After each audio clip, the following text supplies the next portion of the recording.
gravity. It can't hold us back if we keep moving forward. Limits, we stretch them, break them, set them. Our passion, unbeatable. Our devotion, unstoppable. They call us speed chasers, the fast lane philosophers. Engineers of ever better motorsports bred cars. Driven by endurance, precision, and raising bars. Designed for the spirit of racing within us all. Running the perfect lap, closing the seconds gap. Then, doing it again, but faster. Nothing stops us pushing the limits for better. This is GAZOO Racing.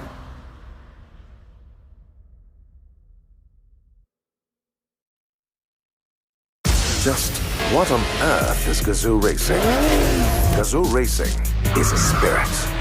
The spirit of pushing one's limits. It's more than just a badge, a symbol, or a poster on the wall. GAZOO Racing is Kaizen of competitiveness. It's the rubber hitting the road again and again and again. Fine-tuned on the world's most demanding racetracks. Powered not just by all forms of energy, but also by our passion to accelerate, exhilarate, elevate the Toyota mandate of making ever better cars. Moving not just people, but the human spirit forward. This is our spirit. This is GAZOO Racing.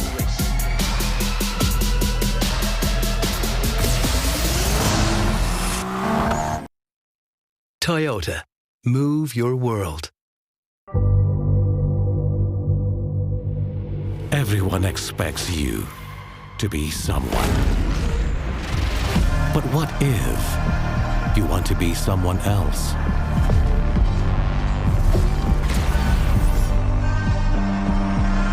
What if that someone is unexpected, unconventional, unaffected by what others think?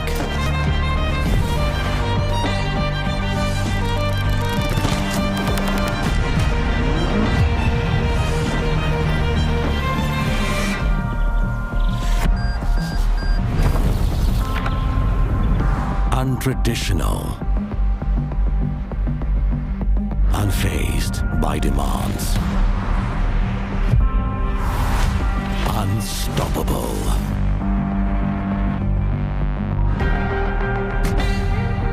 unopposed to change. That's when you become unordinary.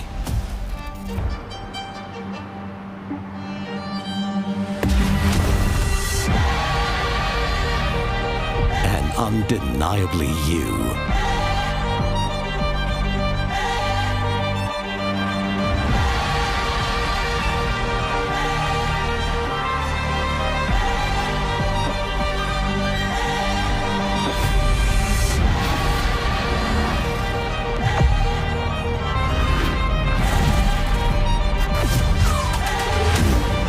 So go on. Defy expectations with the all-new Vios. 10 seconds. Exit standby. 5, 4, 3, 2, 1. Go green. The goal is always to win. It's a long race, so let's see what we can do. Over 6 seasons, every year, 45 racers compete for a place on this podium. This is GAZOO Racing. Good race. Oh my god, that was the hardest race I've ever raced in my life, man. Oh, up to the last corner. Oh. This is where champions are built.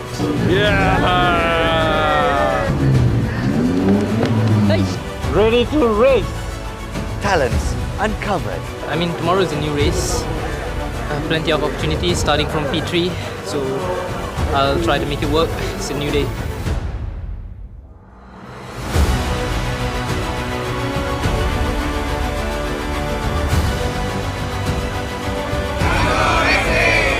Rookies nurtured. Yeah! Yes! Let's freaking go! We won, baby!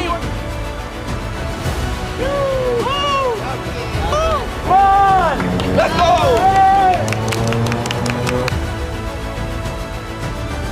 We feel like we have the potential. We're gonna get this one.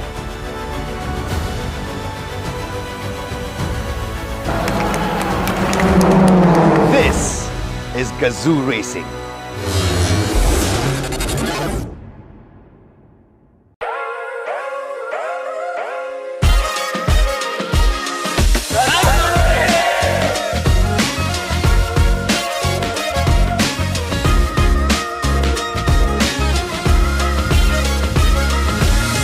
This is GAZOO Racing. P1! May the best driver win.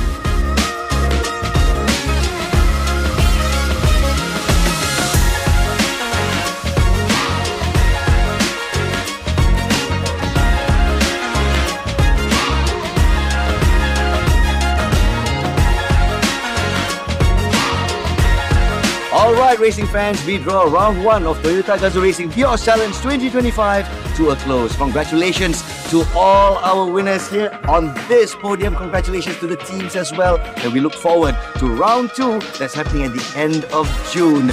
Be there, racing fans, because this is GAZOO Racing. Catch us next round!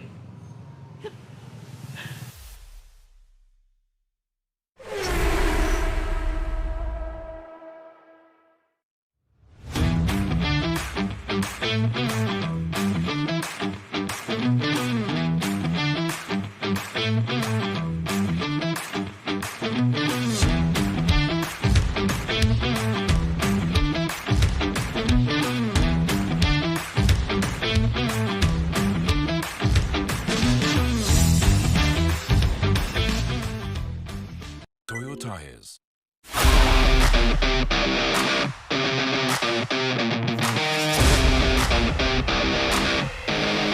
So my final position today is a P3, so we're on the podium.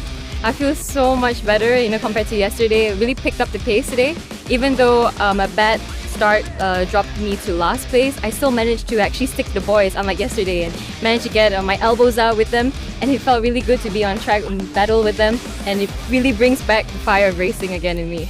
I think what made it memorable for me is the way I approached it. Yesterday I was like, okay, oh my gosh, oh my gosh, oh my gosh, oh my goodness, I gotta do this, I gotta do that. But today I was like, I need to stop overthinking it, but take a breather and reset. And that definitely helped a lot. The mental aspect definitely helped my performance today, so really glad. What's next for me right now is definitely improving on, my shifting and my racecraft. And being able to handle things under pressure, especially when there's tons of cars around me, being able to battle with them. ก็สนามแรกนะครับผมสตาร์ทที่9ครับแล้วก็จบในที่8ครับแล้วก็มาในวันอาทิตย์ผมสตาร์ทที่9แล้วจบในอันดับที่4นะครับก็ผมรู้สึกว่ามันยังทำได้มากกว่านี้ครับสนามหน้าผมก็จะพยายามมากกว่านี้แล้วก็ผมจะเรียนรู้มากกว่านี้ครับผมคิดว่านักแข่งไทยนักแข่งมาเลเซียเนี่ยมีลูกเล่นมากกว่าเพราะว่าขับกันโหดกว่าแล้วก็ฝีมือเท่ากันมากกว่าก็ผมเคยขับแบบฟูลแท็กแล้วนะครับอันนี้เป็นครั้งแรกในการขับแบบฮาร์ดแท็กของผมครั้งแรกก็ผมจะพยายามให้เต็มที่ครับแล้วก็จะเตรียมตัวมาให้พร้อมมากกว่านี้ All in all, Alhamdulillah, it's quite a good race. Started P4 and then P2. A lot of 2 FCY, so that really made everything interesting. Was maintaining P4 the whole way, but got lucky in the start from the second FCY. Could have snitched P1, but I felt it was a bit of risk in turn 2 because I already got tangled up already, so I'm quite happy with P2. Still good points. Currently leading the championship and not so heavy weight, so I'm quite pleased with that. For the next round, it's going to be full layout. and I've heard it's also double points. Amongst the grid, I think I'm the heaviest now, but it's not so crazy. But you know, in a long distance, in a full track, might be beneficial to me. Just it's all about managing throughout the whole 1 hour and see who the best driver who will be able to manage the car and the tires. Calling all Toyota GAZOO Racing fans, watch out for round 2 of Toyota GAZOO Racing Vios Challenge 2025. Double the points, double the track, double the excitement, double the adrenaline, because this is GAZOO Racing.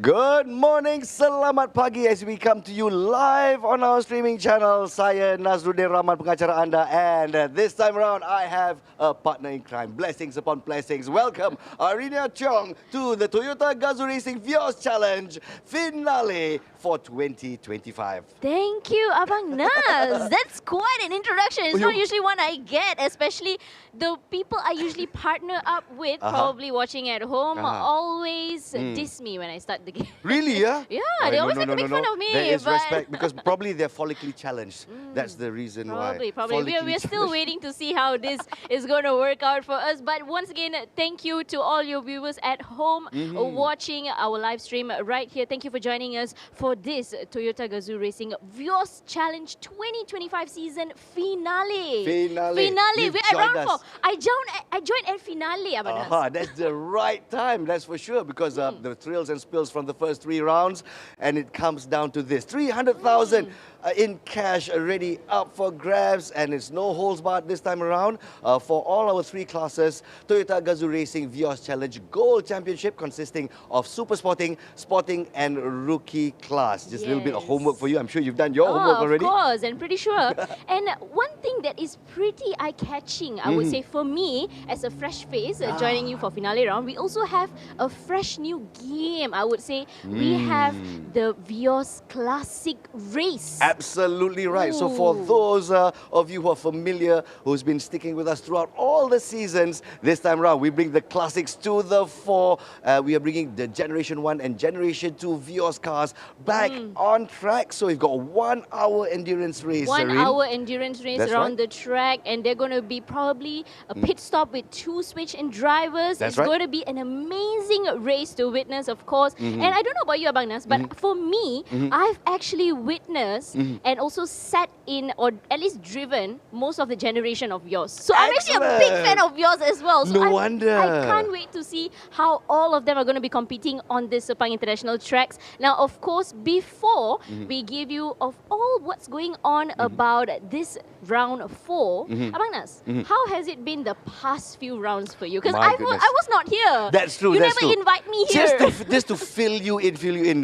Where have you been all my life? That's for sure. So for the past 3 rounds, this is of course Toyota's brought to Malaysia. It's one and only one make race, and for Vios fans such as yourself, this has been an absolute pleasure all these years. So throughout its different iterations, the thrills and spills stay the same. This is a first for you as well, because for the finale of this season, we are racing on South Track. So here at South Track in Sepang International Circuit, it's a little bit more technical with one long straight. So it's going to be quite a challenge for our drivers. Truly, truly. And of course, as we were talking about the classes for the Vios Challenge, the GOLD Championship for round 4, we are looking at the overall standing as well, in which our fellow new racecasters will also be sharing with you in a bit. Absolutely but one right. highlight that I would also like to point out during the super sporting class is that we have 2 of our racers in a head-to-head battle. That's right. So it all Head-to-head comes battle. down to Mitchell Chia from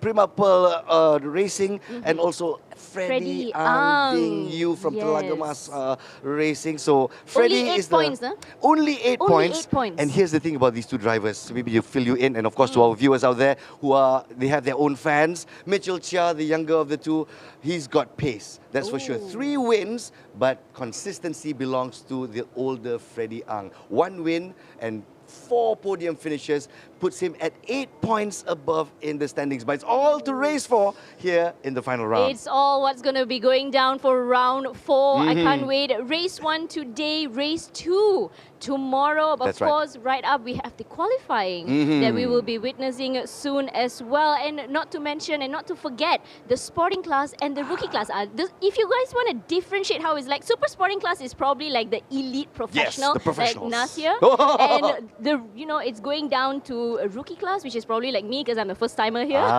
So that's here's the how thing. we differentiate. So I'll fill you in as well, and also for our audience out there, as far as Toyota GAZOO Racing is concerned, youth is their lifeblood. So with their grassroots program called the Toyota GAZOO Racing Rookie Program, we've produced some notable stars. One thing's for sure, have you heard of the superstar Nakib Azlan, who came up through the ranks from rookie class, conquering rookie class. Next year, he conquered the amateur class, and then moving on to conquer super sporting class as well. So there's some pedigree involved with Nabil Azlan, his brother, also involved in super sporting class. The competition is quite stiff for sporting for the amateur class, where Juan He is leading by 41 points. But still, second and P2, P3 is still up for grabs. So let's see. I will say anything can happen on the tracks. We don't know. We have seen a lot of drama. I mean, I probably have not seen in person how the Vios Challenge has been the past few rounds that we had here at Sepang International Circuit. But there's always a lot of drama. Let me tell you, There's the always drivers drama. here with Toyota GAZOO Racing Vios Challenge are intense, Serene. And so with our audience as well, they know what they signed up for. And so that's why they're here watching this very early in the morning as they give their support to their racers throughout the 3 classes. For the rookie class as well, it's still up for grabs. We've got 3 drivers, very, very close in the standings. And any one of them could emerge as the very first rookie champion for 2025. Very close, actually. To tell you just a bit, we have Justin with 147 points and closely followed by Ian James on 143 points. And we have Aiden Khalid with 138, just 1 point ahead of Harkish Jiwa. So they are rookies. That's right. I mean, the rookies' points are immaculable to actually look at. It's a lot of game-changing, I would say, alterations that could happen on the racetrack. And I actually can't wait to see how this is going to be. Speaking of game changers, right? We've got Genevieve Uy, who's the only flower among the thorns. So although she's at the standings, she's in last place at the moment. But as you said, anything can happen in a race. If all the stars align, suddenly Genevieve could be finding herself with a lot of points and suddenly leading the standings. You'll never know. That's what Toyota GAZOO Racing Vios Challenge is all about. And of course, as we're speaking about the rookies as well, race 2 tomorrow will also be their final race in finishing the Vios Challenge and completing their Young Talent Development Program, in which they will be graduating soon and probably amping up to a more elite or professional level racing. Right. So you'll see some of them go into the sporting class. Yes. You'll see some of them go into the super sporting class, but we shall see where their talent brings them. Right now, ladies and gentlemen, the drivers are gearing themselves up for their qualifying sessions for race 1 happening later this evening. So I tell you what, shall we introduce everybody to our racecasters? As usual, Victor Cax and Matthews Isaac joining us here for the final round of Toyota GAZOO Racing Vios Challenge GOLD Championship, as well as the very first Vios Classic race. And let's pass it to our fellow racecasters, Victor and Matthew. Over to you. All right, thank you very much, ladies and gentlemen. We are back. Welcome back to Toyota GAZOO Racing Vios Challenge Season 8, and this is the grand finals. My name is Matthews Isaac, and right next to me it is Victor Cass, as we bring you all the amazing races, all the drama that happens on the track. Man, we are in the season finals right now, and I can't wait to find out who's going to be the champion for this season. Yeah, it's going to be a very exciting time here, ladies and gentlemen, because again, it's been a long time coming. It's a season that started last year, and now it's going to be ending at the beginning of 2026. It's going to be a lot of storylines for us to follow. Particularly, I'm going to be excited to see the showdown now in the super sporting class between Mitchell and Freddie. What an amazing season these two drivers have done, haven't it? Oh, they have been really consistent, for many, many seasons. Mitchell Cha, he has always put his name in every season, Yeah. It's all about, either he's winning it or he's not winning it, but he always there. And that shows, how competent he is and how amazing he is when it comes to racing. His performance, his consistency throughout the season just speaks volume, man. It's just so good to see this. Yeah, he won the championship back in 2023. He lost it last year to Nakib Aslan. Nakib is not competing in this current season itself. Instead, his brother is going to be the one who is in the running. But Freddie Ang, conversely, like this has been his best season by far. I mean, again, we've been seeing him season after season consistently inside the top 5, but never been able to place that well up until he got that first win in round number 2. And then from that point on, I think it became a straightforward fight between himself and Mitchell Chia. Oh, for sure, man. So I can't wait to see how this rivalry is going to be taking place on the track. And of course, as what Mr. Nas and also Irene said just now, we got the classic Vios this time, though, Victor. Oh man, it's going to be such a nostalgia trip. I mean, I first joined Toyota here in the middle of season 2, and that was when we were still running the first gen Vios. Then immediately we went to the second gen Vios, which was even nicer and faster. And then now, like, we're in generation number 3, but then we're going to be looking a little bit back to the past here to see where we came from and where we are now. So it's great to see that the Gen 1 and Gen 2 Vioses are going to be back in the show yet again. It's a flashback, I would say. Flashback races. So that is something special for all of you today, and I can't wait to get that started as well, because, you know, it's going to bring us lots of nostalgic moments and how things have unfolded for the previous generation of Vios, like what Victor Cass said. But man, I just can't wait to get everything started. But before we go further, I think we will be looking forward for our qualifying sessions today there, Victor. Oh, yes. So I was around here yesterday for practice, and we'll be going through later on about how these drivers have showed up on this weekend itself. I say weekend, I mean, technically it's on a Friday, isn't it? Yeah, I got confused as well, because while I was on the road today, I was like wondering, why is there so much traffic? And then I was like, oh yeah, it's Friday, it's not Saturday, because we usually run on the weekends, but this time, you know, we tend to do it on a Friday, so it's just like kind of feels like on a Saturday. So that's why I got confused. I was like, oh, whoa. I was like, you know, all right, everyone's going to work on Saturday, but nah. You know, you see, we've been waiting so long for this final weekend here. We decided to have it just one day early, you know? You can say that. Anyways, ladies and gentlemen, we're going to be jumping into our qualifying session. Here we go. We have a look at our super sporting class drivers. Freddie Ang for Telagamas Toyota is in the running for the championship. Eddie Liu has also been fighting quite hard, hasn't been able to place that well. Amanai Dev looking like very strong here for Axel Motorsports. Timothy Yeo from RH Kalolong Motorsports. Nabil Aslan replaces his brother in this season itself. Tom Gold from car number 33 continues to race for S&D Tama Motorsports. Then we got William Ho as well as Kenneth Cole. Bradley Benedict from PS Automobile continues to impress us all here. Naji Aya joins us here in car number 60. Mitchell Chia, currently the leader in the super sporting class, is going to be one to watch out for. Adi Rahimi has been the fastest in practice today. Let's see if he's going to be able to convert that to a win here today. Shafiq Samsudin and Amir Haris also join us in the fray, and now we're going to be having a look here at our rookie class. Rookie class has been really sensational from the start of the season. Of course, we got Justin Rahul Dave. He has been spectacular. We got the only Rose Among the Thorns, Janine, and now we see Ian James as well coming in. We got Hakish, and we got a couple of other races as well. Aiden Khalid has been competing really well, showing us a lot of potential every season. So the rookies, not looking rookies anymore there, Victor, because we're coming into the season finals. So it's looking really good for them. I'm going to be missing them later on because this is going to be graduation year. Now we have a look at the sporting class. We had Nikek THZ, Datu Ken Fu inside the list here. Yi Tok Lien drives number 13. Lucky number 13, hopefully. Elson Liu, the son of Eddie Liu, joins us in car number 32. Sophia Zara, the daughter of Shamsi Samsudin in Super Sporting, is joining us here. Joshua Yi, car number 66. Adele Yu joins us. Car number 63. Car number 69, of course, goes to Shan Muganathan Agmurugam. Sharik Zokanai rejoins us here in car number 70. Taj Ayman, the virtual to reality racer, is looking very strong this weekend. Adam Mikhail, an exciting driver you don't want to miss out his action on track. Roger Miro, another sim driver, joins us here. Danny's Ung from Crestmax Motorsport. Ung Aik Shah from GA Race Team, driving car number 86. Monai, our first foreign driver who could have a potential in this sporting class challenge. Juan He is currently the leader in his sporting class. Ashin Shan Muganathan is the son of Shan Muganathan, and he is also going to be joining his father on the track. Alright, so this is going to be the Vios Classic race where we see Shanmuganathan Armugam will be joining in as well. Lim Yong Kit will be car on number 76. Kenneth Ko coming in as well. He'll be driving in the Classics.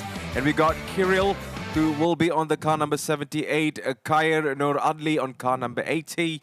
We got Khair Nur Adi again as his car on all right, okay, so we got Rasak and Dakin coming as well. Varun Chit on car number 89. We remember, if you remember him there, Victor, he has been, Munai, he has been one spectacular drive, and I can't wait to see him race on the classics this time. Yeah, it's funny that like they had his picture in the sporting class, but not in the classic class. Not in the classic class, yeah.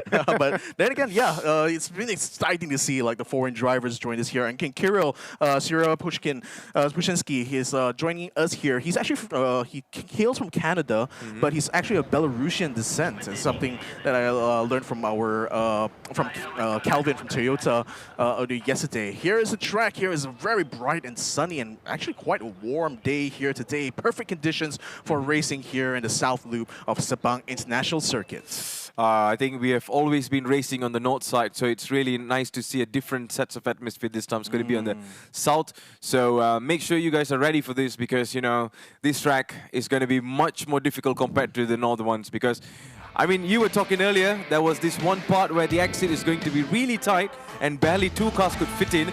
Well, that's going to be my eye on it there, Victor. Yeah, that's the thing. So here we go, the championship standings here for the super sporting class. Vicky Chia leads with a total of 143 points. Reddy Ang's only 8 points behind, and these two are the ones fighting for that overall championship here inside of the super sporting class. Here we have the other points as well for all 15 all the competitors that are coming in for this championship. Here is the rookie class. Justin Roldev is leading this championship, but only by 4 points. Ian James had actually a stronger start of the season here, but hasn't quite stuck the landing in the last round. Can he stick the landing this time in round number 4? That still remains to be seen. Aidan Khalik is also in the running as well, still a little bit distant away in terms of points. In the sporting class here, we got Juan He leading in this one, and I think this weekend it's going to be Juan He's to lose, really, because he has such a dominant lead, a dominant streak, really, when it comes to the sporting class. Oh, let's see how his form takes place on the track, because sometimes on the practice he may look really good, and we have seen those kind of dramas before there, Victor, you know?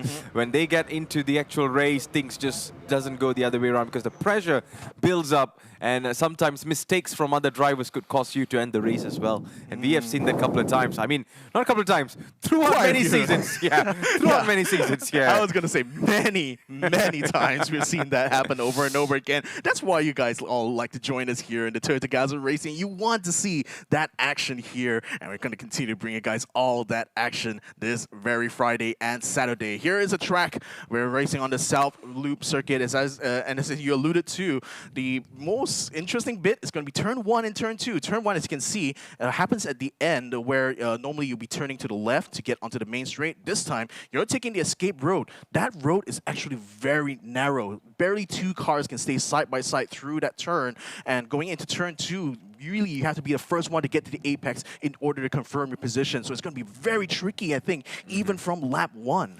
All right, so that's going to be the tricky part of the track. It's going to be the South Loop, as what Victor said. And lots of challenges might be, you know, awaiting for these races. So let's see how those practice have put on the track there, Victor. Oh yeah, speaking of that practice, man, I was here yesterday to see what the drivers have been up to. And as far as practice goes, you know, Adi Rahimi Rashid actually got the fastest time doing this practice, 124.218. And that's very low into the 124s. And crucially, this means that for laser motor racing, they could have potential to actually get some points to try to catch up potentially inside with the championship. Here you can have a look at the South Paddock, where all the drivers are currently sequestered, waiting for the signal for the pit to open up and for us to get qualifying underway. Here is car number 7, which I believe is Aman Nagdev's car. You can see he's carrying 15 kilos of weight inside. He's already getting himself psyched up and ready to roll out at any time. Right, so all of the machines are all ready. So they zoom again on the weights, of course, going to be 15 kgs. And there you go, our Drift King. He's just taking some pictures like a casual human. I mean, he is human anyway, but yeah. He's a tourist here today. Yeah, he's a tourist. Here to support Mitchell Chia in his attempt to retain, or rather to regain, the championship here. 50 kilograms. Man. This is what he's carrying inside his car, but impressively, during practice yesterday, in the 3rd lap, when he went out, he already got the 2nd fastest time. And that's incredible. Like, he's really on form for this weekend itself. He knows what exactly is at stake. All he needs to do is to get at least the win, place on the podium, and this championship could be his for the taking. That's going to be the most interesting take. Let's see where he ends this race. I mean, he is right now on the front row.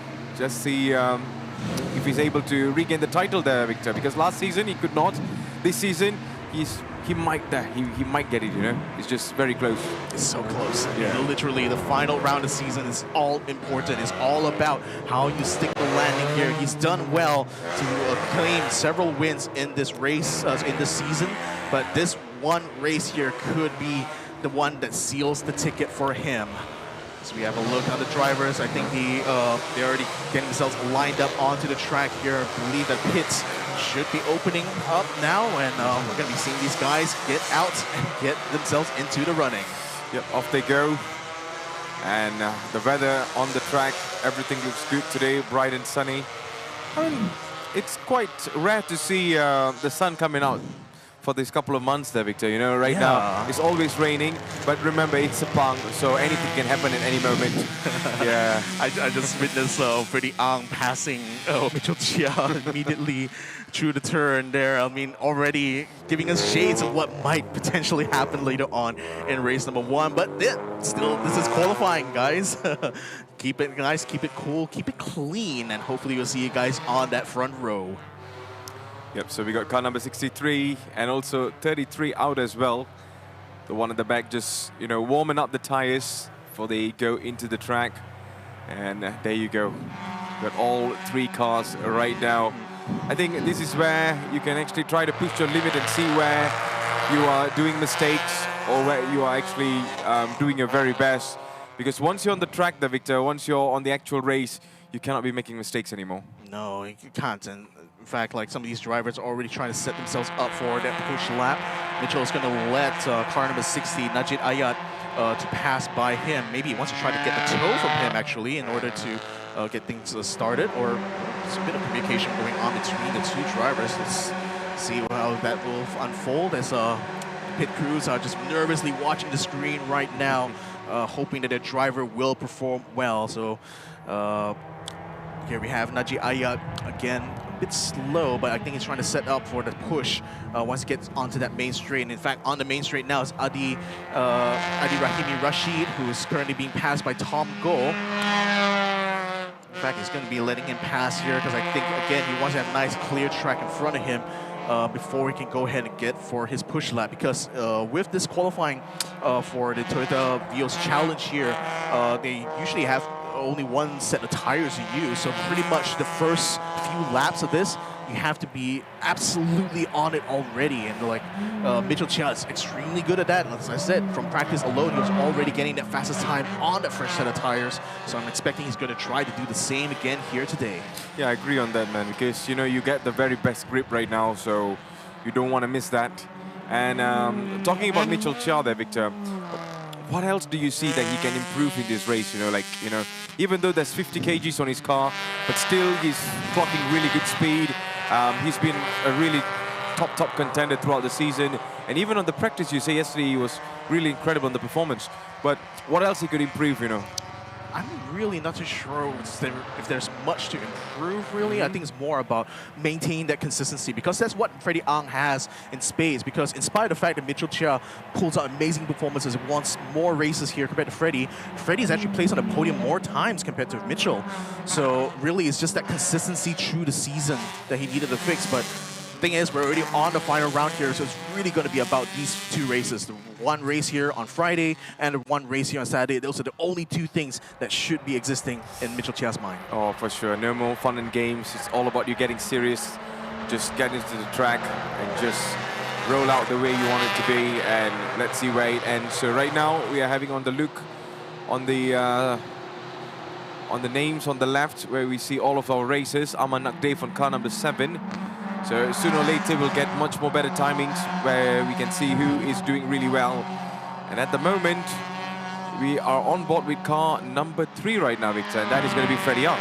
Yep. In fact, I was looking at actually what Aman Nagdev's time was from yesterday. It's actually about 2/10 off from his fastest time during practice, so it's already getting himself very nicely warmed up here in the start of this qualifying session. Again, it's only 15 minutes long, so don't really have a lot of time, to be fair, out on track. So pretty much from your first lap on, you already have to be on the case here. Freddie Ang's going to be coming across the line. Will he be able to set a good time here? As he comes across the control line.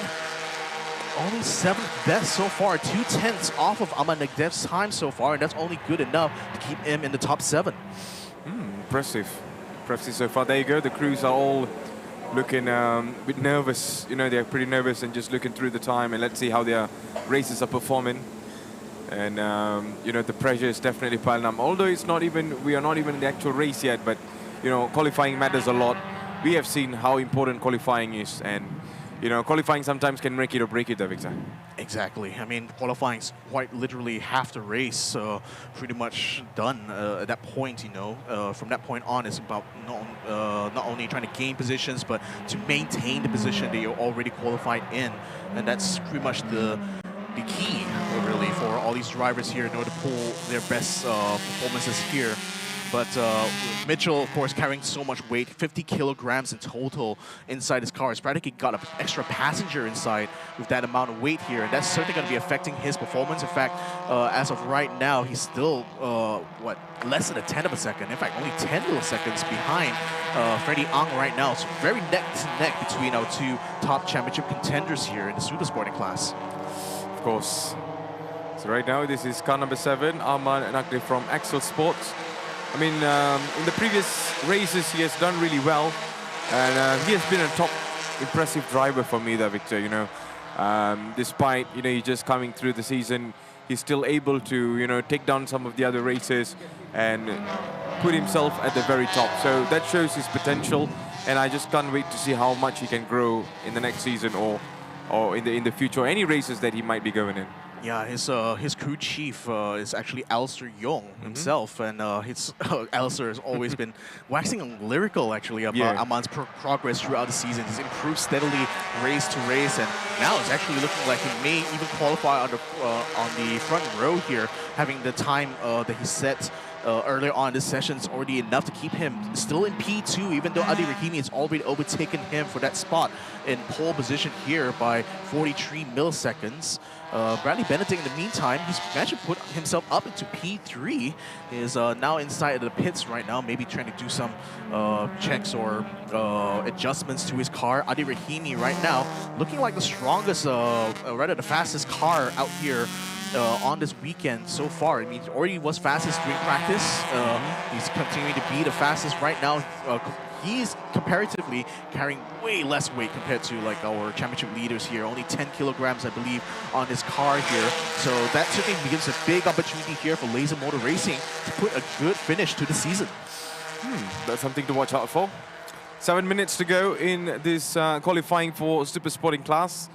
I mean, Super Sporting, especially if you're following up Toyota GAZOO Racing Vios Challenge throughout the season 2, 3, 4, 5, you can always see these familiar names, and they are still racing in here. This is the very top of the elite level, I would say, for this entire class. But man, these names, they have always been putting on top performance. It's all about who's winning it this time there, Victor. Yeah, again, it's not going to be so much, I think, about, you know, which one between Mitchell or Reddy is going to be winning this one. I think Aman or Adi Rahimi may have a much better chance of actually getting the win. But really, it's about who finishes or places above the other. That's really the key to this championship battle right now. So Mitchell, I suppose, as an experienced driver, would know that if he can avoid taking too much risks, even if just to gain like 1 or 2 positions, if he's already ahead of Freddie Ang, probably you would consider not taking that risk at all in order to get a decent finishing position ahead of him, and that may just be enough to keep him allow him to retain the lead in the championship.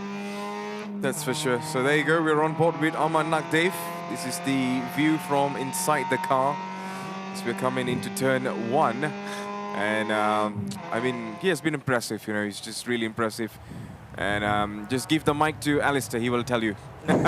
He will tell you A to Z about how much this guy has improved his racecraft and stuff.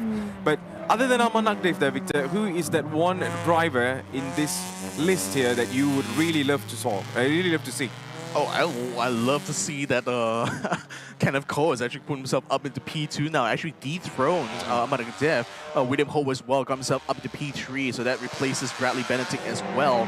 So yeah, Kenneth, another driver who's finally made the move up into super sporting class after spending many seasons in sporting class, and looks like in the final round of the season here might just be on for a front row start.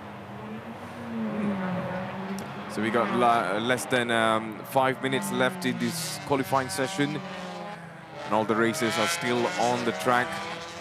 So we are still seeing Adi Rahimi being the fastest man so far, isn't it, there, Victor?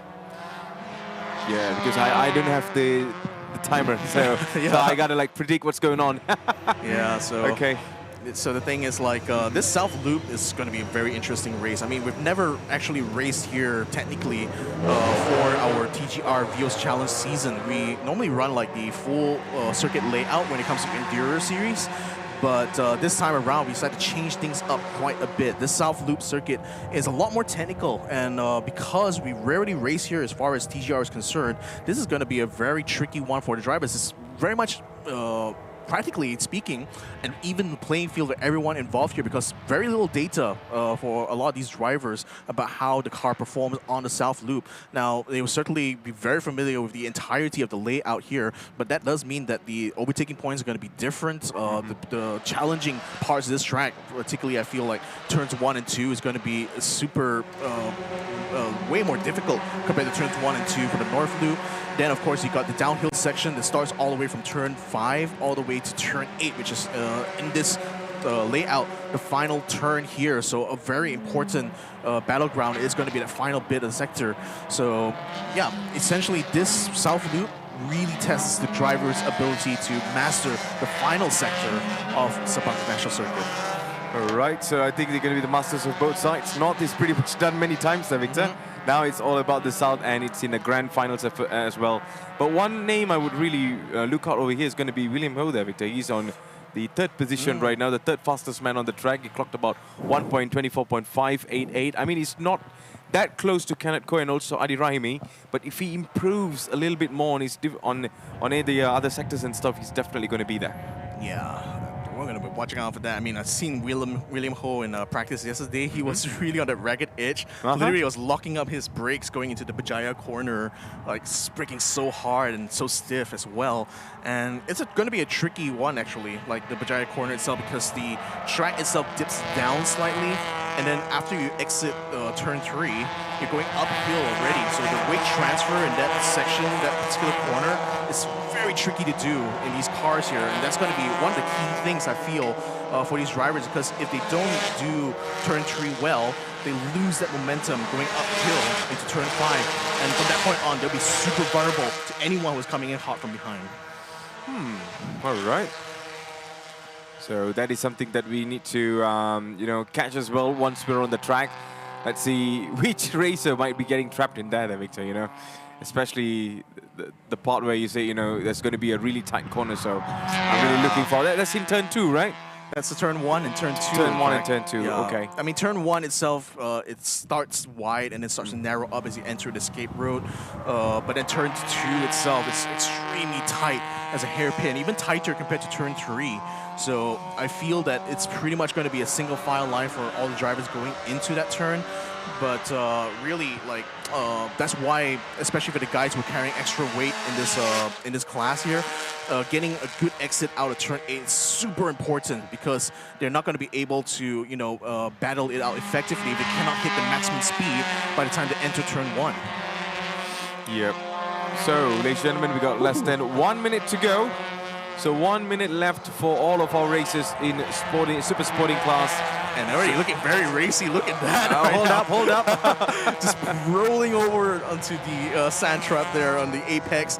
Mitchell Chia's absolutely giving it right now to Nabil Aslan. Giving it a bit of a push, actually, to getting across the line. And wow. Look at how close it is. Bum drafting here, hoping to try and improve on his time. But Mitchell still remains in P11, though. He's going to try to maximize this going into turn 1. You can see turn 1 and 2. You can see how extremely narrow it gets. He cuts it right into the turn there, gets himself ahead of Nabil Aslan. And now it's going to be looking to try to improve on it. Time to see that in replay once more. This is actually started all the way back in the previous lap there. You can already see that Nabil is just really, really pushing the car hard, trying to keep himself ahead of Mitchell throughout that whole segment.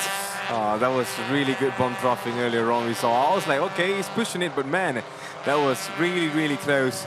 So are we expecting something fishy later on? Well, we never know. I mean, Nabil, stay tuned and find out. Nabil is not really in a threat in terms of the championship when it comes to Mitchell, but I think Mitchell is really just taking advantage of the draft coming off his car to try to get more top speed because he needs that. He's got 50 kilograms on his car. He's not going to be able to accelerate out of turn 8 faster than anyone else here, including Nabil. So by using his car, using Nabil's car as a slipstreamer, he's able to gain more speed. Now he's going to be coming across the final turn again. Let's see if that actually worked out for him, because right now he needs to qualify P5 ahead of Freddie Ang. Has he done it here? As he comes across the control line, what is going to be his time? It's going to be somewhere up. No, actually, it gets deleted. He's down in 14th right now. Oh man, he just dropped all the way to the bottom. Whoa, yeah. I think he might have caught some sort of track limit violation or something. That lap got deleted completely. So wow, this is gonna be a huge upset here for Mitchell Chia, because he really was trying to get himself ahead of Freddie Ang, but Freddie is now qualified 7 positions ahead of Mitchell Chia. Oh man, I think everyone is kind of puzzled earlier on when we saw on the screen there, Victor. Like, all right, so that, I mean, that timing just got deleted and he's just dropped all the way till 14, but we kind of see some glimpse of what we can expect in the race later on. But Adi Rahimi, I mean, he has done a really wonderful job, and he is the fastest man on the track. Second followed there is going to be Kenneth Kerr. Third is going to be William Ho. Amanak Dave on P4. Shafiq Shamsuddin P5. P6 for Freddie Young. 7 for Bradley Benedict. Amir Harris on 8. Tom Go on 9. Nabil Aslan on the 10th, Victor. So, well, that's Adi Rahimi right now looking on top form here for this race. He's going to be starting on pole position alongside Kenneth Cole, and that's going to be exciting to see going to turn 1. But a big, big upset when it comes to the championship standings here, because Mitchell Chia is last inside of the super sporting class. Freddie Ang is up in 6th place, so Freddie has a good chance of whittling away at the 8-point lead that Mitchell Chia has. I mean, Mitchell always likes to do things the hard way, isn't it? So, yeah, all the best to you, buddy. Yeah, it's going to be a tough one here for sure, but, well, this is going to be shaping up to be a very interesting weekend here, ladies and gentlemen, at the Toyota GAZOO Racing final round of Season 8, as the drivers now are going to be getting themselves cooled down here. You can see our pole position provisionally, have to say, because it's still not confirmed until we've got the official result yet, but it seems like Adi Rahimi could be the favorite this weekend here as far as the super sporting class round number 4 is concerned. Yep, so that is car number 63, Adi Rahimi is coming in. I mean, well done to him. He has put on some amazing performance, and he got the result he wanted now. So he will be starting ahead of the rest. He will be up in the front. But man, this is going to be a long, long way for super sporting class, David. Yeah, it's going to be a tough one for some drivers here. But for Adi, I think he's got to be feeling on top of the world right now. He's got a big advantage compared to some of the front runners in the championship. And this could be his round here, or rather his first race when it comes to this round itself. Kenneth Cole is, of course, going to be starting alongside him. He's already getting himself mentally prepared, very focused. I mean, he's very intense whenever he's inside the cockpit. William Ho, another exciting one to watch out for. He's currently in P3, so he's starting in the 2nd row alongside Aman Nagdev. And being one of the more senior drivers here, he is certainly going to be one to watch out for here in our super sporting class as well. So that is something to look forward to. Car number 39. I mean, there you go. Everything looking clear and sunny, beautiful. And we're going to be going into our next qualifying, where we will be having the rookie class, Victor. Yeah, so that's going to be coming up. We have to look at the highlights right now of our qualifying session. Only a single 15-minute qualifying. But, man, with the second qualifying session going to be coming up later on, we're going to be seeing the top 10 later take to the track once more to find their positions. But with Mitchell Chia in 14th place, he's effectively out of Q2. So that's going to be a big opportunity now for Freddie Ang. If he can somehow get a really good theoretical lap time here, he could potentially get himself on a starting position closer to the podium here, and that's going to be crucial for his attempt to clinch the title here in the super sporting class. Yeah, so there you go. This is the highlights on what actually happened on the qualifying. Adi Rahimi, the man who will be starting ahead of the rest. I mean, he got the fastest timing throughout this entire qualifying session. And what surprises me is going to be Kenneth Coe and also William Ho that will be fighting along there, Victor. Yeah, so again, we still have another qualifying session here to go to finally confirm the actual starting positions for our top 10. But based on what I'm seeing here, big chance here for Adi Rahimi, big chance as well for Kenneth Cole, and of course, big chance for William Ho as well. We'll see how that one unfolds. This was the final lap that Mitchell Chia actually pulled. I think the lap that got deleted was probably the previous lap, the one where he had a slightly faster time, because the time that actually got registered is the time that he set in the second lap that he set during this qualifying session here. So that final run that we saw him where he did the bump drive and everything, that only netted a 124.9, which is significantly slower than his 124.8 that he did, that he qualified with. So all that shenanigans really didn't amount to much in the end. I mean, I do not know how to say that, Victor. You know, I mean, we really thought there's something coming up for him, but unfortunately, just things went the other way around. But we have seen him, you know, pulling a Mission Impossible before, so yeah. I got no doubt in him, actually. Yeah. I mean, the tune is just going to be playing in his helmet all weekend long, I expect, given where he's going to be starting off from. But yeah, drivers going to get themselves ready. I've seen some of the drivers elected to just stay inside the cockpit because qualifying 2 starts almost immediately after the end of qualifying 1. So you can still see drivers like William Ho, like Kenneth Cole, who is on your screens right now, just getting some final information from his crew chief. You got Amanak Dev taking a slight breather outside, but now it's getting himself suited up and mentally prepared for this next qualifying session. This is, again, he was one of the faster drivers during practice, second fastest actually during official practice. So he has potential actually to try to fight for that pole position with Adi Rahimi. So that is the storyline. That's what's going to be expected from these races. So this man today has a huge job to do. He'll be up in the front among the rest. So let's see if he's able to take advantage of that, or others are definitely going to put him behind. That's going to be a big, big moment for him today, Victor. Yeah, Shafiq Samsudin, I think he's also, he qualified in P5 here currently. So he will also be looking to try to improve on that in this qualifying session. Could potentially try to aim for a podium, or rather, definitely will be aiming for a podium here if he can. In terms of pace, though, he's got quite a large amount of work to do. William Ho looking very much in high spirits here, actually, considering. But there's definitely going to be a lot of pressure he's feeling internally right now, because he knows that there's a big chance for him to try to place himself on the podium here this Friday. All right. So I think we will be going into our next qualifying very shortly. But you know one thing there, Victor? Compared to the classic Vios and the current Vios, you know, we can see the amount of changes when it comes to the body and also the engine and stuff is just drastically huge. Yeah, I mean, part of the development, I think, for the Gen 3 Vios literally comes from the learnings that Toyota made from racing the Gen 1 and Gen 2 Vios. That's pretty much the whole reason for the Vios Challenge existing in the first place, because Toyota really makes heavy use of motorsports as a way to progress their motoring technology. So all the kind of like improvements that all these different garages and drivers are able to do to their cars on this track, it literally translates into the performance of these of the GR Vioses that comes out onto the roads here in Malaysia. So that's that's a very important role that these Vios cars actually play inside of Toyota's whole lineup. Really, absolutely. So that shows the development, that shows the drive and also the vision that Toyota has. So let's see where this is going to be taking. Especially we are on board with car number 81. We're in the pit.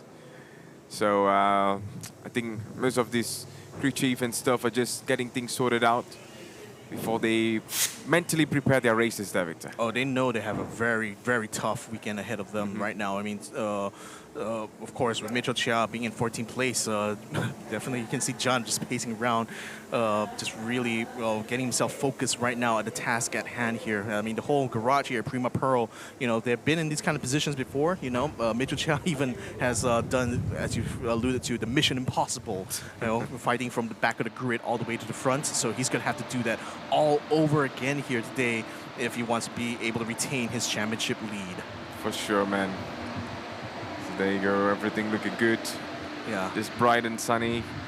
Cooling off the car right now, just... Cooling off the driver, Cooling really. off the driver. the car is perfectly fine. The car's got like all the mods it needs in order to stay cool on the track. It's really the driver that has to have all that cooling. So nice of the crew to give a nice big fan here for Shafiq Samsudin to chill out inside of his cockpit while we wait for the pit to open at 9:30 a.m. here. Here is one of the crew here from one of the garages. I think it's a PS Automobile. This is Bradley Benedict's one of his crew members here who's joined us on track. It's going to be very much rooting for Bradley, who's done quite well actually, getting himself into Q2. So we'll see whether PS Automobile will be, whether or not they'll be able to get something good out here. But nevertheless, you know, this Q2 format here means there's only going to be 8 cars out of like the top 15 that we had in the Super Sporting. So literally half of the grid here going to be figuring out where they're going to be placing when it comes to our first race of the day. Yep, first race of the day. That is what we're waiting for, but at this moment we got to finish off all these qualifyings there, Victor. You know, we're just down to one. I mean, we just finished one actually, so you got a couple more to go. So all the other races, all the other cars are just lining up, just waiting forward there. There you go, we're on board with Alistair Young, who was the crew chief earlier on for Aman Nakdev, car number 7. So he is, you know, following his father's footsteps now and, you know, maybe succeeding even more and even better. Oh yeah, it's incredible to see like where Alistair is at this point in his career, as both as a driver and also as a driver manager, really. And you know, taking on Aman Nakdev under his wing has been a huge opportunity, really. Both not just for Alistair, but also for Aman as well. You know, kind of hailing all the way from India. He's also one of the foreign drivers in this competition here, and being in the super sporting class, a lot of pressure because it's literally going to be up against Malaysia's very best here. So having someone like Alistair on his side, having the support system of the entire Axel Sports family has been super crucial in allowing Aman Nakdev to do his best on track. Yep, so everything looking good. There you go, some smiles, thumbs ups on the cameras. I mean, you know, it's a little bit weird because, you know, throughout many seasons there, Victor, we always see how the north paddock is. So now everything is on the south. So he just looks, all right, okay, we got to adapt to this. All this, the grand finals now, but, you know, maybe in the next season and stuff, things could change, or maybe we might be racing more often on the south side, you know?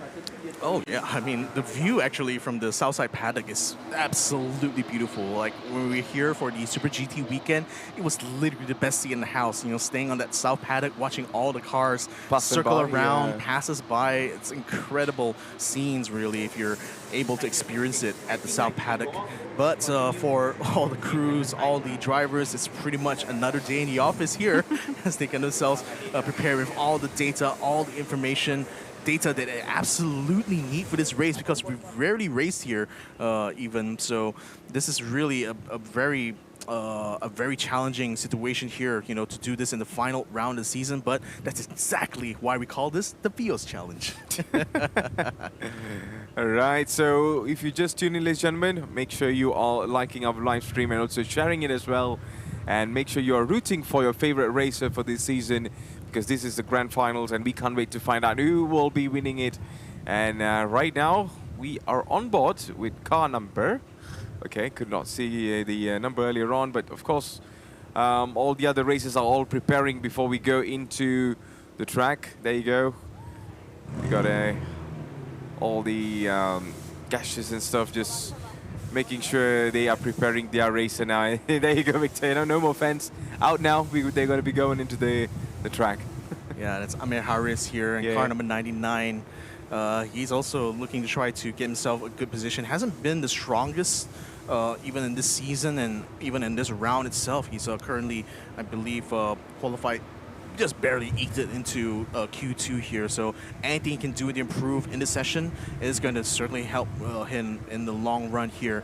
But all eyes on this driver here, Adi Rahimi, because he's going to be one of the he's going to be the one to beat actually on this weekend here as far as round 4 is concerned, because his pace, even from practice, has been stellar.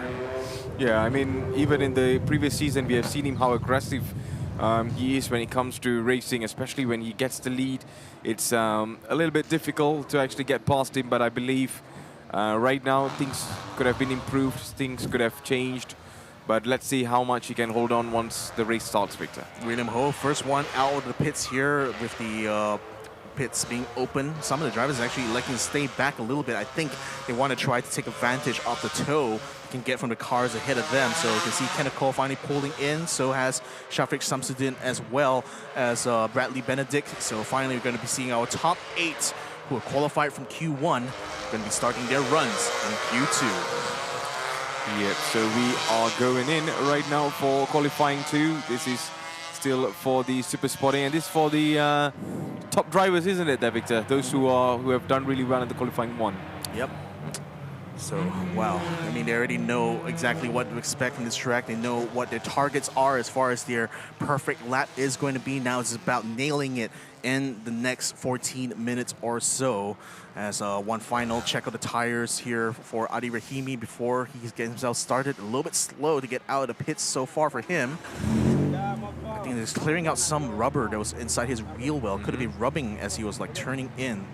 That definitely would have been an issue actually because of how tight turn number 2 is. So he definitely needs it in top form here so they can nail another pole position.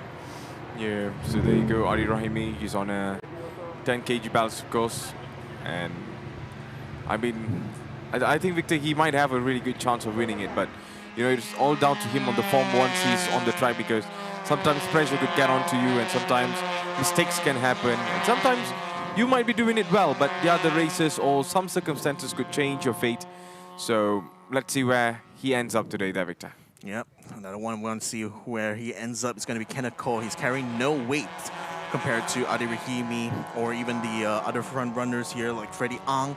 So he may have another decent shot actually based off his performance in Q1. I think he has a decent shot at getting himself on the front row yet again. Adi Rahimi finally pulls out of his pit box and is now going to be joining the rest of the drivers, the top 8 drivers just to say, inside the qualifying 2. Yep, so there's only like 8 drivers out on the track right now. Aman Nakdi, William Ho, Kenneth Cole, Bradley Benedict, Shafiq Samsudin, Amir Harris, Freddie Young, and also Adi Rahimi. So these are your races, and let's see how well they can improve their timing there, Victor. Yep, and speaking of timing, Kenneth Cole's already on a flying run here. Let's see, this comes around through Bajaya corner. This is where I said it goes from down, slightly dipping downhill to uphill completely. So this is where you have to maximize the power output of the Toyota Vios' 4-cylinder engine to mix it up to the very top end of the track. That's turn number 5 nowadays. Going downhill, you practically drift your way into the outside curve going through here. But then now you're gonna have to keep it a nice and smooth line going through this section here, leading up to that final turn. Ooh, a little beautiful drift there from Kenneth Cole. As it comes around, you have to start from the inside, slightly go outwards as you brake, and then get yourself the right entry into the final turn. Kenneth Cole is going to have to kick up some of the dust that's been kicked up by Mitchell and Nabil earlier on. But he's going to be coming across the line, and he's going to be setting his first time on the board here for Q2. You know, one thing Kenneth Cole throughout the seasons, Victor, we have seen him how, you know, really good of a driver he is, but do you think there is going to be a challenge for him today? Because he might be the one that might be giving trouble for the rest. So, You know, technically speaking, I feel that Kenneth might just be in his elements when it comes to this South Loop here. And I say this because traditionally, back in the previous seasons of TGR's Vios Challenge, where we used to run on street tracks, Kenneth Cole has always been strong on the street tracks. In fact, on tracks where drivers have either never raced before or have very little experience in, Kenneth Cole somehow is able to get himself on top form much quicker compared to other drivers. So I feel that he's having that kind of ability is going to help him in this round particularly, because everyone involved in this final round of the season has not really raced on the South Loop that much. So in that sense, Kenneth Cole, by virtue of him being able to improve, or rather being able to learn very quickly how to be fast on tracks compared to other drivers, may be the big advantage that he has in this competition here. So we'll see. I mean, as of right now, he's only in P3, still has another 10 minutes to go here, so he can still find some improvements. But as of right now, William Ho is the one who is on pole position. Among the Dev is coming around to do his second lap here. So about 2/10 of a second behind William. Will he be able to improve on this time? He comes across the line now to set it. Don't think so. It looks like it still remains, still has not improved that much, even though he did a better first sector. In fact, it's going to be Bradley Bennett who finds more improvements compared to him, putting himself in a 124.5, enough to put him up into P2. Well done so far. And Aman Natif right now, he has been really good on the sector 1 there, Victor. And let's see if he's able to improve his timing. So far, the man who's fast on the track is going to be William Ho. Is there anyone that might be taking his timing away? We'll wait and see. Bradley Benedict slowly improving his pace, the time and stuff. But let's see who's... Oh, that was near. That was nearly. Again, like William, I've seen him struggle a lot in this particular turn, even from practice. But I mean, that just goes to show how much he's really pushing it, isn't it? Like literally sending his car off of the track there, trying to get himself a good exit out of turn 3. I mean, these kind of things do happen, Victor. I mean, you know, especially when you're trying to push the car as much as you could, and then you feel like, all right, I'm not in control of the car anymore. But you gotta, like, get there. There you go. He just went out. I think it's just giving some way to the driver behind him there, so going completely off the track. But then again, there's no sand trap or grass there, so no harm done to his tires. Although it does pick up a bit of debris, but I think that should be cleaned up by the time he gets into the lap after this one. Absolutely. So we got more 8 minutes. Dude, he's already celebrating, like saying P1, P1. You love to see it. Absolutely. So William Ho, I mean, he's enjoying this qualifying session compared to other drivers, despite doing this. Yeah, he bounced off the apex there, so that's kind of why he got a little bit slingshotted out to the outside there. So, I mean, in all honesty, it's really just a minor mistake, but it just goes to show how much he was really pushing it, in this qualifying session. And credit to him, he's on pole right now, so let's see if he can keep it. Yeah, it's all about others beating his time so far. Bradley Benedict and also Aman Nakdev might have a chance now, but they really got to improve their sector 2s. Only Aman Nakdev was good in sector 1, and both got to do something on the sector 2 for now. So yeah, I mean, there was a purple sector 1 actually for Aman Nakdev, but I think it's the second part of it, the downhill section perhaps, that he lost quite a bit of time in. So that's why he's currently only in P3 and got beaten to the punch really to P2 by Bradley Benedict. So let's see whether or not he'll be able to prove this time. Here, speak of the devil, here comes Bradley Benedict himself, now trying to set another lap time. He's 0.3 of a second slower than William Ho. Can he find that improvement here, getting a slipstream off of Shafiq Samsudin? Let's see. I don't think so, just seeing the time as he comes across the line here. Really is going to be the next lap, I think, that Bradley Benedict is going to be hoping, or rather putting a lot more of his hopes of getting pole here. Yep, Freddie Hung dropping there. We see some of already improved their timing so far. Adi Rahimi right now has gone up there, Victor. He's in the second position, the second fastest man on the track. And will he able to defeat William Ho's timing? Well, let's wait and find out. 14 milliseconds. I think it's very, very likely he could edge it away from William Ho. But again, William still is holding a position. Only 6 minutes left, so I think it's practically, 4 laps here for Adi Rahimi to pull it off. It's a bit of pressure, but let's see whether or not the fastest driver of practice can actually pull it off again. And you know, speaking of Freddie Ang, I'm surprised to see that he's still stuck in P6. I mean, that's more or less where he qualified when he came to Q1. So it seems like the the additional weight that he has is stifling his ability to qualify higher than P6 right now. Oh boy, that is something to, you know, check out for. So let's see if he's able to improve that. We're on board with Bradley Benedict, car number 55 from PS Automobile. So he is currently in P3, Victor. Yeah, so if he's able to improve this, then things could change. So yeah, comes across a line. What is the time? Only 125. Not the improvement he's looking for. So still remains behind. Has not improved actually on his P3 time here.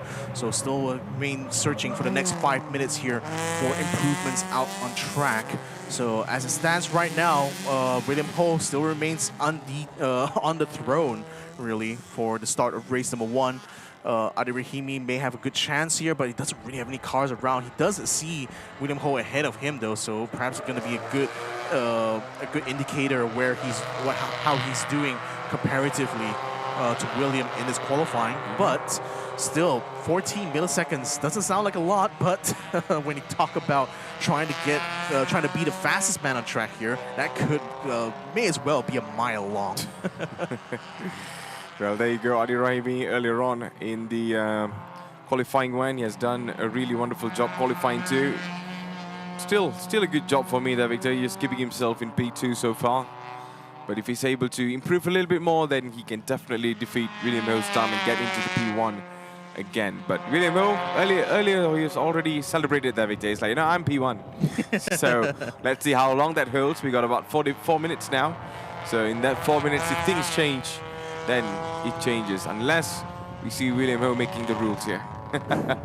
Well, he's already set the benchmark, really, for Adi Rahimi to beat. He's coming across the line again. Not going to be enough time, I think. Rather, not enough time on this lap here in order to beat that. This next lap here could be the crucial one. As we have a look in the Axel Motorsports pit crew here. But Laser Motor Racing, they're certainly going to be glued to their screens right now, hoping that their driver in the Super Sporting class can pull a good lap here in order to get himself on pole for the final round of the season. Yep, so this is car number 63, Adi Rahimi. Or I should say in the orange livery, of course. But man, what a race he is preparing for now. You know, even in the qualifying, he's putting on a lot of potential. And all he needs to do is just improve his time a little bit, and of course he can defeat William Ho's timing. But I think pretty much he's settled with this, but there's still a lot of time to improve that, Victor. A lot of time. Still a lot of time left, really, for Adi Rahimi to continue going out. We already saw William Ho actually pulling his way, I believe, towards scrutineering. He's definitely not on track right now, so either he's decided that this lap time of 124.259 is pretty much the best that he could do, or he's already getting himself prepared, or rather prepared early right now for race number 1, because he knows there's a good chance here for him to get a win this this very round itself. Absolutely. So Adi Rahimi now coming across the line once more, 124.334. Dang, it's so close yet so far. Still a tenth of a second off from William Ho. He's just getting closer and closer. He's trying his very best to improve there, but William Ho has already set the benchmark now, so it's all up to Adi Rahimi to catch up to that, Victor. It's gonna be so hard, especially when your tires already been used up early on in the session. It's going to be quite hard to find that additional time right now. He's more or less matching kind of like his pace from earlier in the qualifying, but still not enough to take down William Ho from P1.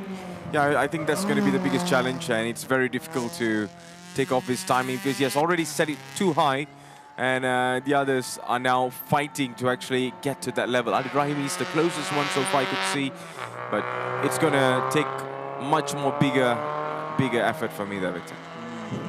I mean, it's maximum effort, really. I mean, final round of the season. I mean, even though we're at the start of 2026, you know, there already are plans being made right here, starting from, you know, when the cars came in earlier this week, all the way up until this very qualifying session here. All the best laid plans here are for Adi Rahimi to bring some glory here for Laser Motor Racing. Can he do it once more? 124.145. Finally, he finds it. Wow. 1/10 of a second faster than William Ho. That's enough to get him on pole position. I told you that, Victor. You know, all he has to do is just lock in, and he just did that really well. And right now, he is the fastest man on the track for the super sporting class, qualifying 2. Man, there's no limits for his potential, Victor. Not at all. So, with that being said and done, he's really showing exactly the kind of promise that he's shown since official practice. Now he is on pole position here potentially for the race. Don't see where exactly William Ho is. He's not on the track, I believe. So pretty much it's going to be Adi Rahimi, I think, to clinch that compared to everyone else. The only other guys on track here are Freddie Ang, who's still trying to improve on his P6 time, and also Kenneth Cole, who is currently stuck in P5. I mean, what a performance. What a performance, what a drive by Adi Rahimi so far. And it's very nice to have this map, actually, you know. We can actually track where's everyone and what's everyone doing. It's weird. It's just weird for me to see that it's the South Loop instead of North Loop this time. Exactly, It looks so different. I understand that. It looks so different, but yeah, it feels so right, doesn't it? Yeah. I mean, I feel like we're on a whole new track, you know, like just seeing it from here, but yep. Wow. Checkered flag is out, ladies and gentlemen, so Adi Rahimi will confirm his P1 lap here, so we'll see when the official results come out later on. If he's going to be nailed it, I think he's pretty much done it. He's already feeling very exuberant already inside of his cockpit, definitely. William Ho, in spite of the fact he got dethroned, he's still on the front row. He's still going to be a factor later on when we get into the actual race itself. Kenneth Cole is coming across the line. Doesn't look like he's improving on his time at all. Still remains in P5. Freddie Ang still remains in P6 as well. But crucially, because he made it up into Q2, he's going to have a good chance here of trying to fight for the lead of the championship. So, here we go. The provisional results of the qualifying 2. Adi Rahimi from Laser Motor Racing takes pole position ahead of Toyota Racing's William Ho. Bradley Banting makes it up to the second row here ahead of Aman Nagdev. So, PSN Automobile and Axel Sports will be starting side by side.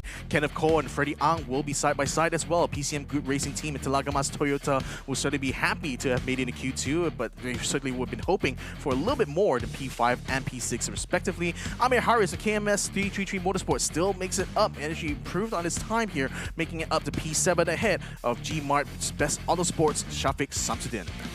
Yep, so that is the timing, that is the list so far, the provisional results for the Super Sporting Qualifying 2. Adi Rahimi, yet again, proving everybody wrong, but the biggest challenge for him today is going to be, can he prove us all wrong on the actual race? Coming across the start line here, it's going to be doing, I think, a practice start here, maybe. So we'll see. Again, it's all about making sure everything is in tip-top condition. You know, it's been, what, 4 months, I think, since the last round here. So these guys are doing all the checks they need to make sure the car is in top condition here for this race. So Adi Rahimi knows that he's got a huge opportunity here for Laser Motor Racing. He needs to be able to stick this one here. There you go. Just pop that clutch and leave it off the line. He's very strong right now. Adi Rahimi is, you know, if you can see his aura, it's absolutely on fire right now. I like how you put it aura there, man. Yeah. So some of the other drivers, again, doing their practice starts. They're only allowed to do this at the end of qualifying once everyone's already finished their flying laps. And pretty soon, we're going to be moving on to our next qualifying session here as we have a look at the replays, the highlights of our Q2 qualifying for the super sporting class. There you go, we saw all of our races coming out earlier on. And this was car number 46. And it's none other than Kenneth Cole, who has been spectacular throughout it. But then the biggest challenge is when we saw William Ho was putting a benchmark on his timing to beat until we see Adi Rahimi finding his form back in the final moments there, Victor. And not a moment too soon, doing it at literally the last of 2 minutes of Q2. He managed to clinch that pole position away from William Ho, but William still remains a big threat here going into race 1. So Laser Motor Racing cannot rest on their laurels. They know it's going to be a very tight fight going into turn 1, lap 1. And Adi Rahimi, he's certainly going to be the man for the job here for Laser Motor Racing. Oh, for sure, man, for sure. He's definitely going to be the man. And he's definitely up for the challenges today. So this weekend is going to be looking either bright for him or it's going to be turning out dark later on once he gets into the actual track for the race. Yeah, I think, speaking about dark, like weather conditions here is looking like it's going to be continuing to stay sunny more or less for this early part. Although I do see that there's a potential for rain from 3 p.m. onwards, so that could be affecting our last race of the day here, which is going to be in the classic car challenge that we're having for the first time ever in this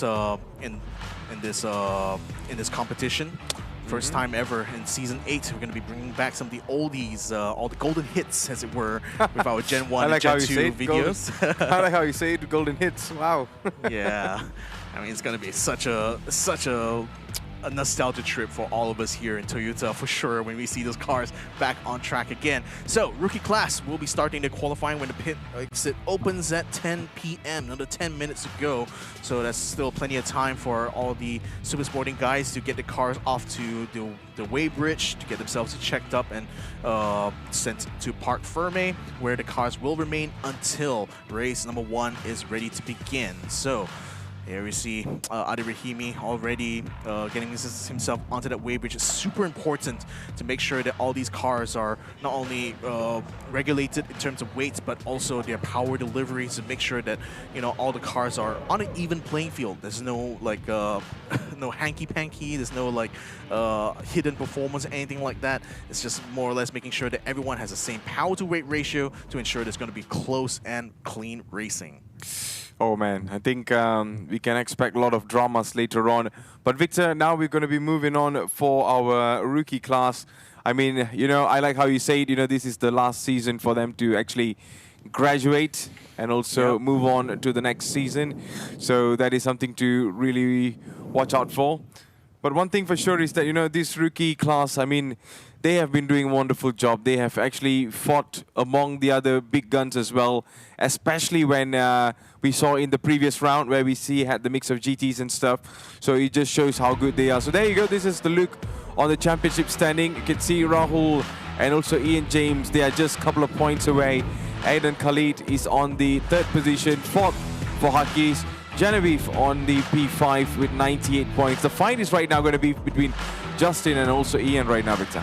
Not just that, even Aiden comes in as well. Yep. Aiden, you know, had a very strong round 2 performance, and that allows him to stay, you know, within touching distance of Ian James, so you cannot really count him out too much. And expect that he's also going to be in a tight fight with Hakish as well, you know, only being 1 point ahead.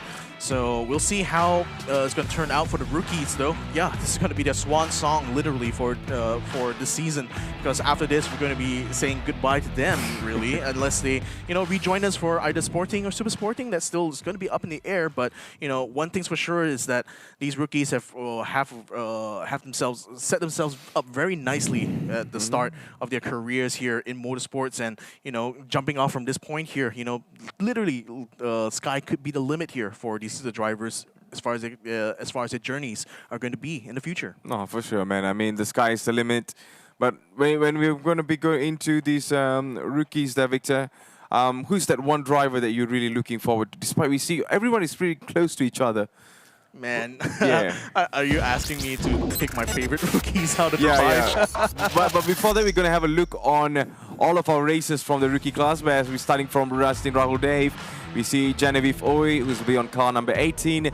Ian James on car number 22. We got Hakish on car number 24. Aidan Khalid on car number 27. And then we have, I think that's about it.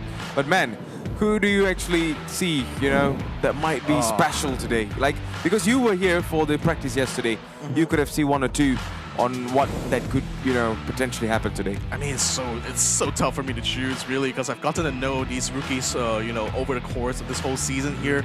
It's really hard. I think this is where they're gonna decide either Victor can be their friend or not. Okay, I tell you what. My favorite rookie is going to be the one who wins this round. How about that? Fair enough. Fair enough. That's fair enough. Okay. Yeah, so I guess like in that front running here is Justin Dev, who's currently 47 points up. Ian James also another potential. He had a really good start to the season, but I think like now it's going to be about him pulling it off in this final round itself. I mean, last round also was incredible. Last round is actually his best performance by far. But it's all going to be about those points, and those 4 points separate him and Justin Dev. So it's between the two of them, really, I think, for this rookie class championship. All right, so that is going to be a huge challenge for the rookie class. But, I'm really looking forward to see who's going to be winning it, just like how you said there, Victor. Your favorite driver is going to be the one that's going to be winning it. But, yeah, I mean, these kids, they are really good. They got what it takes, and we saw how they perform even against when they were put in a super sporting class together in the previous round, I believe.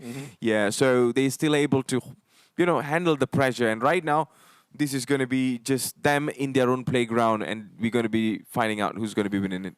Yeah, and they also get to still continue to drive the Gen 2 Vioses. I mean, they generally the rookies do drive the car one generation behind, the super sporting class.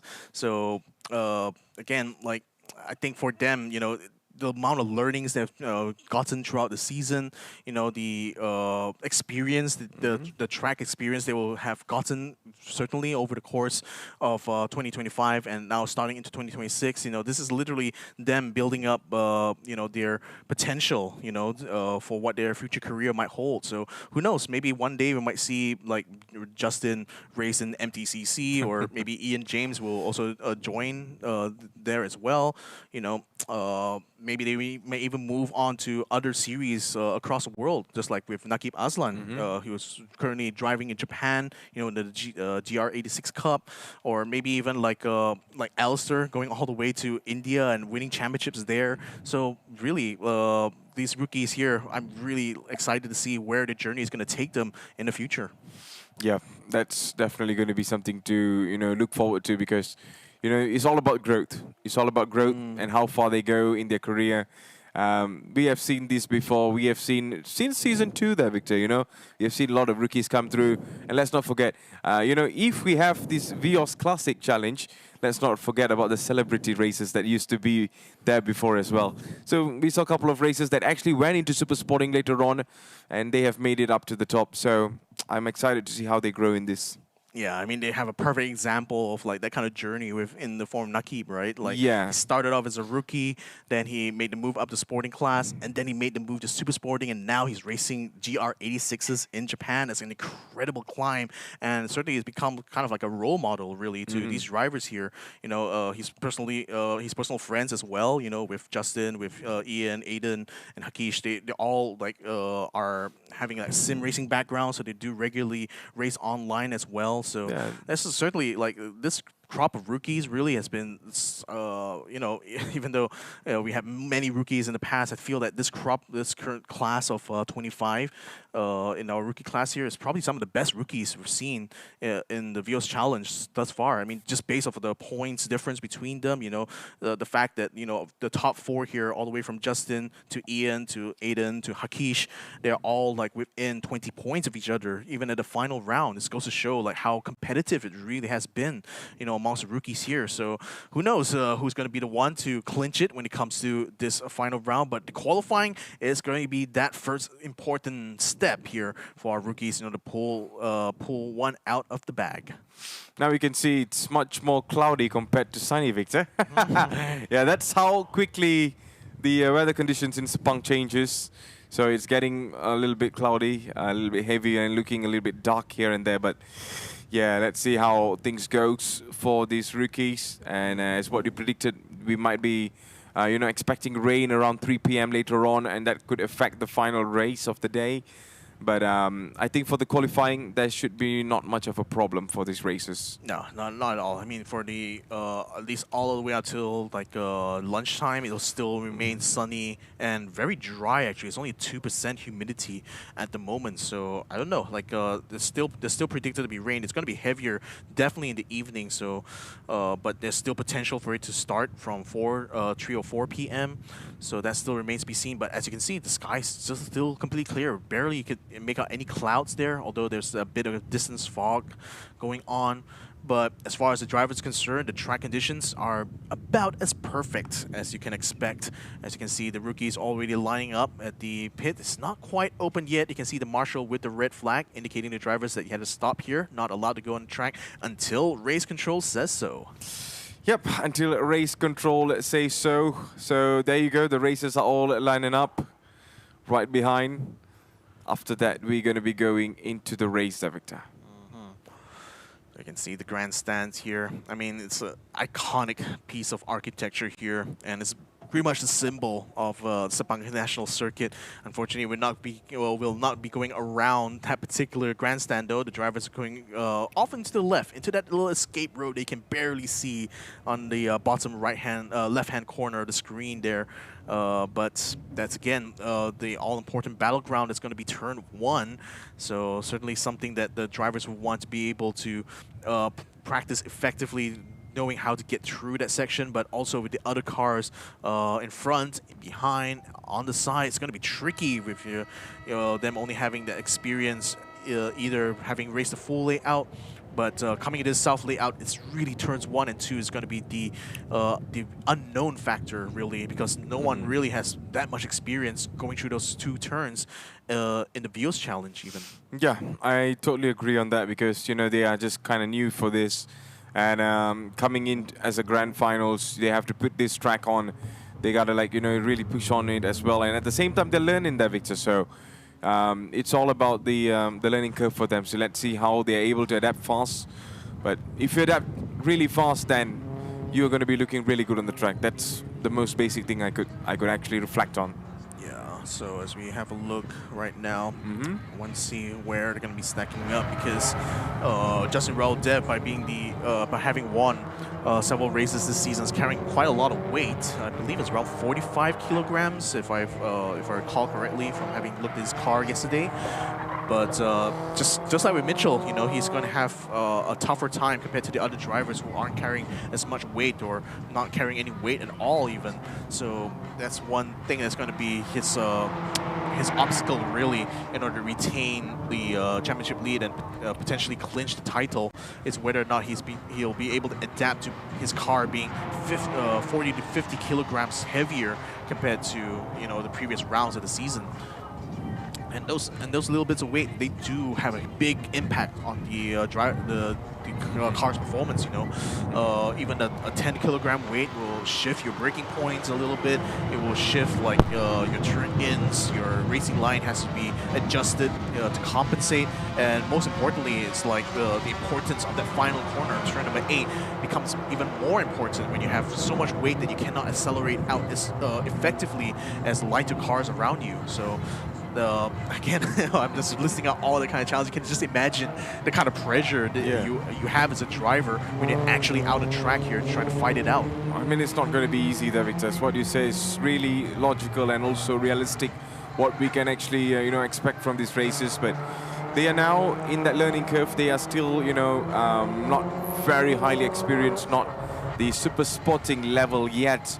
But they are slowly getting there, and they're aggressive, they're hungry, and we can see that every time they're on the track there, Victor. So let's see how they progress, let's see how they move towards the, or maybe climbing towards the ladder. Maybe the next season they might be in the sporting, or they might be racing for something else. We never know. So one thing for sure is what matters is going to be right now, Victor. Yeah. Right now is what matters. Right now is what they need to do to qualify and also win this race. They got nothing much to look back, to be honest.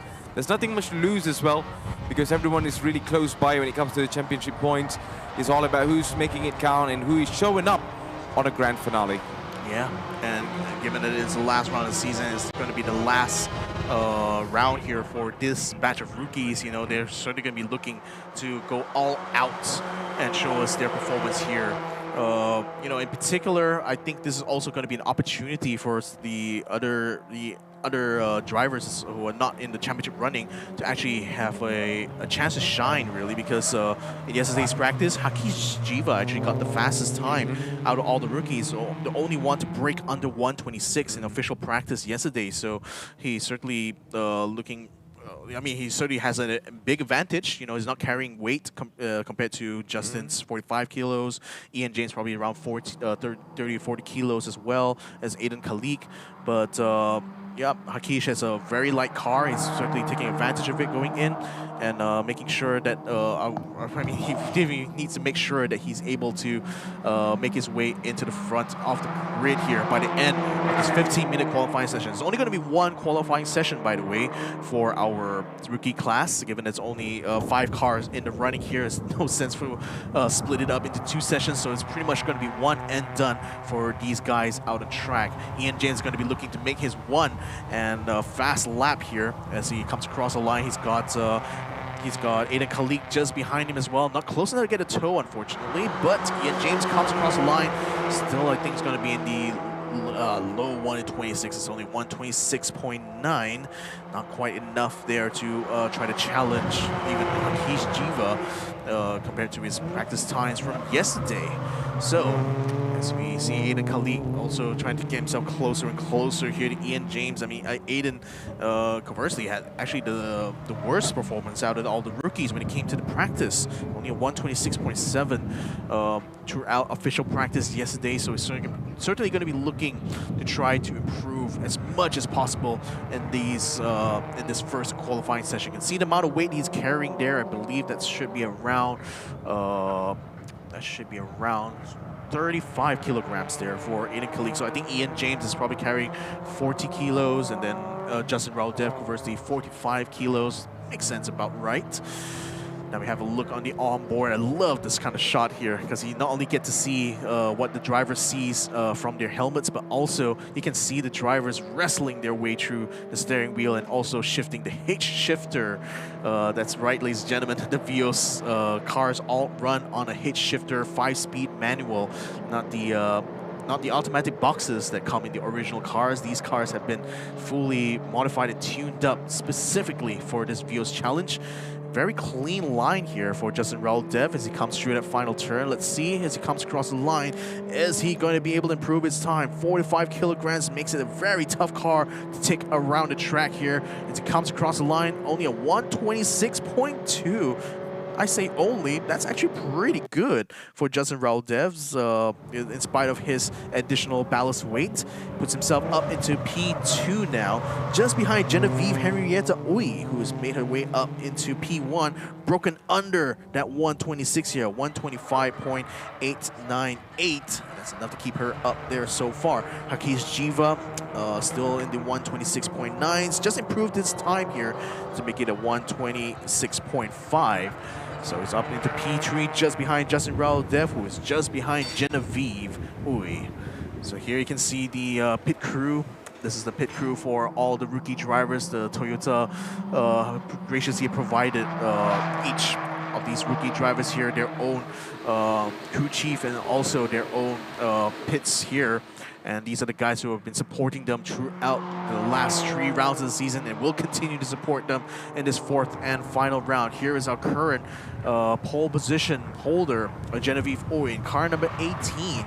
She has so far not had the best of seasons. It's not really in the running when the championship is concerned, but given that she has no weight on her car, she actually has a big advantage compared to the other rookies here, and looks like she's taking full advantage of that. Coming across the line now, can she improve her time? Sector 1, Sector 2 times, doesn't look like it's improved all that much really. As he comes across Sector 3, it's still not quite the lap that she's looking for here. I think this next lap is going to be the one where she's going to try to pull it off.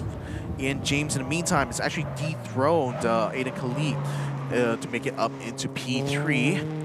Haven't quite had the timing tower up for you guys here, so I'm going to have to verbally communicate to you guys where the drivers stand for now. Hakish Jiva has finally set a good time on the board. 126.3, and that's enough to put him up into P3, taking down in James to P4, but still behind Justin Raudev by a total of 4/10 of a second. Hakeesh Jiva continuing to run on. We got 6.5 minutes to go here, ladies and gentlemen, before the end of the rookie qualifying. So we'll see how Hakeesh is going to try to improve. Again, just like with Genevieve, I don't think he's carrying any weight. Nope, no weight. Oh, no weight whatsoever for Hakeesh Jiva. So again, he should be able really to improve on that time, getting up into the top 3 already, even into pole even. So we'll see as we come across now. Taking a nice ginger line. This is of course the Gen 2 Vioses that the rookies are driving in. We're going to be seeing a few more of these Gen 2 Vioses when we get to the classic race later on. So Hakeesh now taking a very ginger line through here. Actually, I say ginger. He's actually quite aggressive onto the outside curb here before turning in. So trying to maximize his exit speed coming out of the final turn. Making sure he can get his way into the line. What the time is, don't think it's going to be enough. 126.4 still remains in P3. Not enough to take down Justin Raudev yet. So yeah. As we can see, Matthews, Genevieve Uy is currently in pole position here. You got it. Whoa, okay. Yeah, so... wow. I mean, a big advantage, to be fair, as I was saying earlier on, because of the lack of weight on her car. Yeah. So, but then again, given that she's not really in contention as far as the Rookie Championship is concerned, she could actually be the one to clinch, the win in this round itself. So we'll see. All right, that's going to be the most interesting story if that happens. You know, the rose finally bloom among the storms, or should I say among the thorns, of course. But man, I just can't believe what I'm watching right now, Victor. You know, but yeah. But on the other side, the weights for the other races, you know, comes into play and stuff. But yeah, so I'm sorry. I'm just laughing at the fact you just called Justin a thorn.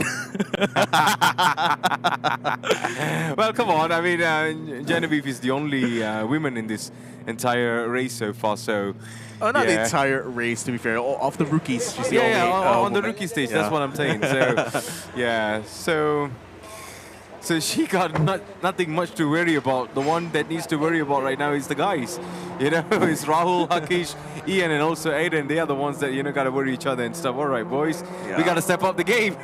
Or rather, I think the best strategy for Genevieve now is basically let the boys fight it out. I'm just going to pull into a pole and just stay there. That's the whole thing I'm talking about. That's what I'm talking about, yeah. No, the thing is, like, these rookies are extremely fun to hang out with. You know, they had the opportunity during the campus tour, you know, to tour around Malaysia. And, you know, from what I hear, they had an absolutely fun time, you know, going from campus to campus, you know, doing meet and greets, you know, with the all other, like, young motorsport hopefuls. You know, they're really just paving the way, you know, for a lot of young drivers who are looking to start their motorsport career. This is literally one of the best opportunities right now in Malaysia, you know, as a young driver, in order to put your name out there, in order to show your performance on track. You know, this is such a great program that Toyota has not only executed but absolutely delivered as far as the talent is concerned. You know, it's really been a huge boon to the younger racers in the country right now. And, you know, you're seeing this batch of the class of 25 going to be graduating after this round. So we'll be hoping for the best for all 5 of our rookies here for the journeys in the future. Yep, that is our final words for them. And let's see how far things could go. But at the moment, there's about 2 minutes, 30 seconds left in this qualifying session for the rookie class. And Genevieve is still leading this race, leading this qualifying session, to be frank. And Hakeesh right now, who has gone up there, Victor. And Aiden comes into 3rd position now. Yeah, so Rahul has not really found any, like, Justin has not really found any kind of, like, improvements so far even after setting his best lap here, 126.3. Actually, no, he did actually improve on it, but not enough compared to the other drivers who seem to improve even more. I mean, Hakish is now also broken into the 126s, just like he did with practice. So he's finally getting himself into the form that he showed from yesterday itself. So that's exciting to see here. Ian James just did a time that's slightly better than Justin, and that's enough to keep him up in hit. A bit of a spill there from Genevieve as she clipped the apex onto the inside and took a spill onto the outside, throwing up a lot of dirt onto the track there. Maybe laying a little bit of a trap to the other boys. You can say that. But for me, Victor, personally, right, I love this Vios.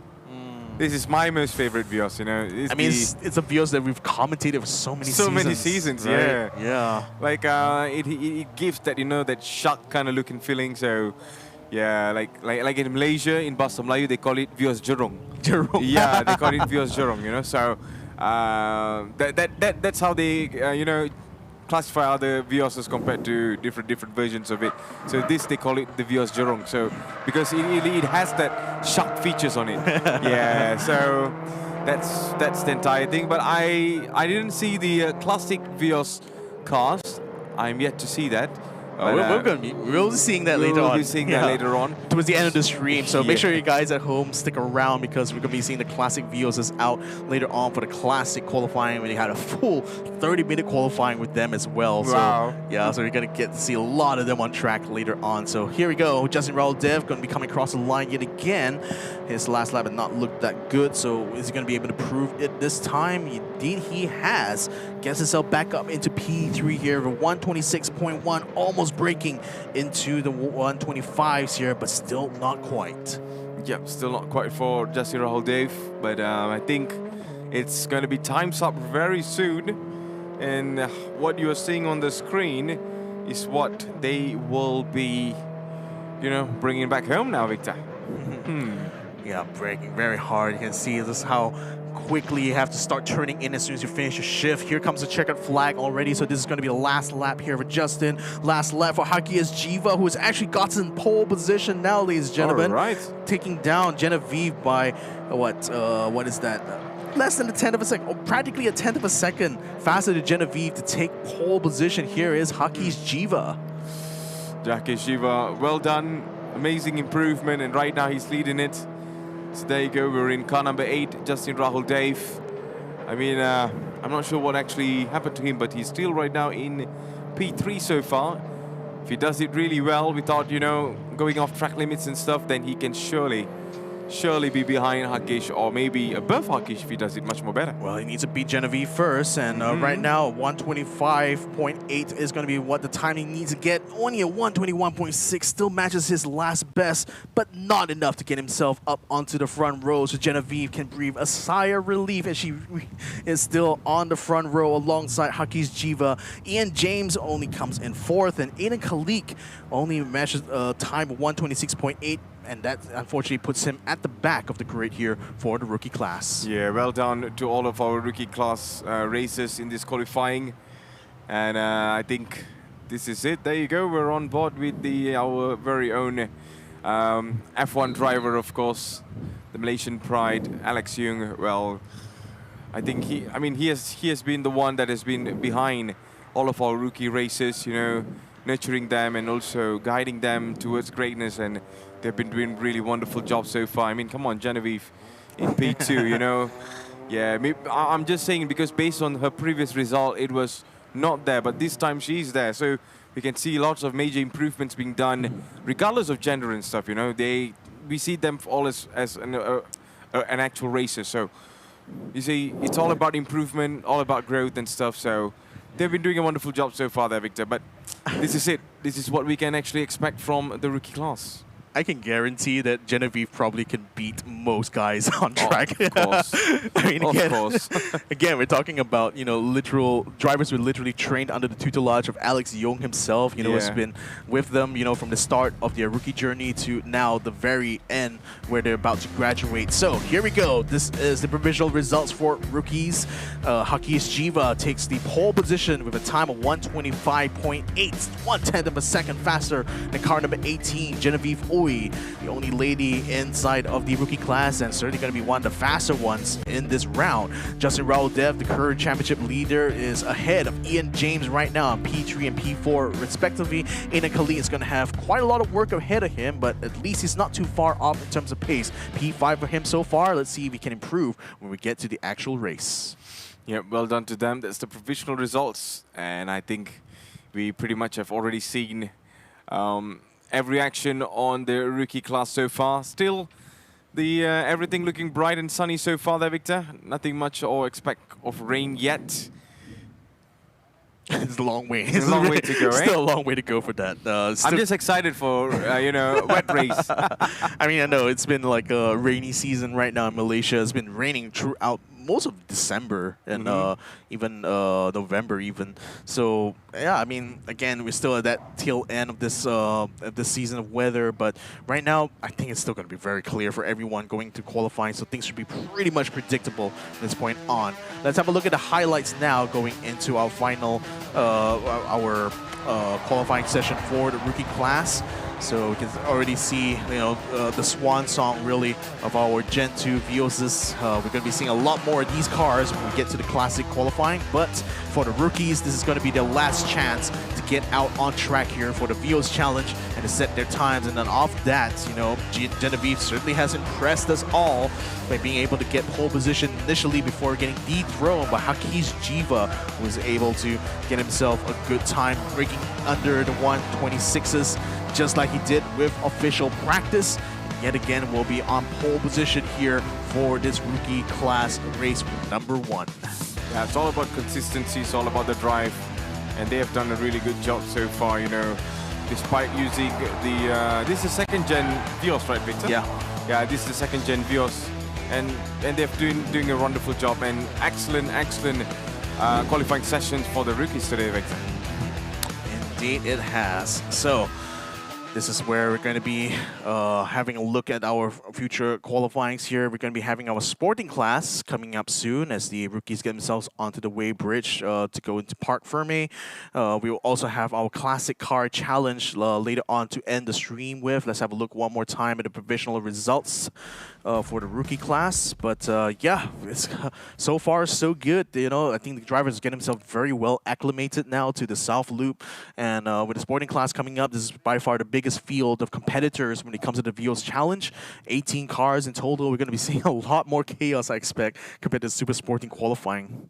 Yeah, of course, man. I just can't wait to see how things could, unfold between all of these races, especially be it rookie class, be it any class today, because it's the grand finals and they got to do their very best and they cannot be making mistakes. This is the time you actually give your very best. You got to give absolute all you got because this is your last shot.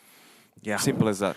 Yeah, last round of the season, last shot for the rookies, and again, last chance for them to shake hands with the super sporting guys, So, I mean, wow, it's just incredible to see the journey that they've had so far, and certainly it's going to be a lot of things to look forward to in the future when it comes to these guys. But for now, we're going to be taking a short break right now as we get ourselves set up for the next qualifying. My name is Victor Cax. Joining me here is Matthews. We'll see you guys in a short while. Until then, we'll see you again. Honestly, it was pretty hard. Happy to bring the car home in first place and cleanly. Yeah, I know the double points didn't make me push a bit harder, but I'm leading the championship, so I also didn't want to take any unnecessary risks. The full track, once again, is about managing your tires. So it's about prolonging the life of the tires, and I think we did a pretty good job today. The team gave me a very good car. I think it was more of a mental battle for the last lap for first position. Finished first. I finished P1, really grateful for that. The last round of PGR, round 2, wasn't as good for me because I had the pace, but the luck wasn't on my side that time. So getting away with the win today, I'm really happy about that. Also, very important points for the championship. Kept my head down and drove to the finish line. I finished P2, started P4, sorry. Today is not so bad. Today we started. It's quite gloomy today, quite cool. Yesterday was a lot tougher than today. I think just the heat alone, the car performed a lot better today. Yesterday was struggling a bit with pace. The double points is a lot compared to your standard race. If you DNF in the double points, your championship is most likely gone. I think just coming back, finishing second, yeah, that's the best that we can do. I feel I can run 5k.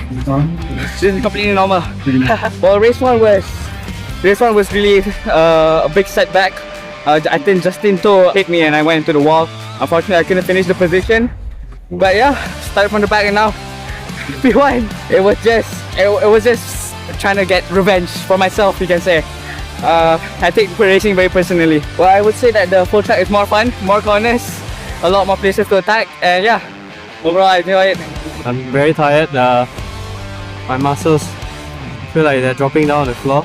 But of course, I have to be mentally strong and just keep holding on all the way until the finish line. Felt much better in race 2 because I removed 5 kilos yesterday off my car. I still had 30 kilos. I'm still losing speed on the straight line compared to the other cars, but I managed to find ways to make time to avoid being attacked. I think the full track is more technical because you have a lot more different kind of corners. So the margin in the time between other drivers is much bigger compared to just half track. Everyone's like almost the same lap time in half track. So yeah, it's more interesting. Finally getting into first place and actually managed to slowly pull the gap all the way until the end. P1! That's it from us here at the Petronas Sepang International Circuit for the Vios Challenge 2025 Season 8 Round 3. It has been spectacular. It has been full of drama. It has been full of adrenaline for all the races. So, we do hope we see you on the next one because for Toyota GAZOO Racing, it's about pushing the limits.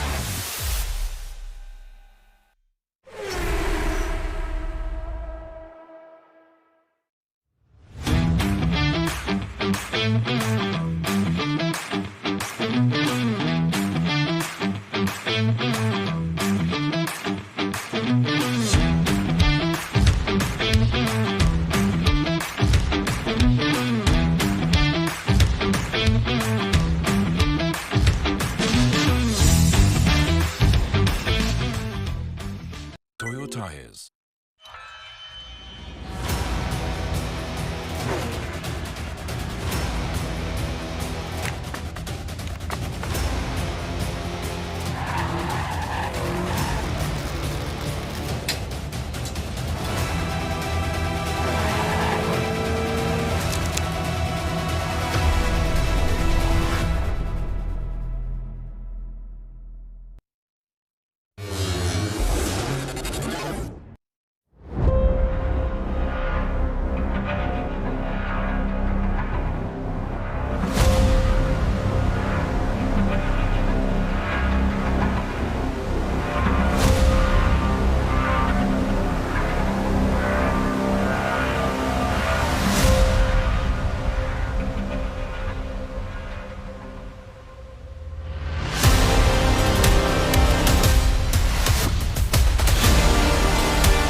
We're back. Welcome back, ladies and gentlemen, to the Toyota GAZOO Racing 2025 season that's ending in 2026 here, the final round of Season 8. My name is Victor Ang. Joining me here is Matthews Isaac. We're here to bring you guys now the next qualifying session. This is our sporting class official qualifying number 1. We already saw what the super sporting guys have done. We already saw the rookies do their final qualifying of the season. Now we're going to be seeing the sporting guys do the same as well. Yeah, this is the one step before you go into the super sporting. So you have seen a lot of amazing drivers come through here, and let's see who makes it up to the best, Victor. Yeah, we will see indeed. So we got 18 drivers here, but really it's going to be one driver who is head and shoulders above most here. Juan He is right now the leader in the championship here by a whopping 41 points. He leads ahead of Elson Liu, having stellar performances in both round 2 as well as round 3. Particularly, I think this is also going to be an interesting one to see for some other drivers here because like Nick TZ managed to get himself a good position when it came to qualifying. He's actually quite far down when it comes to the order, the standings here, only in 9th position, and that's unfortunately due to some unfortunate incidents for him in the previous rounds that's put him down there. But we'll see whether or not he'll be able to bounce back from this once more. As we have a look on the rest of the drivers here, a lot of drivers unfortunately will not be joining us for this final round of the season. And but of the ones who are going to be joining us here today, I'm certainly going to be excited to see how they perform in this final round. Oh, for sure, man. That's one thing that we can't wait to get things sorted out. If everything goes good, you know, all these races. We got a lot of races in this category, of course. So I just can't wait to see where they will be placing. You know, any interesting drivers you saw from the practice yesterday, Victor?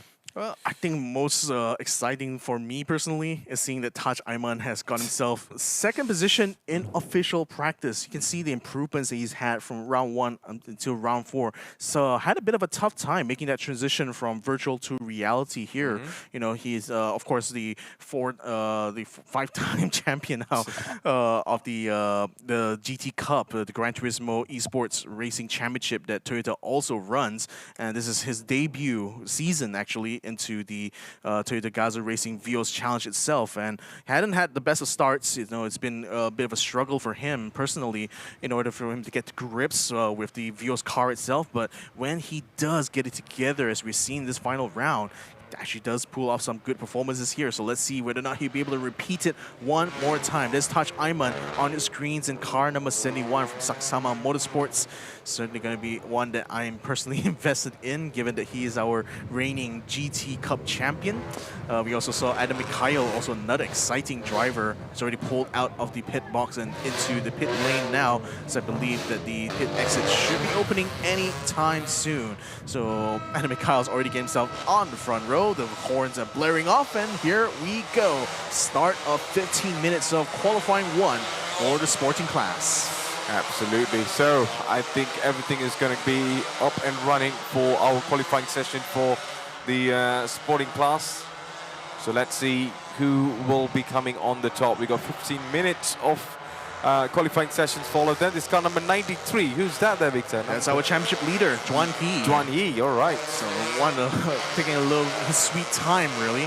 So it's going to be right in the middle of the pack, but that could be where he wants to be, really. Like, especially if you're carrying a lot of weight, he wants to take advantage of slipstreams from other cars in order to make up for that deficit, and certainly it's going to be on the cards here for Juan He, carrying a total of 35 kilograms in his car right now.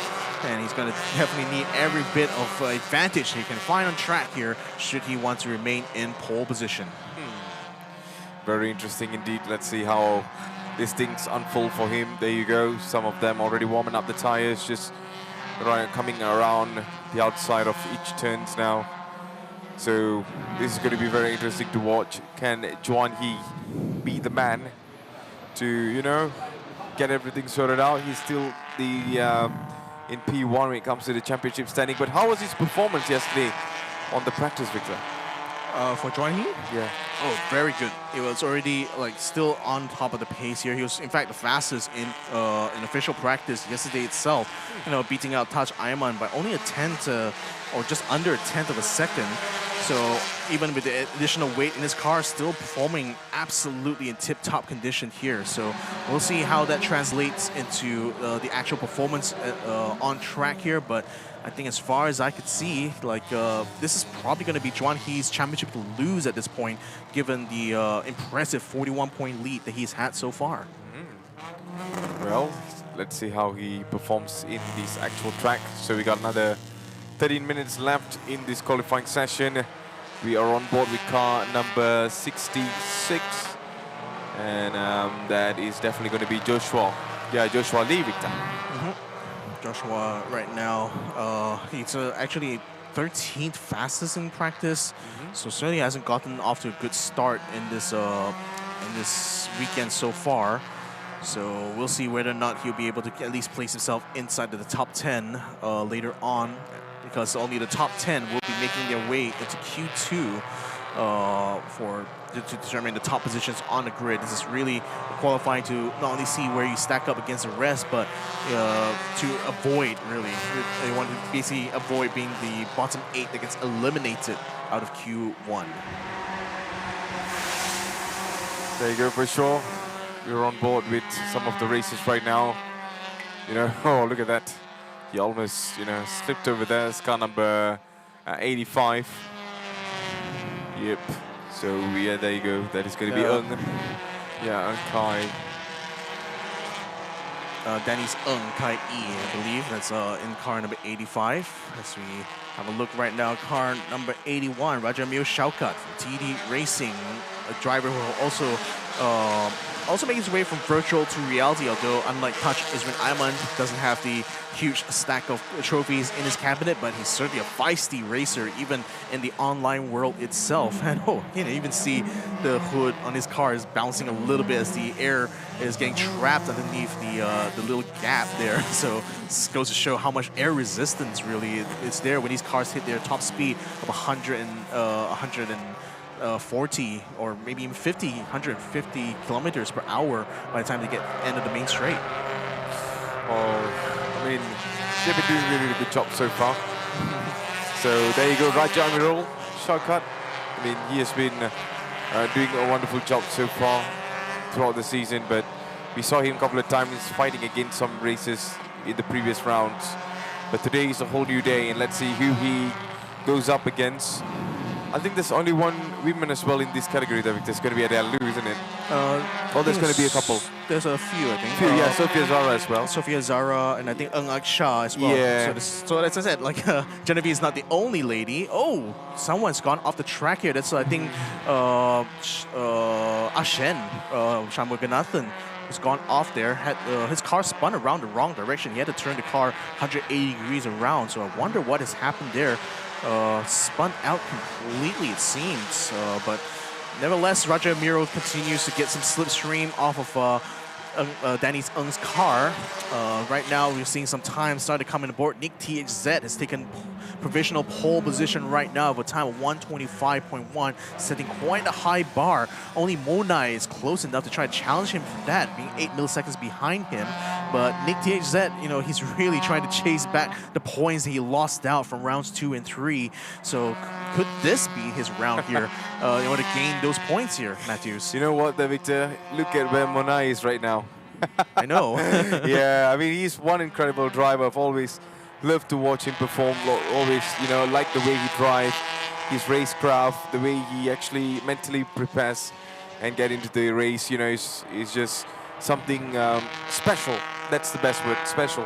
So let's see how he is going to be coming up in this race, because today there's going to be lots of things running in their heads, Victor, because, you know, it's the grand finale. You know, you want to be on the podium position, you know, in this kind of situation. So let's see how things unfold for these races today. Yeah, indeed we will. So still plenty of time remaining here. So it's quite exciting to see that Adam Mikhail's also getting himself a good position here, provisionally on the second row alongside Touch Isrin Ayman. Juan He at the moment is currently in he was in P5. Now he's been overtaken by Elson Liu, his closest competitor in the championship is concerned. So Elson looking to get a little bit feisty already from Q1 itself. So here we go, Monai, our Thai driver, who he has a shot of winning overall. Pretty long shot as far as as far as I would say, compared to how far up Juan He is. But you know, if Monai actually ekes out a win here and Juan He doesn't quite place as well as he has hoped for, there could be an upset in the cards, maybe. Yeah, that's for sure. So 7 minutes. I mean, less than 8 minutes, I would say, for these races to get a good timing. So far, it is going to be Nick THZ that is leading this qualifying session, clocking about 1.24.937. Monai coming closer. And followed by Taj Ayman, who's on the 3rd position. Impressive, Victor. Exactly. Wow, all right. Improvements you're seeing from round to round now, and you know, I think Taj Ayman has gotten himself to grips now with car number 71, and it's just very striking, that livery, even, you know, the very bright blue as well as the highlight pinks just makes this car such a distinctive presence out on track here. Yeah, that's going to be one thing.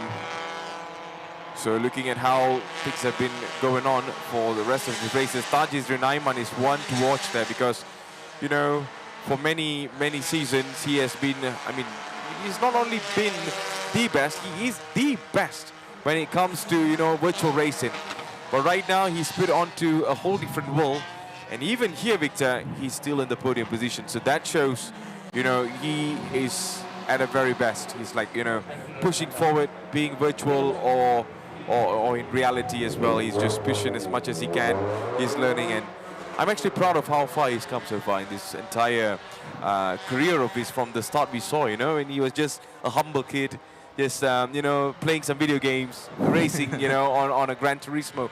And right now, look at him, turn into an actual professional racer and competing in the sporting class. Yeah, it is like the Malaysian adaptation of the Gran Turismo movie, isn't it? So we'll see. I mean, Taj Ayman, you know, he's still looking, he already placed his first ever podium in the season. Let's see if he can actually aim for a race win this time, because looking at his times here, I say he has got a really good shot at pulling that one off. And then Mikhail pulls out of the pits. It looked like he was getting something sorted out in his car, but it seems like everything's all good now. So he's got another 6 minutes of qualifying this session remaining here. Needs to be able to get himself back up into the top 10, or actually he's already in the top 5, so pretty secure in that regard, but certainly will be looking to try and improve even more, because he's fourth, almost half a second off of Nick TH's time. Yep, he's fighting for that. So there you go. This is Tajay Zrinaiman coming right up. Joshua Lee on car number 66, number 85. We are seeing. All right. See that. Yeah, that's Mitchell Chia actually. Mitchell Chia. Talking to one of his pit crews. Certainly, he's going to have a lot of discussions about what his approach is going to be, because, you know, he missed out on Q2, and it's going to have a long journey ahead of him in race 1 itself. You know, starting from 14th on the grid. So he knows the task at hand. He still has that championship lead, but it's only by 8 points. So if anything, if Freddie continues to place inside the points and he gets 0, that's going to affect his ability to defend or to regain the championship even. Yeah, that's for sure. So there you go, car number 93, Juan Yi. Who is actually putting himself now in the front row alongside Nick THZ, so he's already fulfilling the promise he's shown, not just in this official practice this weekend, but also this whole season itself. So CYC Chu Yongchun is also still inside the pits here. I think trying to get something set up right now, but he's only going to have a limited amount of time by the time he gets out, if he does get out, to try to set a fastest time. Speaking of trying to set a time, here comes Adam Mikhail through turns 1, now breaking hard into turn 2. You can even see from his camera angle how tight and narrow the entry into the corner is. So again, I think it's going to be super risky for guys to try to go side by side through the entire section there, but I expect some of that might just have to happen here, unfortunately, for our sporting class, given how many drivers are going to be vying for the very front of the pack. I mean, that's a thrill, isn't it? Let me tell you. Yeah, indeed, it is. You're coming from a long straight, and then you're going to be exiting in a very narrow section there. So that's going to be the biggest challenge for these races, and it's entertainment for us. Indeed it is. So here comes Adam Mikhail now, going through the downhill section here. He's got another car just in front of him. If he can get a little closer, perhaps he'll be able to get a slipstream, but right now he's focused on getting through turns 6 and 7. Now coming into turn 8, very important to get a nice tight line through here so you can really slingshot your way out through the exit. A bit of a drift as well for Adam Mikhail. You're going to be seeing a lot of that from him, I expect, when we get to the actual race. He's been knocked down to 6th position there by Danny's Ng. Can he improve on his time as he comes across the line? And he does improve. He does improve by a couple places. Actually dethrones Monai from 4th place. Yeah, Monai has dropped a little bit there now. He's in P5.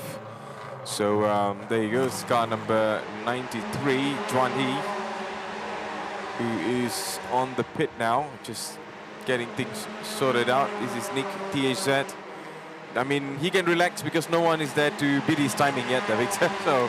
Well, I mean, I wouldn't be that relaxed necessarily, but then again, you know, the only two guys who are really threatening to take him on is one is, you know, a driver who is carrying way more weight because he's the leader in the championship, and another driver is one who's had been struggling all season long. It's only finally found his footing here to get himself a possible podium start. So we'll see. I think like for Nick, he's certainly going to be looking to try to take the win anyway.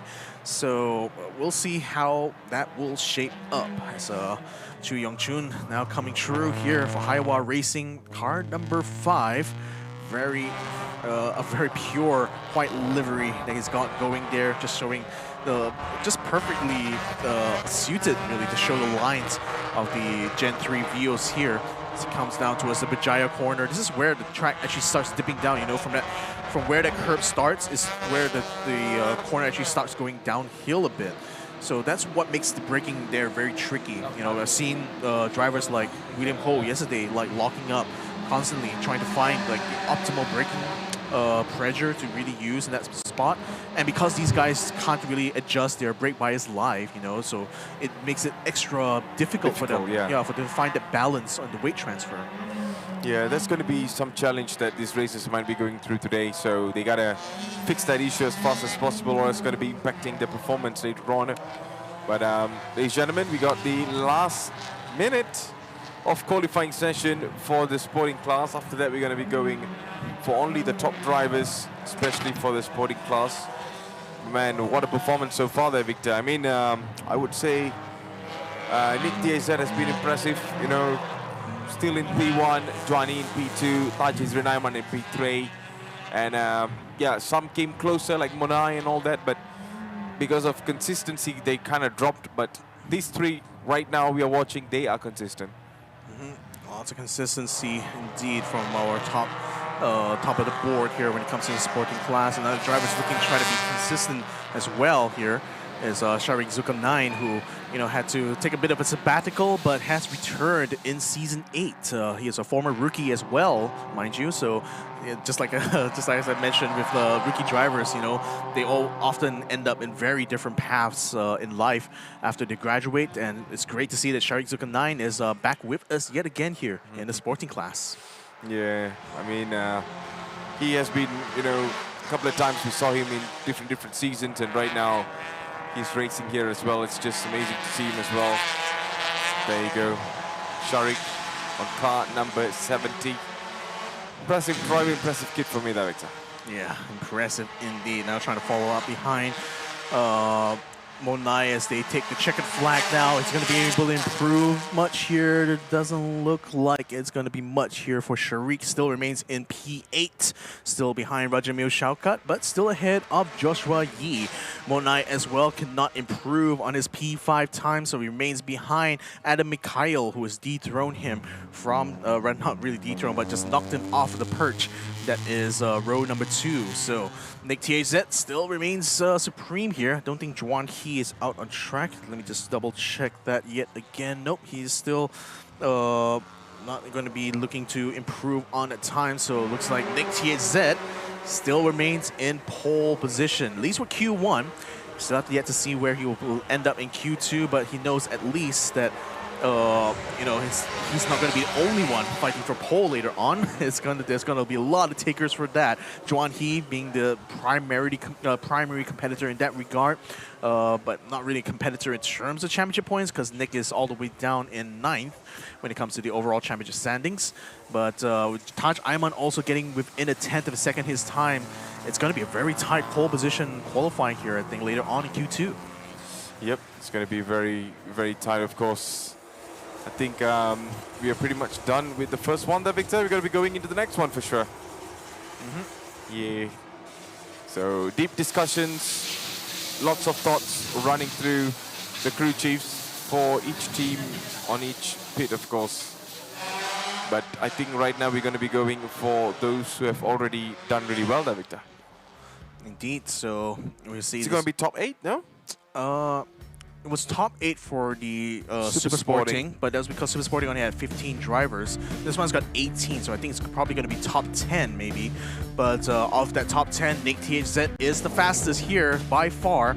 124.937. That's only milliseconds ahead of Juan He, the current championship leader in the sporting class. Taj Izrin Ayman has made improvements and made plenty of strides throughout the season so far. And it looks like this could be his best one yet. A P3 qualifying here with Taj Ayman, and Mikhail is going to be an exciting one to watch in the race, but for qualifying still remains in P4, so that still gives him a good chance. Monai, Dennis Ng, Rajamil Shaukat, as well as Dennis Ng, Shari 9, Joshua E, as well as Lee In are currently in the top 10. Cho Young Chun barely missed out on the top 10 right now. 125.4 is the benchmark that not even Elson or Dato Ken Fu can beat.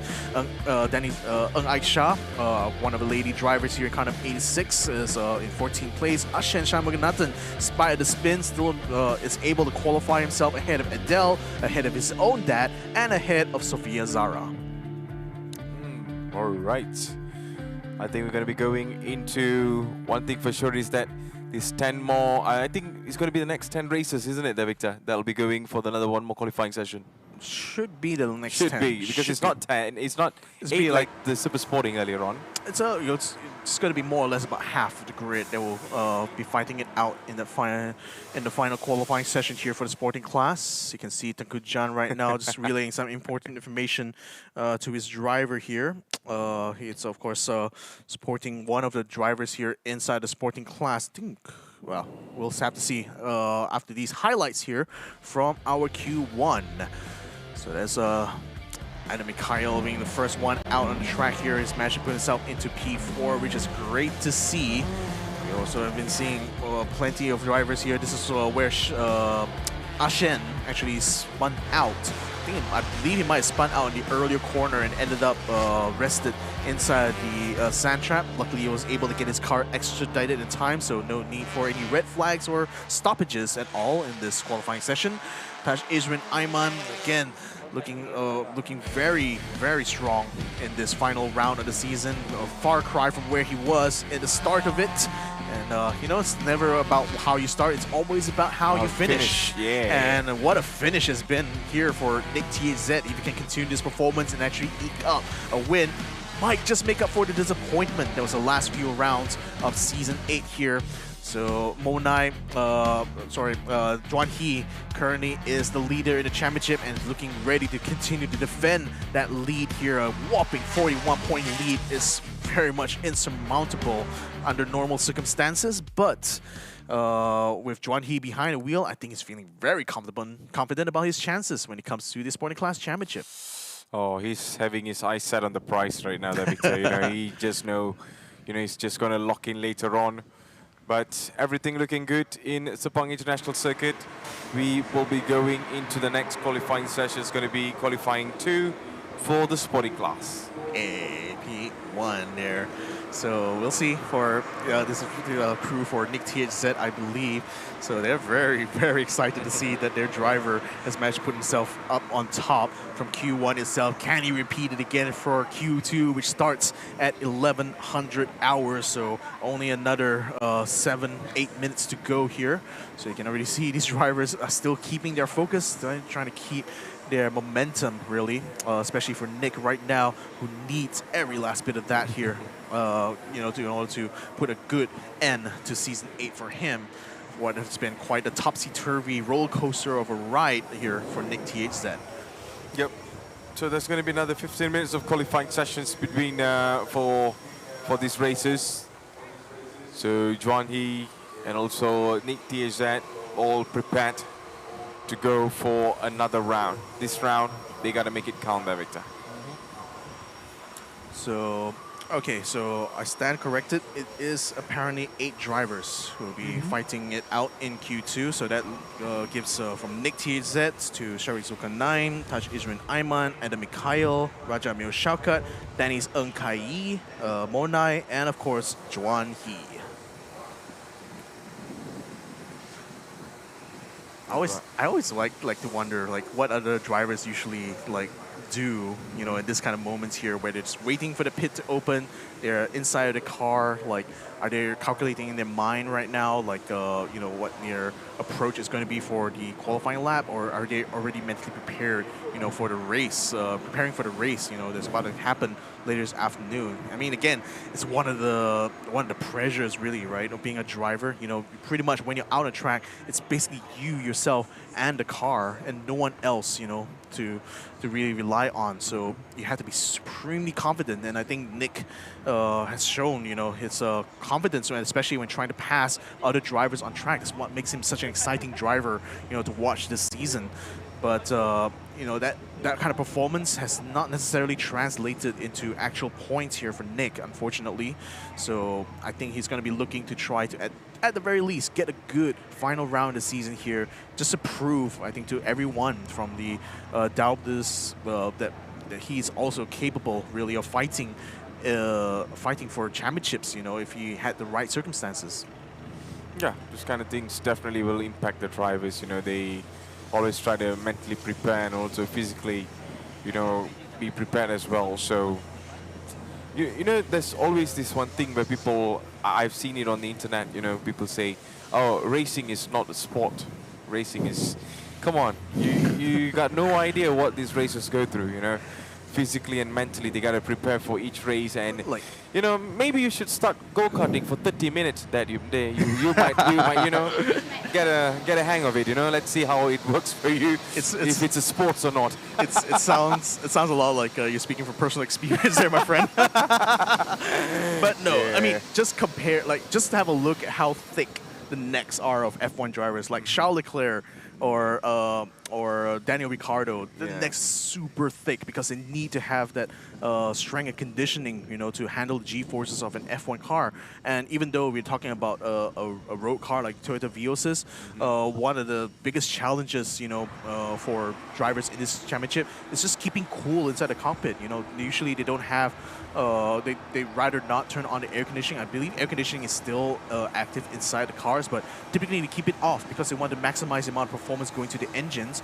But that also means having to keep their windows wound up to improve the aerodynamic performance. So you're basically sitting inside of a hot box every time you go out into the track. And especially now with the sun blaring down here, the cloud cover is kind of like moved away now. So it's going to make it extra hot out on track here. So you can imagine you're not only facing all the kind of situations, you're also wearing a fireproof suit, you know, with fireproof underwear. You're wearing such a thick amount of clothing around the outside. So it gets very hot very easily inside of these cars. I cannot stress enough, like, you know, how tough it actually is. Like, just try, you know, sit inside your car in the hot sun, wearing your thickest coat, and keep the windows wound up, and don't turn on the AC. That's how it's like inside those cars. Yeah, I think that is absolutely hell for me, and it's not easy for these drivers or anyone to just simply adapt to this. Hence why, you know, it just always baffles me, like how people, you know, come up with statements like, oh, racing is not a sport. It's like, come on, guys, come on. Yeah. Maybe you should try to get in, just try to, you know, go for some trials or something and see how it works for you. But yeah, speaking from experience, speaking from people I've debated with, so yeah. Anyways, I mean, like what you said, you know, you're sitting in a hot box, it makes total sense, you know, it's just, yeah, I mean, you know, you cannot be turning on the aircon and racing, you know, it doesn't work that way. So I mean, you still could. I think, like, John, he does, but he only does this, to be fair, whenever he's in the lead. Turns on the aircon so they can have a more relaxing end of the race. Yeah. But other times, I don't think so. But it's part of that kind of like performance versus comfort kind of trade-off, isn't it? You know, are you willing to trade a little bit of performance? I think when you're in a very tight championship battle, perhaps not. You'll definitely want to maximize as much of the power to your engine as possible. But, you know, for some drivers, you know, perhaps you emphasize more on that comfort, really, because it can get unbearably hot at times inside the car, especially if you don't open a crack in your window. But again, doing something like that will affect your aerodynamic performance, makes you a little bit slow on track. So, you know, you have to decide, you know, what would you rather? You rather be comfortable or you rather be fast? Yeah, nothing in between. Yeah, simple as that. Right, so ladies and gentlemen, we're going to be going into the qualifying session very shortly, 15 minutes. 8 drivers, let's see where they put themselves on the track. Remember, it's qualifying 2, and we are live from the pit, of course. So these are what's happening on the pit so far now. This is car number 81. Yeah, a couple of minutes more before the pit exit will open. So the driver's already deciding to just kick it back. I think, I think that he's not involved in Q2, so he's going to be kicking it back and, just getting a bit of a relaxation in before the start of the first race. Hey, all smiles here. You can tell the mood, in the paddock right now is extremely in high spirits. It's the last round of the season. Everyone is gathered again once more, and there's prize money to be won later this weekend. So everyone is really just hyped up for this very moment itself here. It's great to see. For sure. They're just getting all pumped up for the grand finale, of course. So, yeah, I can see all cars like literally parking under the shade. As I said, it's hot It's out of hot, track. it's hot, it's hot, It's getting hotter even. Like it was already 35 degrees on track early on. Air temperature was about 26, 25. Now it's gone up to 29 degrees on the air temperature. Who knows what the track temperature is going to be like? Probably closer to 40 degrees at this point now. So that's just going to cook up the tires. It's going to cook the driver inside of the cockpits. So you're preparing a whole meal, eh? Yeah, whole meal, and maybe we can go to the lounge for dessert later.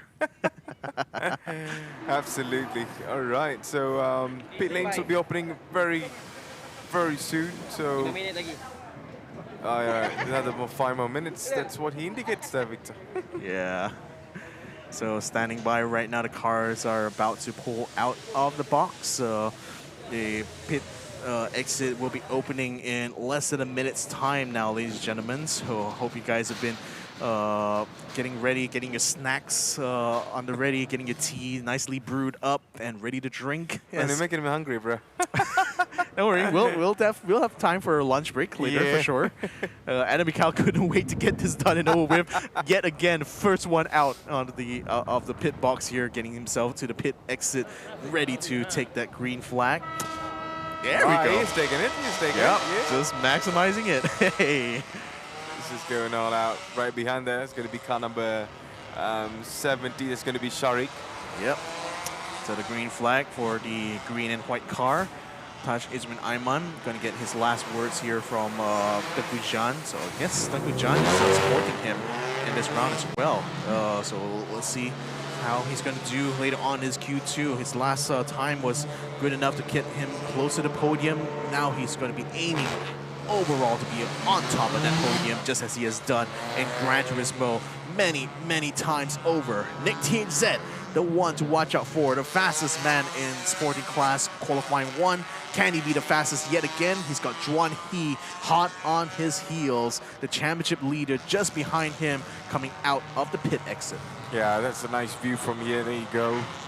This is coming into those tight corners from the south track, of course. This is where most of the challenges we might see later on once the race starts. But for now, it is all about you being the fastest on the track. Exactly. So that's Monai now pulling out, and I think that's probably one of the last of the top 8 drivers in the sporting class will be coming out for Q2. All eyes on the man who was fastest in Q1 here. He's followed close behind by Taj Izmin Ayman. See whether or not Nick will be able to pull another one out of the hat this time around. No weight on his car, it seems, and that certainly is helping him a bit. Does get himself a little bit feisty coming off of the exit of turn 5.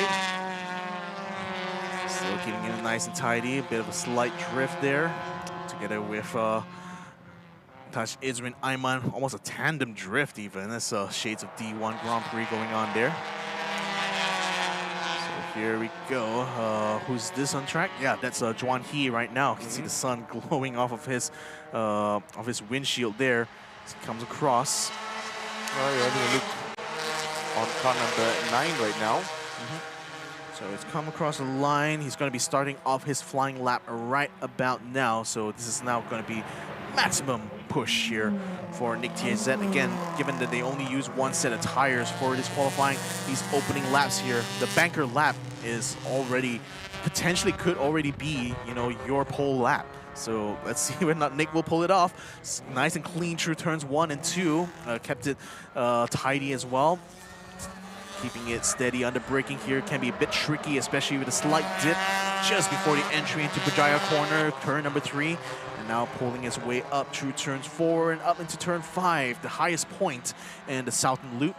And this is where it all starts to go down, down, and down through the next few corners. You had to sweep your way through, taking the fastest line possible here. Nick THZ is going to be on it for sure, trying to keep his car nicely balanced as he keeps his cars drifting. There's a little bit of a lift on his right-left tire. Sorry, his rear left tire. Oh, a bit of a squirrely braking there. Well, try to keep it as late as possible, it seems. Bit of a clip in the apex there, throwing out a bit of dirt, but no harm done. Still keeps it nice and tidy on the track. Now, what is going to be his benchmark time that he'll be setting out on track here? Nick THZ was fastest in Q1. He comes through, still looking like the fastest so far, at least between him, Taj Izin Aiman, and Raja Mio Shakan, and even Danny's Ng. Wow, look at the list there, Victor. You know, it's just mind-blowing, isn't it? Taj Aiman on second, Raja Mio Shakan. Oh, now we see Juan He has gone into P3. There we go, into the second row. Slow and steady. Into the second row goes our championship leader. It's going to be, or likely going to be alongside Raja Miro. Maybe if Danny's Ng can find improvements, or maybe even Adam Mikhail. Let's not count him out too far yet, because he's only just come out and is already starting to put sorry, he was the first one out, but is only now starting to put some good laps in. Wait a minute, ladies and gentlemen. Monai has just taken over pole position here by almost 0.2 of a second ahead of Nick THZ. Oh boy, I mean, you just cannot stop anyone here at this moment, you know. It's just, you do your best, you get your best. And Monai is the one I've always watched, and the ones that I've always, like, you know, I felt like he got a lot of potential. And right now, he is been P1, Victor.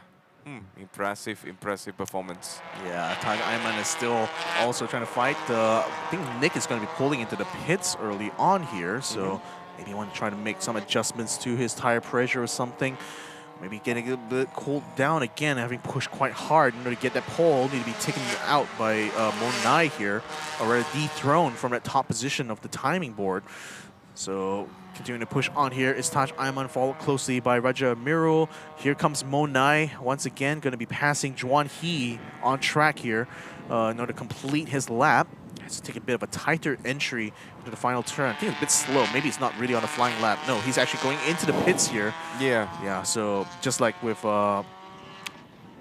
Nick has gone in after having set his pole position, Juan He still remains on track here. Comes across the line. Can he improve on his time? No, not on this one here, unfortunately, but might be the next one here. That's where he's going to be starting his flying lap. Yep. I think that's where he can actually push on to it, but Juan He on the other side is trying to find Adam Mikhail right now, Victor. Ooh, nice. Climbed all the way to P2. Told you not to count him out too early. He's getting himself back on form. So again, literally the first one out in the first one getting out onto the track, I should say, for Adam Mikhail. And now getting himself into the front row. Still about 61 milliseconds off from Monai, but given the level of performance that we see, I think it's setting up for an exciting start to Sporting Class race number 1 later. Yep, Juan He, the race leader so far, doing a really good job. So let's see how long he can hold on to it. But on the other side, Monai, that's the man that I'm really looking forward to watch there, Victor, hailing all the way from Thailand. Yeah. I mean, the thing is, like, can you imagine, like, when we started back in season 2 or season 3, it was all local races. Right now, we have participants from India, we have participants from Thailand, and it has grown into an international race, Victor. Like, this is amazing to see how progressive Toyota GAZOO Racing has been throughout the years. Yeah, I mean, to be fair, there's also other like GAZOO Racing Series in like the Philippines and Thailand as well. They race slightly different cars though, so that's one thing. Like the Vios keeps it like very interesting because, you know, the cars are, even though they're heavily modified, they're still essentially using the same engine and the same platform as our road-going Vioses, just kind of like lightened up and tuned up a bit. But nevertheless, like driving it, it certainly still feels very much like the Vios that you will drive on the road as well. So very close parity, I would say, you know, compared to comparing between the track version versus like the road-going version. Yeah, there you go. Some serious conversations being spoke towards the driver, of course, Adam Mikhail, who's right now in the second position. We have another 7 minutes to go in the qualifying two. Once this is done, we're going to be going straight into the next agenda there, Victor. That's going to be the classics coming through. Yeah. Qualifying for the classic race. Yeah, I'm excited to see which generation of Vios they're going to be. Is it the first gen or, yeah, previously or something like that? I mean, I think generally speaking, the Gen 2 is faster compared to Gen 1. I mean, obviously it's the newer car, but I think what the Gen 1 has going for it, though, is that it may be slightly lighter. But don't quote me on that. I still haven't quite had the chance to have a look at the technical spec sheets for that first gen car. But yeah, it will be exciting to see how they actually compare directly with each other. Of course, it's going to be running more of an endurance race format there, given that it's going to be a 1 hour long race. Which, then again, it's more laps, it's more data, really, to rely on to say for sure which is the faster of the two classic Vioses. But as far as our current crop of sporting class drivers, you know, the Gen 3 is pretty much like the pinnacle of the engineering efforts going on in Toyota factory, you know, to deliver us these beautiful cars out on track. Yep. So there you go, Nick THZ, who is right now dropped to P3. Yeah. P4 actually, yeah. P4. Oh, no, P3, he's still in P3. Still P3 for now. I mean, it's like, it's still 0.2 of a second or more than 1/10 of a second faster than Taj Ayman at the moment. At least his fastest lap is. Coming around here, I think it's taking a little bit of a relaxed line, actually. Not pushing too hard. Yeah, again, going into the pits. So I suppose every time I see someone slow down at that final corner, it's definitely because going into the pits here from this point on. Yeah, unless they're taking some amazing risk or something. Yeah. Yeah. But I don't know. It's still 5 minutes to go in this running here. I don't know. Maybe Nick wants to get something adjusted in his car, you know, to go for one final run, or maybe he might just. I don't know. We'll see what he's going to do from this point on. Taj Ayman still remains out on track, though, still trying to find more lap time, more time to be shaved off per lap, actually. In this session here, because if we can find another 1/10 of a second, that might be enough to get close. Enough to get closer to THZ. He needs like 2/10 of a second in order to overtake him for P3 here. Still going to be in the second row, even if he doesn't improve from here onwards. But you know, with the championship leader Juan He behind him, that's the kind of pressure that you don't necessarily want. You want to put a bit of a gap, especially knowing that Juan He's carrying 35 kilograms and you're only carrying like what 5 kilograms. You definitely, you know that you have the faster car. You know you have the lighter car. You want to be way ahead of the guy who is carrying way more weight compared to you.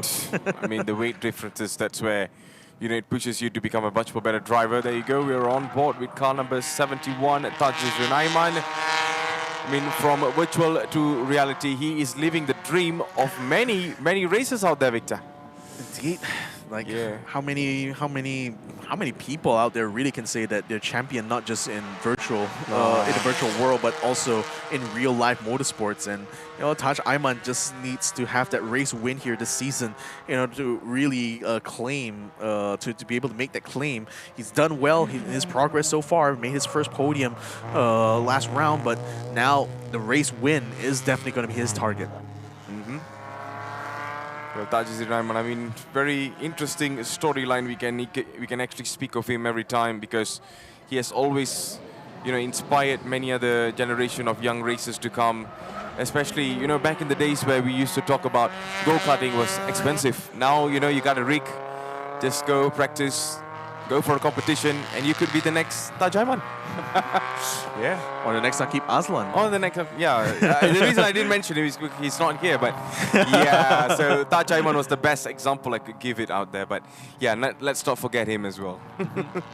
Yeah, it's been such a boon, really, like what sim racing has done for the motorsports community. Like, you know, the funny thing is that, you know, the karting generation of drivers have this very intense rivalry, actually, with the sim racing. Unsurprisingly, right? I know. Unsurprisingly, right? But again, like, it's very different backgrounds. You know, if you're a karter, you know, you really have to work your way up from the weeds, you know, of like doing national championships and all that. Whereas like, so he's like having to travel, you know, maybe not just in the country, but even outside the country. Like Mentor Chia has gone all the way to Europe even to compete in WTCC. But, you know, for the sim drivers, you know, they can literally participate in international championships from the comfort of their living room. So very different kind of circumstances if you think about it. Oh man. Yeah, a bit of a loose technology. That's all I can tell. So that was Touch Iman getting a bit loose, actually, going into the final turn. So maybe the tire is starting to give out on him. I mean, to be fair, he's been out there for a very, very long time now as his crewmates are watching intensely from the pits. But they're certainly going to be hopeful that he will be able to improve on that time now, getting up higher and higher into the podium. Monai still remains in pole position here, ladies and gentlemen. Exciting times here for our Thai sensation in the form of Monai here. So we'll see. 1 minute still remaining. Monai will be coming across the line one more time here. Hasn't quite set any good times when it comes to sector, so I think this could be his last and final attempt, you know, to either improve on his pole lap or to or maybe at the same time as well, to raise the bar somewhat for Adam Mikhail and also Nick THZ. Yep. I think my eyes and everything is going to be on Monai this time because he's been such an impressive driver. I really loved how he was very brave enough to go against everyone when he first got introduced into Toyota GAZOO Racing. And he immediately caught attention there, Victor. So hence why everyone remembers, including me as a commentator, you know, we still remember his performance, still remember how he you know, ran past some of the other drivers. Oh, wait a minute, what happened over there? I don't know, a lot of smoke coming out. I suspect could be rubber smoke. Some kind of lockup. I think it could be a lockup or something. Probably some heavy braking or something. Yeah, could be. But white smoke, if the smoke is black, then you know he's got a serious problem. To be fair. Yeah. Oh, that's a lot. That's a lot, and I think it could be some sort of oil leaking inside the engine or something. But it's not catastrophic. If it's black smoke, you know it's going to be catastrophic. But it's slowly getting there. Yeah, we'll see. We'll see. We'll keep an eye on that. It could be just lockups going on in his rear tires, to be fair. So coming across the line here, checkered flag is already out, ladies and gentlemen. So that's already going to be the last lap now for Mikhail. Doesn't quite improve in his time, still remains in P2. Monai should be coming across the line soon. So we'll see if he's going to be able to raise the bar even though he's already on provisional pole. Let's have a look at the replay here. So you can see the rear lift up slightly. Cannot quite tell where that smoke is coming from. I mean, it looked like it's coming from the exhaust, but it's hard to tell from this distance here. So could be any number of things. Just hope that his car can hold it together going into race number 1 later, because it would be such a shame he wouldn't be able to start here on the front row alongside Monai. But checkered flag still is out. Anyone else on track going to be taking the time? Touch Agent Ayman is going to be coming across as well. Doesn't quite improve yet, so still remains on the second row alongside Nick THZ. Also coming across the line here is Raja Amiru. Unfortunately, he only has to settle for a P7 start here. And Monai, look at him. already feeling very exuberant now. And his teammates already... Yeah, he's like he's the man of the moment right now, because indeed he is. You know, being the fastest man on the track so far, well done. Now it's all about him racing in the actual finale later on. I mean, we'll also be seeing him later on in the classic race. He's also competing in that. So Can he make it a twofer? I think like he will certainly have really appreciate the fact that he's managed to get pole in this sporting class here. So I might actually keep it on a hot streak later on when we get to the classic challenge. For sure. There you go. So I think that is the end of qualifying 2 for sporting class. 8 drivers all went head to head here, and Summers made it really good. Consistency we saw in front of our eyes, and you know, it's now about going into the next race. But before we go into the next race, remember we got qualifying for the classic race as well, there, Victor. And it's much more longer than this. Can you believe that? And it's endurance format. Yeah. You know, we got multiple drivers for some of the cars here, so they do have to do a driver swap in those instances there. But we'll talk a little bit more about that later on, because now here comes the provisional results for our sporting class qualifying number 2. Monai, all the way from Thailand, nails it in pole position here for the RUK team next to PMC 52. With a time of 142.975. Adam Mikhail falls very closely, almost breaks into the 124s, but not quite. Will still remain on the front row ahead of Nick THZ. The guy was fastest in Q1, couldn't quite make it in Q2, but will still settle for a second row start. Taj Ayman alongside him. Duan He, our championship leader, is only in the third row. He'll be alongside Danny's Ung, who has Raja Mio Shaukat as well as Sharizuka 9 just behind the two of them. Absolutely. So that is the provisional results on the qualifying. And man, let's have a look on the highlights of actually what happened throughout qualifying 2. Lots of drama, especially from our Thai racer Monai and also the rest of the other pack. I mean, this is the challenge that Victor. Earlier on, they completed the qualifying 1, but qualifying 2 is all about you going up against the very best in the group right now. So Nick is going to be looking to try to convert his second row start into a win later on. He certainly has the pace in order to do so. We'll have to see later on in race number 1 where he can bring it to fruition. Because right now he's got Monai as well as Adam Mikhail to worry about just in front of him. So everyone has also been keeping an eye out for Taj Izrin Ayman. Has made many strides throughout the season here, and this round's qualifying is probably his best yet. A P4 right now in Q2 is going to be enough to keep him on the second row alongside Nick TZ. But the man, the man of the minute really is going to be Monai, having set his fastest time here in qualifying, and is looking to try to put Thailand on the podium here for our sporting class. Yep, so that is almost the end of our entire highlights of what happened in qualifying 2. Well, expect the very best once we get into the race, because you have already seen who will be starting in the grid or on the front grid. So it is all down to the races. Are they going to be Mission Impossible, or it's going to be one-way ticket straight towards the checkered flag? Yeah, so we have to look on the track right now. So Classic Challenge will be opening up the pits in 20 minutes. So we got lots of time really to kick back and relax and, you know, take a little vibe check around the paddock right now. So we had a look around some of the drivers as they start pulling into scrutineering.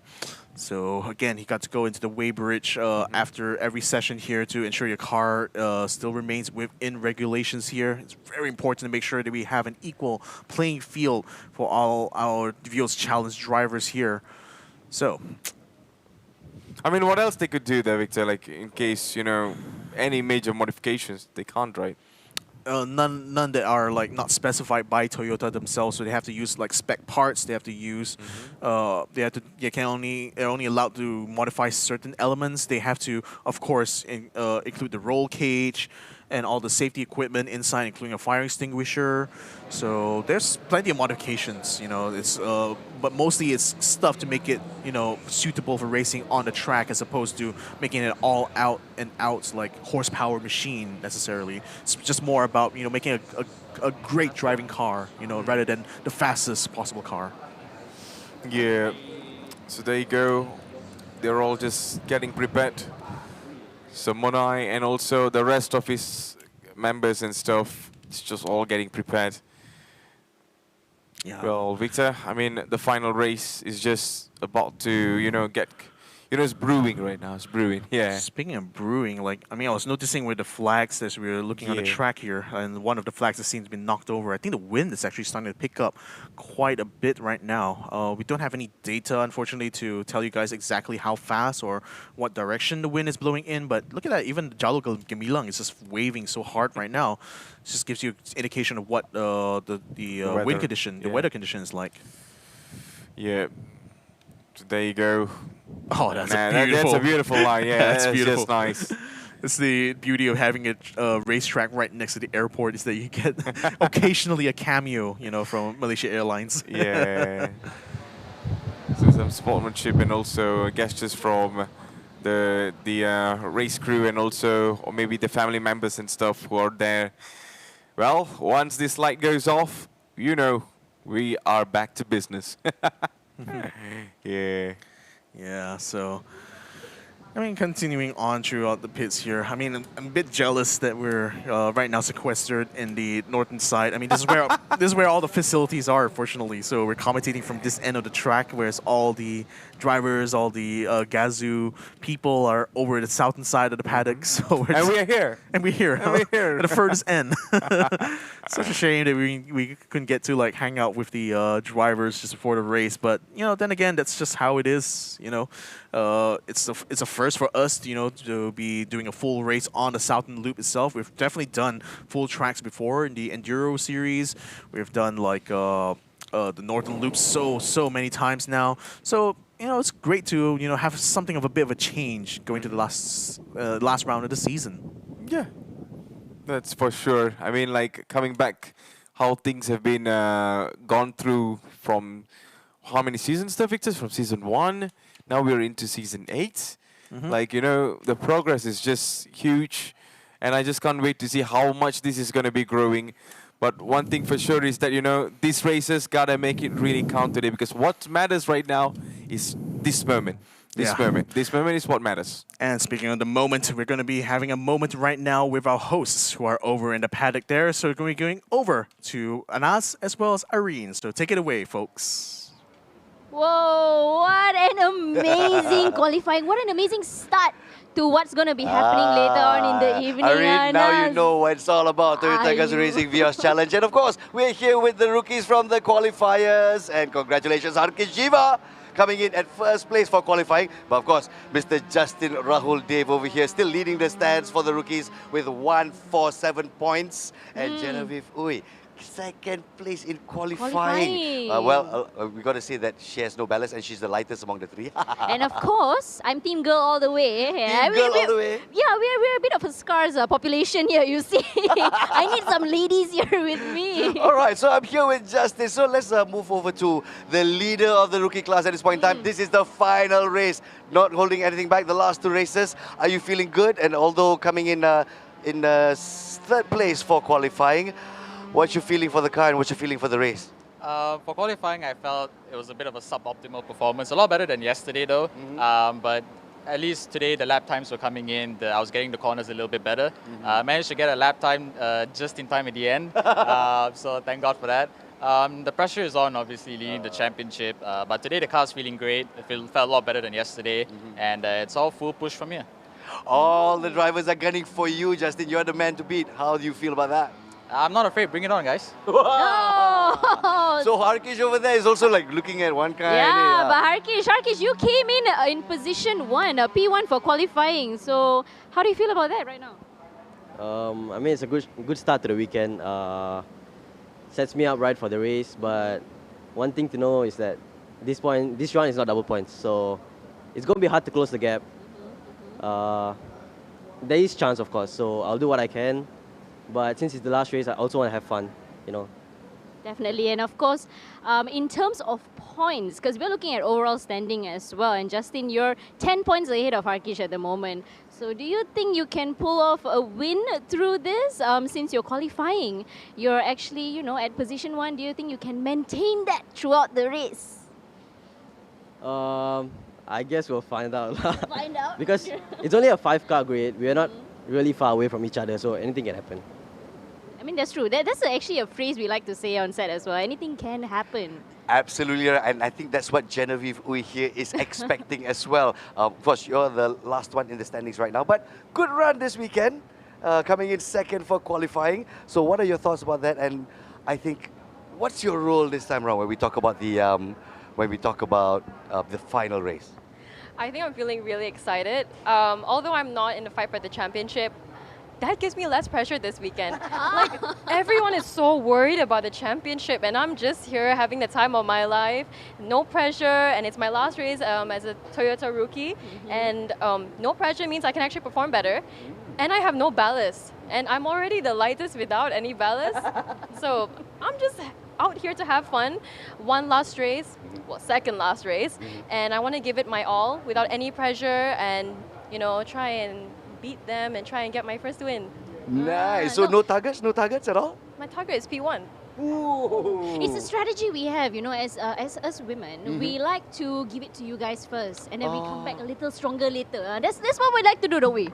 Yeah, you know, we're gonna have to let you guys play along the track while we figure out our groove. Whoa. You know, at this on tracks at Sepang International Circuit, we gotta figure out our groove here. Gentlemen, the ladies talk a big game right here, yeah? Just because they got gang over on this side. So, honest to goodness, do you think gender really plays a role when it comes to performance on track? I believe that everybody has an equal right to be on the track, whether you're male, female, or whatever exists out there. You know, everybody deserves a shot to race. If you have the passion for it, if you're obsessed over it, you definitely belong here. Excellent answer. Harkish, what do you think, man? Yeah, I believe what Justin said is true.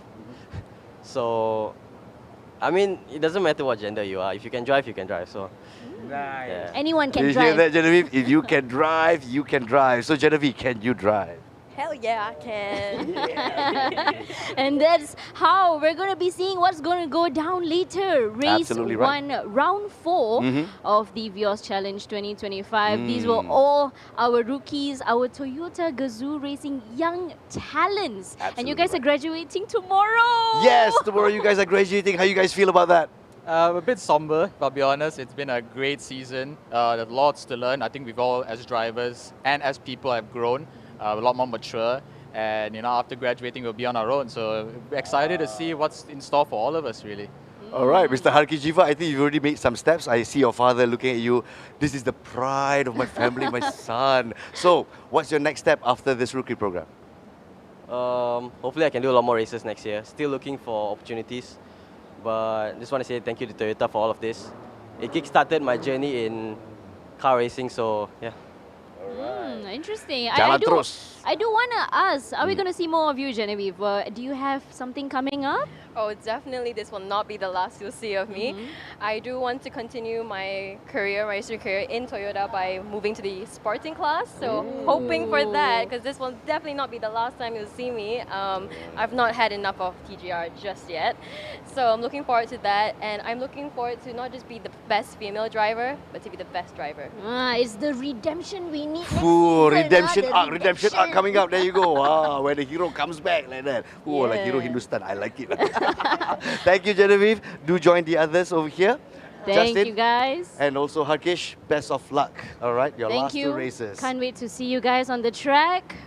Well done, well done. Meanwhile, for all our racing fans out there, we've got a new format that's coming up. So other than the Vios Challenge GOLD Championship, we've got the inaugural Vios Classic Race. That's right. One time off for every round, 60,000 ringgit up for grabs, 1 hour endurance race, and if I believe, 1 mandatory stop. Is that, Yes, is that right? and there may be 2 drivers as well. So we're also excited to see how this transition is going to be like, you know, when actually I would say, you know, how they would work together in this 1 hour endurance race on the track of Sepang. Now, of course, like I mentioned, this is going to be 1 hour. So it's not like our Vios GOLD Championship at the moment, Vios Challenge 2025. It's only a 30-minute.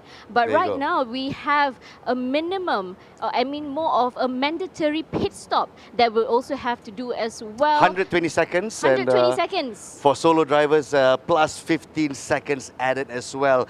So there'll be 11 cars on the road. Some of the cars, or some of the teams will have 2 drivers. Some will have only 1 driver, but this is the mandatory stop that they have to do. So there you go. Prize money for the top 5 and a trophy awarded every race. 60,000 ringgit in total. I can't wait to see how that is going to go down. And of course, witnessing all the generations of Vios on track for the first time ever. We are truly pushing the limits here. So the thing is, Vios comes from the word Vio. It's the Latin word called to move forward, right? And so definitely Toyota is moving forward with this new format, the inaugural Vios Classic Race, giving a chance for Generation 1 and 2 cars to share one track and see who comes out on top.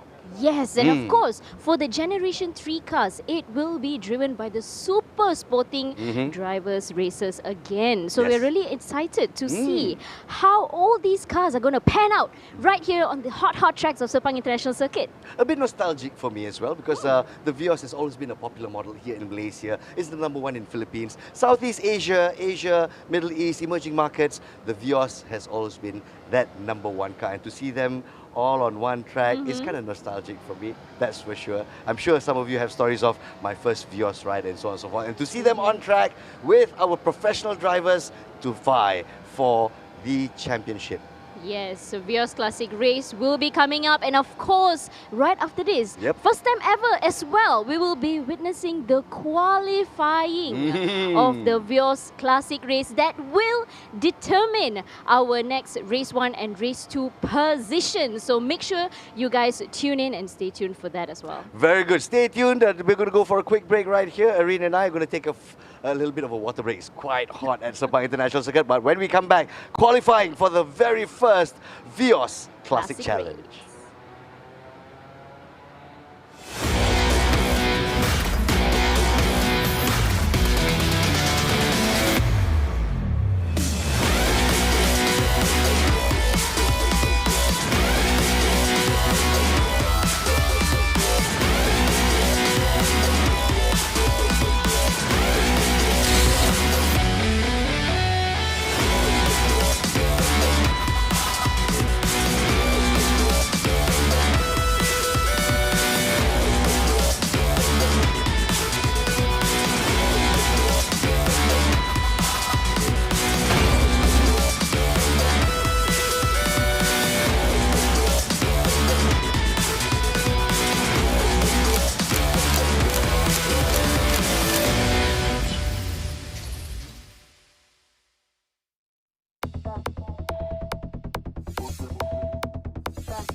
Back when I feel like when I feel like when I feel when I feel like when I feel back when I feel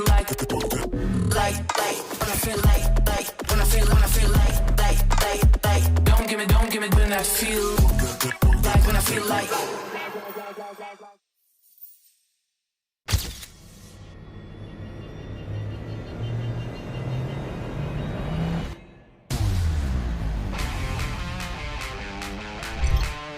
Welcome to the Toyota GAZOO Racing Malaysia E-Racing Championship 2025. Today, we've got 20 semi-finalists. Look at that. We'll be fighting going into turn 4. This is going to be exciting now. Soon they're going to be going up to Radion. Is that Vios going to do something on the touch map? And he's getting very close, nipping his heels here, getting up into the camel straight. Right now still chasing the man in front from the outside, and off he goes into P6 just like a piece of cake there, man. Wow, well done, Sonny Gazu. For Chong Kai Jumps, he takes the win in race number 2. Wow. Top 10 finalist has been confirmed. Ladies and gentlemen, let's give it up for our campus tour racers. He's going to be on the front row together with Randy Go, so he did actually overtake Tavesh for that front row there, but now he's battling together with Randy Go, trying to go for that lead, but didn't quite get it on the inside. Out of the tunnel, we might be seeing Tavesh in picture. And the big slide there for Tavesh Chiba by Randy Go as he celebrates across the line.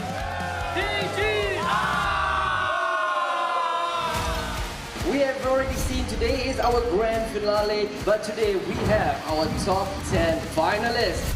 A little bit slow, gets bumped out the way there behind him and straight into the wall. Oh, no, control there, right on the Degner curve. Hanif still Oh! Farid has the tire speed on his back right now. We get a bit of a bump behind Farid. Oh, yet again loses control in the same place as he did earlier. Dives straight in, but then gets a bit of contact with Zoe as well. Now we're gonna check out our top 10 finalists for the 123,000 ringgit prize pool. Chong Kai Chung in P3, and right now Tajis Runaiman, the 4-time champion. Taj Aiman. Taj Aiman right now might be putting on something special over here, side by side. Masuji Iqbal takes the win in our first race. We will be going into race 2 of the grand final. But he doesn't get a hook onto the inside. On the exit there, up into P3, here goes Nakib Aslan. 3 cars now go into turn 1, but only one can stay ahead. Going to try to get alongside here. The checker flag might just be up. It's going to be a race to the end here. As the checker flag comes out, Taj Aiman wins it. Grand final races come to this. Balsuji fighting side by side, and right now he just could not find a way through. Chong Kai Chung still defends his position. Tajmuddin Aiman now trying to look away around the outside here. Iqbal Suji tries to weave there, tries to hold him up. Into the next turn he goes, and he's back into the lead. Taj Aiman does. Taj Aiman takes the win in our grand finals race number 3. Now remember, our top 3 champion will be representing Malaysia in Bangkok, Thailand in November. Stand here to give the prizes to our top 3 overall champion. Give it your loudest round sound of applause to your overall champion!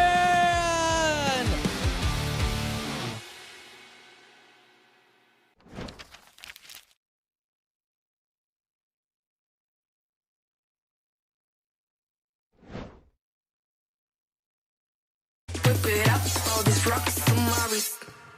Bring it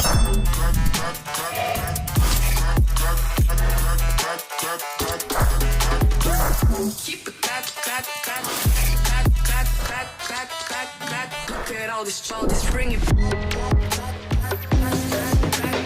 Look at all this, bring it.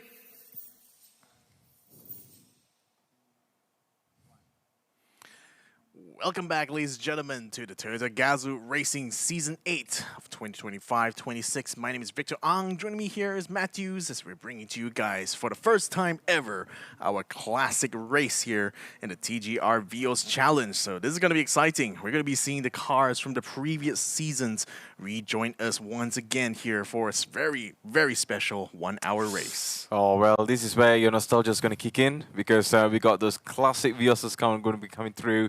And remember, this is going to be an endurance race, so you know how the rules work, and I just can't wait to see how this thing works. I mean, I just can't wait to see. Yeah, this is going to be interesting because we've got, as far as my count, we got 6 Gen 2 cars and 4 Gen 1 cars that will be taking part in this competition here. So given that this is a 1-hour enduro style race, it is going to have some of these cars actually have multiple drivers, 2 drivers for some cars. So they do have a mandatory pit stop in between, as we've seen with our hosts Nazis and Irene earlier on. They have a minimum time for the pit, so that allows them more than enough time to get the driver swap done and to make sure everyone's strapped in properly. But for cars that only have a single driver, those guys have an extra 15 seconds added on top of their minimum pit stop time. So that does mean that, it's a slight disadvantage for them if they only go in solo, and there are quite a few drivers, as far as I can see here, who are taking the car solo. So yeah, it's going to be very interesting for me particularly to see the comparison of the performance between the Gen 1 and the Gen 2 cars. All right. There's something to watch out for, and let's see where this thing takes us, and I can't wait to see the drivers that will be competing in this category as well. And this, for the first time, we are having a classic Vios race, Davington.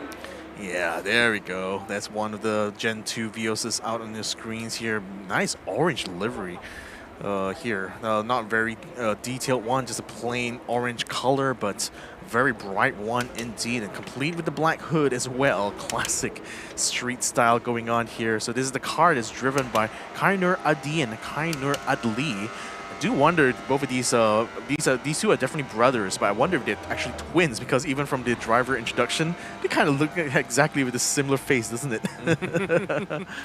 Yeah, absolutely. Yeah. So there's a Gen 3 doing a bit of a cameo alongside, so you can see the difference in styling between the G2 and the G3 cars. We also see how things are going to go go head-to-head later on when they go against the Gen 1s. So this time around, this classic race is going to have only 10 cars.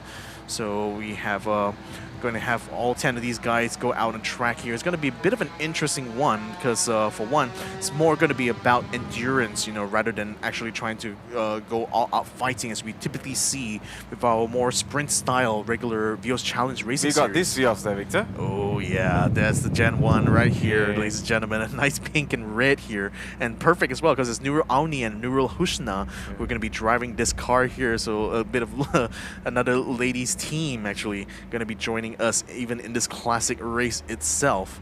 So having a look right now, the paddock here, the drivers and even the crews as well, getting everything all set up and ready. The pit is going to open in a few minutes' time, so you're going to be seeing them go out. It's going to be a half-hour qualifying format, unlike our previous qualifying sessions where it's only 15 minutes. This time we go for the full half-hour, only one single qualifying session. So this is going to give ample opportunity for all the drivers here to not only set their fastest time, but also to get a bit more of that track time really, for inevitably they're going to have to race head-to-head against each other. Yes, so that's the biggest challenge for the classic Vios Challenge. Hey, there we go. There we go. I mean, I'm really excited to see how this thing going to take play later on, because I see some of the Vios some of the cars like I mean we have commentated before. Yeah, so it just brings us some amazing memories.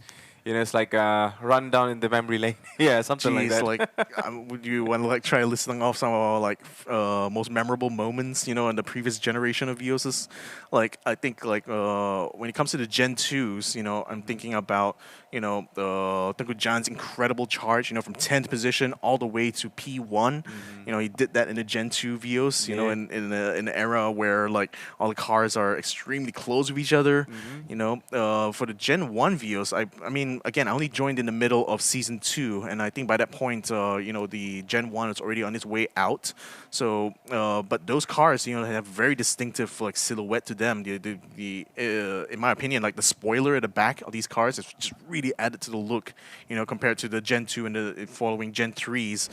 But, typically, the newer cars obviously will have more technology, more performance improvements, compared to the last. But I think the Gen 1s should still fare a decent chance, given that the power to weight ratio is not that far away.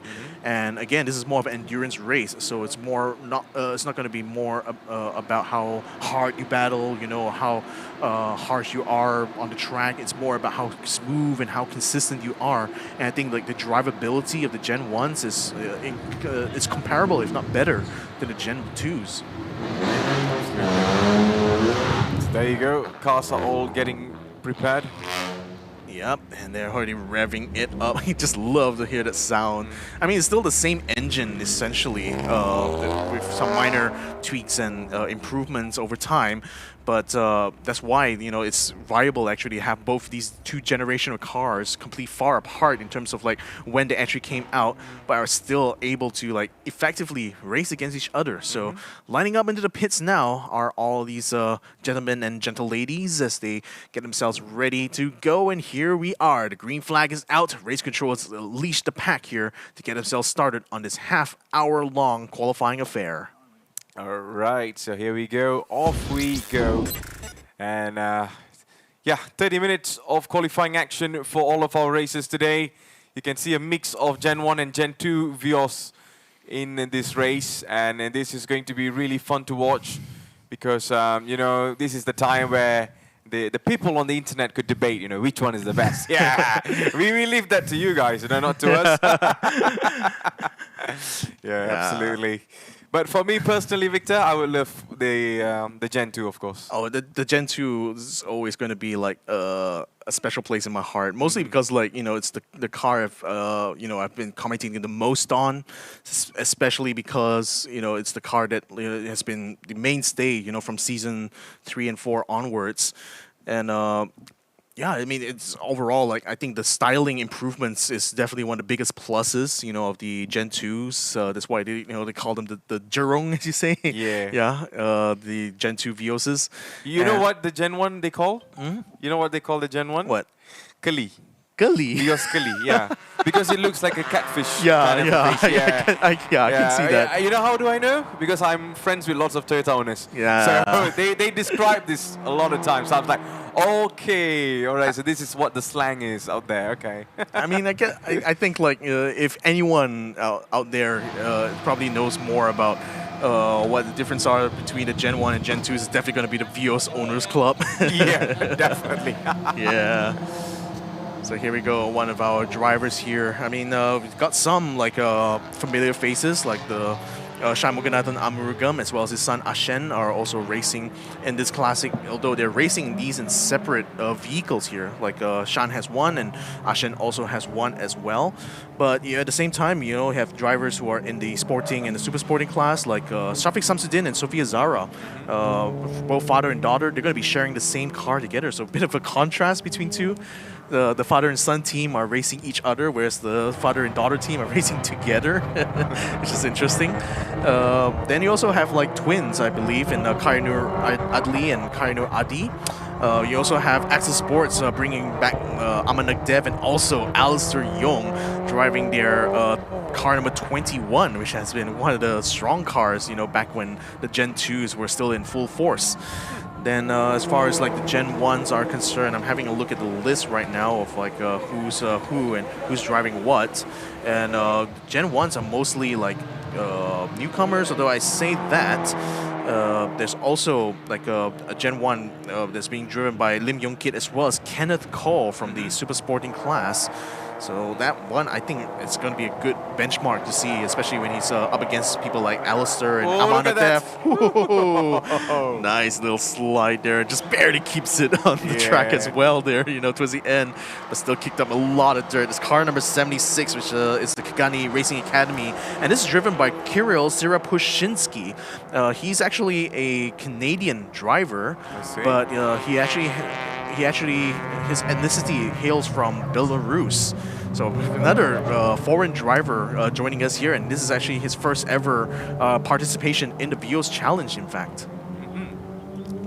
So yeah, here we go, another replay of that. I think it's just a lot of dirt that's been thrown up by the previous qualifying sessions that has really made the outside. Face this, huh? Yeah, it has made. I think it's made the outside of like the last corner there a bit treacherous, because now it's going to be a little bit more slippery if you get off of the racing line, and that I think could be something to watch out for later on in the race here, because if the outside line is dirty and makes it difficult to pass, then that reduces the different like attack, the different opportunities or angles of attack that you can potentially use when you get to that final turn. So I think that's going to be something that drivers and all across all the classes will have to watch out for when we actually get to the race later on this Friday. There you go. Feels like, we are back in 2022, 2023, like that. Yeah, it just gives us that memories for now. Yeah, so there you go, car number 36. It's going to be Sofia and also Shafiq. So these two, that will be they'll be on this entire race. Of course, they'll be switching later on. But yeah, man, this car always special, very special. Yeah, and sporting that super evergreen motorsport livery as well. What a throwback, really, for this car number 36 that's being driven either by Sophia Zara or Shafiq Samsuddin. Not sure exactly who's behind the wheel right now. Unfortunately, you can't get a very clean shot of their helmets here. But I think it's either... I think it probably might be Sophia actually getting her run in. There's still a long time here. Definitely should be the best candidate to go and try to get a banker lap in. And then her dad, Shafiq Samsuddin, will be able to come in later on and also set his own lap times here. But that's the thing, for the teams that do have multiple drivers, one thing to bear in mind is that they have to be quite on par with each other in terms of pace, or rather, if there's a difference in pace, you have to be able to manage it later on, because it's a longer form race. It's more about consistency, it's more about how your average lap times are compared to being the fastest. Although obviously we're talking about qualifying right now, which is still going to be a battle about who makes a faster lap, but still it also emphasizes more the importance of qualifying in this instance as well, given there's only 10 cars participating in this 1 hour race. Yep. So you are still looking at car number 38. That is going to be driven by Luke and also Kenny. So these two will be going on. A nice livery though, KK8. KK8, yeah. Yeah. KK8, it's interesting. They have like multiple cars actually, because like this car number 78 is driven by Kirill just behind them. Yeah. And yeah, it's like they're just sporting literally the same livery. Literally look so similar to each other. The only way you can maybe tell them apart is just looking at the numbers really. So hopefully it doesn't come too confusing later on as you get into the actual racing itself. But as you can see, like the car number 38 is the one that has two drivers in it, so either Luke or Kenny are behind the wheel. Then you also have you've got Kirill, who's like a solo driver in his car. So later on, when they have to take the mandatory pit stop, Kirill will have to stay in his pit box for 135 seconds as opposed to 120. So that's a slight disadvantage that he will have to face later on when he gets to the race. But then again, also depends on where he qualifies. So the thing is that having two cars on the track, just like with the other classes, it also gives you an opportunity to play a bit of this slipstreaming game, as it were. You know, trying to see if you can lend a tow to your teammate, and then later on, you know, give the tow to them. So they can play these kind of strategies really, and that's kind of the advantage you have when you have multiple cars taking part at the same time. You know what, Victor? You know what actually caught my eye right now? Yeah? It's this partnership between Surasak and also Monai. They are leading this race. Look at that. I mean, like the qualifying session. As I said, like it's going to be interesting because Monai, you know, is already coming up very hot, taking the pole position early on in the sporting class. So now he's back into a Gen 2 car this time around, and still is putting up a good performance anyway. So you know what? He's like, you know. New car, I know, different car, same old me. Same me. Yeah, I mean that shows, you know, he's talented. You know, he's easy. I mean, he's very good when it comes to adapting. So let's see how far him and also his partner there, Surasak, is able to, you know, lead this race. Because so far, right now, they are in P1. They are the fastest team, or say the fastest duo on the track, but is there going to be someone else defeating their time? We'll just watch and find out, because we got about 21 minutes left in this qualifying session. Quite impressive to see that Nurul Auni is able to put herself up into P3 right now, only less than 0.4 of a second off of Monai's time. And crucially, that's also ahead of like some of the Gen 2 Vioses as well. So very well done here for one of the Gen 1 runners. Yep. That's for sure. Surasak coming down, and I think Monai is just going to go on and maybe switch or something, Victor? Yeah, I think that Surasak was behind the wheel, so he's actually done so well there, putting a 125.3. That's actually good enough to get into the top 10 of the sporting class even. So, I mean, again, this is a Gen 2 car, so it's not that far away in performance compared to like the Gen 1s. But as I said, you know, the power weight ratio is very similar between these cars. So if anything, they're very much comparable to each other in terms of that overall performance. So now, I think behind the wheel of this car number 21 is Alistair Young, I believe, given his yellow distinctive helmet there with the Jalo Gemilang on top, just exactly a reference to his dad's own helmet as well. Yeah. I mean, I literally was like one of the days when he was designing that helmet on Photoshop, I literally was like walked into the office and saw him doing that. I was like, wow, that's exactly like your dad's helmet, isn't it? Yeah, so yep, he's going to be trying to go and set some time. So early on, he was like down, he hadn't set quite a good flying lap. Now he's set a time good enough for P3. That's actually put Luke and Kenny down into P4 right now. And the 21 still sporting that nice spoiler in the back there. I still miss having that spoiler, really. You know, that's one of the things that the Gen 3 car didn't quite carry forward. But in the hands of Alistair Young, he's going to be able to improve on his time. Not quite. Oh, wait, no. Stand corrected. He does improve on his time. Moves up into P2, putting Nurul Auni, who is driving the Gen 1, down into P3. Yep, well done so far. But yeah, that's one thing that, Victor, you know, it's just amazing to see this cars, rolling out. And this is the most cutest car I've ever seen so far. It's a mix of pink, yeah, and also a little bit of orange. And it's driven by, Nurul Auni, right? Yep. Yeah. Nurul Auni Nasharuddin, full name. And sporting the number 44 as well. I wonder if that's a reference to Lewis Hamilton's racing number, but... You are diving deep, aren't you? Oh, I am. That's what I do, and I dive deep into these kind of things. But I mean, again, could be a coincidence, but then again, it's nice to see the number 44 getting some good good camera time, I should say, as Nurul Auni is going to be continuing to push. She's only like a tenth of a second off of Monai's time right now, so...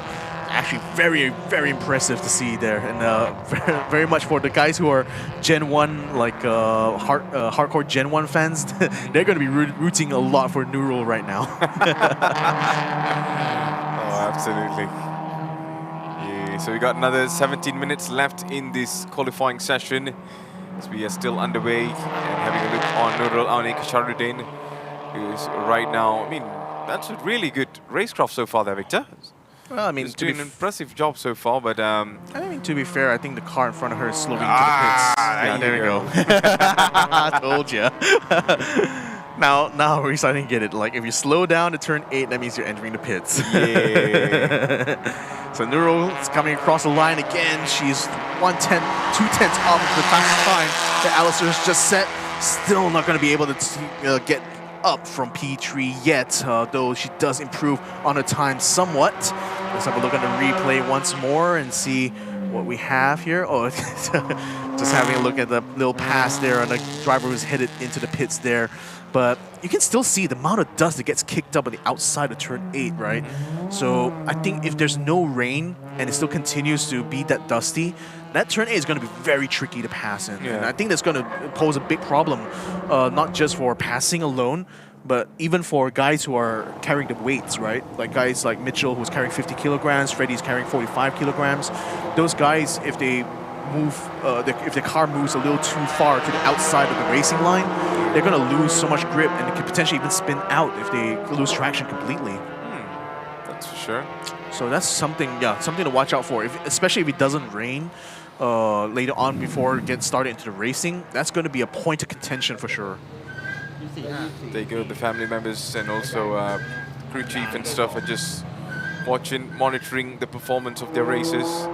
This car number 21, Alistair, and also Aman, Dave from Axel Sports, can see the huge lot sticker right on the door there. Yeah, I mean, speaking of those, the crew chief, you can notice that you'll usually have like a laptop in front, and what these what the race engineers normally would do is that they would note down the sector times as they come up on the timing monitor, and that's the way they kind of track like the driver's performance, and that way they'll be able to inform them, oh, like you're a little bit slow in sector 3, so you need to push a little bit harder there, so they can keep the average laps up. This is kind of like information, right, that the crew chiefs will have to be feeding these drivers, and that becomes all the more important in an endurance style race, because with only 10 cars on track, unless you have another car around you, you don't really have a good marker to show like, how well you're doing compared to the rest. So having a crew chief constantly feed you that information, giving you the gaps between yourself and the car in front, the gaps to the car behind, the lap times of people involved, like who's having the faster car, etc. That kind of information is super crucial, you know, to plan the strategy or the approach later on in our 1 hour enduro race. All right. Let's see from here, it's car number 36 out again. It's going to be Sophia and also Shafiq Samsudin. Yeah, still can't tell who exactly is behind the wheel there, because couldn't get a good shot of helmets. Yeah, that's an unfortunate thing. Like in the World Endurance Championship, you know, they have LEDs instead of stickers for the car number. So that way they'll be able to tell you like who exactly is driving, because you can change the number on the car to indicate who is actually driving at the same time. But unfortunately, we don't have none of that here, so we just have to assume, or if we are lucky enough, get a good shot at the helmet, and I can hopefully tell who exactly is driving. But no, no qualms with this one here. Car number 78, our Canadian driver Kirill, is now headed towards the control line. Is he going to be able to improve his time? Currently, he's sitting in P7. It's almost 1 whole second off of Surasak's time that he set earlier on in the session.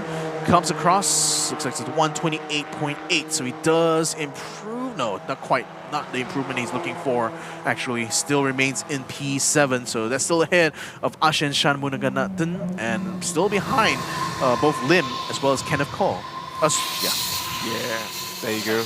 We're having a that's very zoomed camera on Surasak ducking, and also Monai, the partnership from Rook Team, Nightzer. I love the fact that he's basically wearing like a rally helmet. You know? Oh yeah, right. Got the comms comm set like set up on top of it. Absolutely. I wouldn't be surprised. I guess Surasa might have a rallying background or something like that. I mean, that's the thing. Like even drivers like Kenneth Cole, for example, literally comes from he used to race for a factory racing team in the Malaysian Rally Series. You know, so having that rally experience sometimes helps. You know, and especially in conditions where like in turn 8 where the grip is a bit lower. You know, you need to have that sort of like the sense, you know, of how to control your car even under loose surfaces, and that kind of helps, you know, if you have that rallying background. But I think the other thing as well is that having the open face helmet in rallying, it actually makes it a bit more comfortable, you know, inside the car. I mean, one, you don't have the face mask in front of you, so you can breathe a lot easier, but your visibility as well is improved because you've got a wider view of the road ahead, you know, compared to wearing a full face helmet. Interesting. But obviously, slight trade-off is that you don't have that much protection when it comes to your chin, which maybe a bit less of an issue, to be fair, when it comes to these closed cockpit cars, but certainly not something you want to be doing in like a superbike, for example. No way. That is like, you know, inviting problem. Yeah, that's Shan Muganathan with the big Shan on the side of this car with the devil horns and tails. You know, this guy means business every time he gets out of the track here in car number 69. That's the RUK team's car driven by Surasak right now, I believe. So now they're coming down towards the Bijaya corner. So still got another 11 minutes, 12 minutes to go. Got Ashen Shanmuganathan right now pushing up. So a bit of a message right now from race control to car number 80. It seems like Adli and Adi's car is not having the transponder responding at the moment. So they may have to come into pits, and that's a bit of an unfortunate one because it does mean that, you know, whatever time they had potentially set on track didn't get recorded by our timing system here, so that's why maybe they're stuck currently in P9. So there's Ashen Shanmuganathan coming up to the final corner. A bit less dirt at the moment, but that's the thing, it does clean up after a while as more cars run over the racing line. It's just that offline thing that I'm worried about, because if you're trying to do an overtake around the outside, that loose surface there is going to make it extra tricky to find the grip and the traction you need in order to pull ahead at the end of the straight. Yeah, that's for sure, man. See, everyone's like drinking, relaxed. You know, all right, my race is doing good. I mean, it's literally in the hands of the drivers. Yeah. You know, it's like the crew's kind of like job starts and ends at the pit box. So once the driver pulls out the pit box, it's literally up to the driver. Yeah. You know, to do what it takes. So, as we have a look on Shan Muganathan once more. Shan is driving the Gen 1 Vios, by the way, as his son drives the Gen 2 Vios. So, Shan is just really having a blast on to the past, really, like back in the first few seasons when he competed, that's for sure. Here comes Surasak one more time. It looks like Surasak is going to be the one to pretty much set the time on the board here. Maybe Monai decides to take a step back so he can focus a little bit more on his sporting class race later on, which is going to be arguably more important, I think, compared to the classic race. But certainly it also gives Surasak a lot more opportunities really to get into grips with the South Loop circuit. I'm not sure exactly what level of experience he's had driven in a full course circuit. Look at that, just riding over the curb so aggressively. Like so relaxed and he remains as cool cucumber right now, coming through that final turn. Still keeping it nice and tidy. Still a lot of dust being kicked up again, but hopefully not too much effect on visibility as he comes across the line again. 125.045 is what I set last time. Maxing it out there, 125.166. He's getting very consistent, and that's going to be key later on to winning this classic race. Yep. There you go. They're all relaxed again. All right, finally we got everyone on the cameras, man, and they're super proud of what's going on so far. But ladies and gentlemen, we got another 8 minutes left in our classic race qualifying session, because this race is going to be an endurance race later on in the evening. This is where we're going to be seeing all of our amazing 10 racers going head-to-head in the classic race with a mixture of Gen 1 all the way till Gen 2, or yeah, until Gen 2, right? There's no Gen 3 cars in here, No, right? no Gen 2s. Yeah, only Gen 2 cars that will be racing later on. Yeah. You can see how much like the car bounces, you know, as it loads into the corner, and of course, Surasak also hit the curb on the inside as well, so that bounces car even further. But that level body roll is one of the things that's challenging about driving the Toyota Vios, you know, compared to a full race car, like a GT car or something like that. You know, those cars typically have much stiffer suspension setups. They're a lot more lower in terms of their overall ride height, so you don't get as much of that bounciness. But that bounciness is something that you have to watch out for in these Vios, especially if you ride aggressively over curbs and clip the inside constantly, like we're seeing a lot of these drivers do. Yeah. So this is car number 21, Alistair Young, and also Aman Nagdev. Earlier on, this car was on the pit there, Victor, relaxing and stuff, but now they're back trying to get much more better timing. Will they able to beat Surasak and also Monoy? That's going to be a question, but Nurulaini has come pretty close. She's in P3 at the moment. Yeah. Can there be an improvement? Because we still got 6 minutes left on the clock. Well, we'll have to see. Not much can be gleaned from their last laps right now. They're still kind of like setting up for a final lap push, maybe. But Alistair Young is just making the most out of his qualifying session right now, making sure that he keeps that Axel Motorsports car 21 up on the front row. And Nurul Auni is only like less than a tenth of a second, like 68 milliseconds behind Alistair right now. So he knows that the margin is not quite wide enough for him to be too relaxed at this stage of qualifying. 6 minutes and 20 seconds still remains right now, so there's still plenty of time to get a few more laps in as Alistair rounds around the corner. His last best time was a 125.246. This time around, can he find that improvement as he comes across control line? It's updated only at 125.421, still 0.2 off, but also could be a consequence of the tires already like wearing down a little bit. But yeah, I mean, it's still somewhat there. Everyone's busy on the pit, of course, just monitoring and communicating with their racers just to see where they can improve their sectors on. But there you go. This is Alistair and also Aman Nagdev. I think this is Alistair because of the helmet. That's what Victor talked about earlier on. And so far, he's keeping himself in P2. And let's see if he's able to, you know, improve his timing and beat those Thailand duos who are right now leading in P1. And this is another impressive driver with a glimpse of Lewis Hamilton numbers, of course. Nurul Auni and on a pink livery car, looking really good.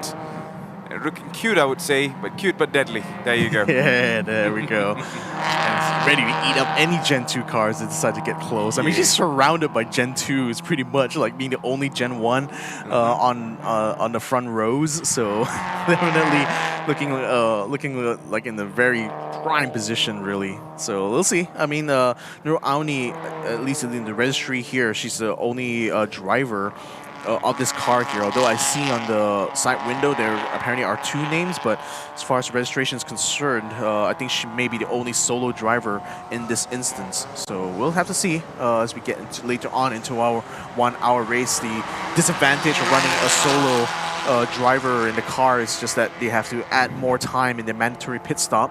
But I think Nurul is just more going to be focused about getting some glory with that Gen 1, isn't it? Yeah, all right, there's going to be some Checking the transponder that was noted by race control earlier.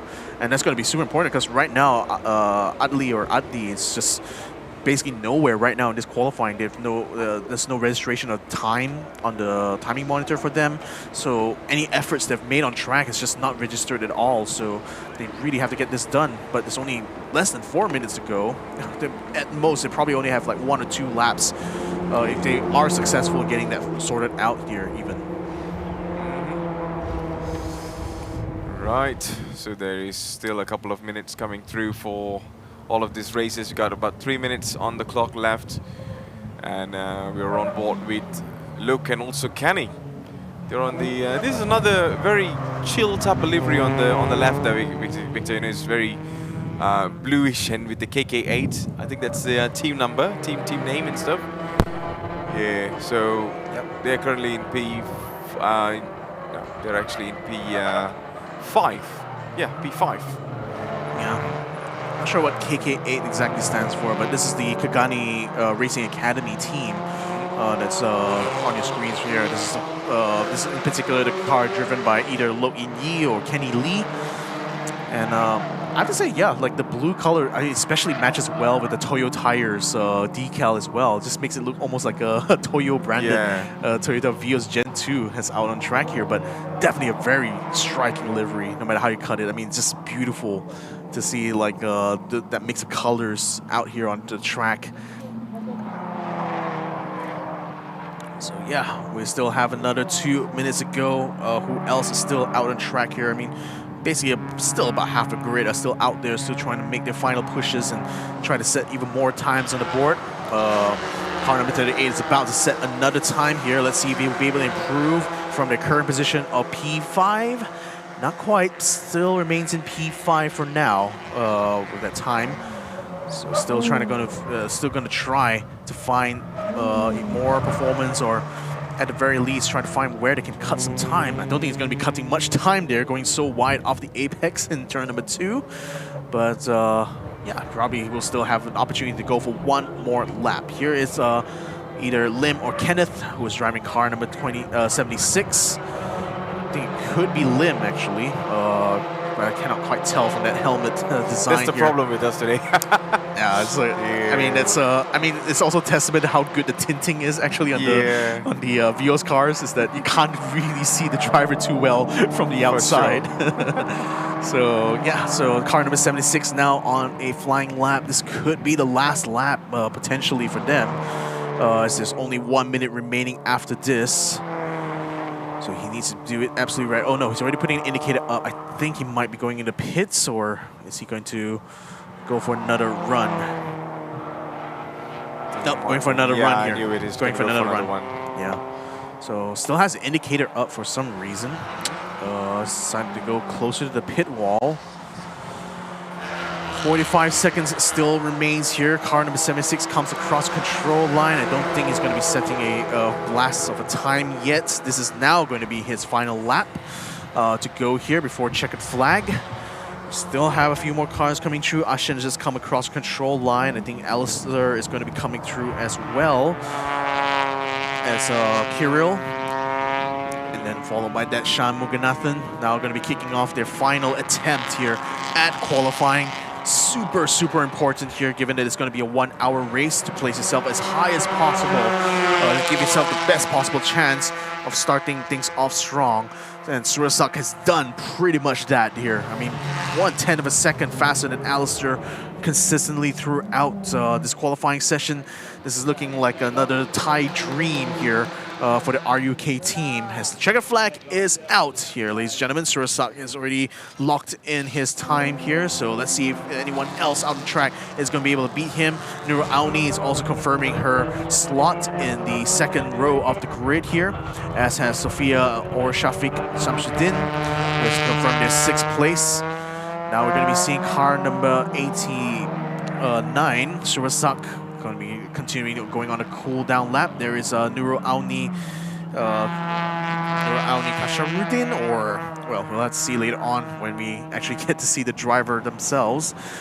There's Alistair Young currently in car number 21 coming around the final corner here. He's probably the one closest to try to challenge Surasak. Going very wide, almost onto the grass there, but taking all of that curb right now to maximize his exit speed. As he comes across the line now, will the Axel Sports car be able to get on pole? Doesn't look like it here, ladies and gentlemen. Stays on the front row nevertheless, but not enough to get himself over Surasak. Just did not cut it well, I believe. It is the end of the qualifying session for Classic Race. If you just tune in, this is Toyota Gazoo Racing Vios Challenge Season 8 Grand Finals as we are underway for the Classic qualification. And remember, the race haven't started yet. All our races will be starting later in the afternoon, towards the evening, of course. But at this moment, it's all about all of our races, you know, getting sorted out with their qualifying sessions and placing them in the grid. Well, Victor, I think this is going to be a long day for us for the race, of course. It's going to be a long race indeed. I mean, 1 whole hour with a mandatory pit stop in between as well. Yeah. Dakeng as well as Monai will be taking car number 89, starting from the front of the grids. And exactly the kind of jubilance you can see from the RUK team inside the pits when they saw that Surasak has nailed down this pole position. Well done to him. I mean, he has been incredible. So he and his partner, they have shown really amazing performance today, and just can't wait to see the actual performance on the track once we see the light goes off.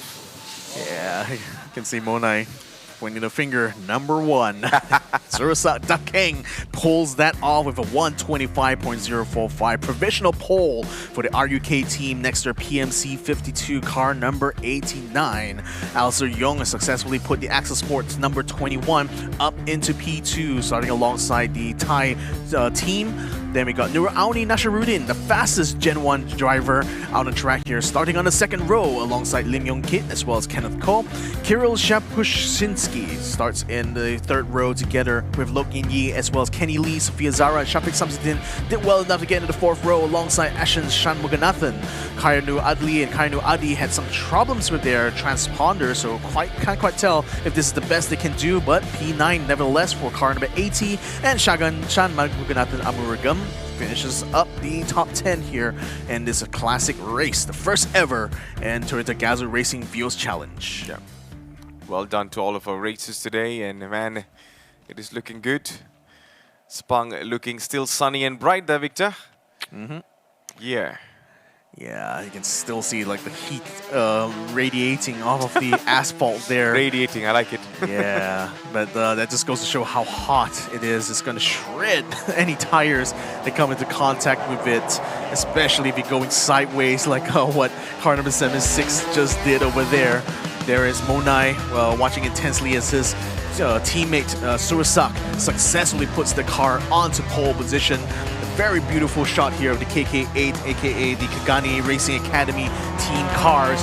2 of them, in fact, will be competing here, so perhaps some team strategy might be in play. Alistair Young returns yet again here in this Axel Sports number 21, puts his car up into the front row, only P2, but that may be position enough for him to challenge Surasak as well as Monai for the win in this classic race. And the RUK team definitely will be feeling extra jubilant here, because not only Monai has been proving well in the sporting class, he may even deliver them a win here in this classic race. Here comes Nero, who is driving the Gen 1 car, the fastest Gen 1 on track here so far, and it starts on the second row. Yeah. So all eyes will be on this car there, Victor, car number 89. Both of them has already put themselves at the very top. So it's all about delivering the final statement in the grand finale later on. And I'm really looking forward to this. But what a qualifying session these two had, as they will be starting in P1. So that's how it has gone down for qualifying now, and that is all the sessions already qualified now into race number 1, and that should mark towards the end of our first stream here.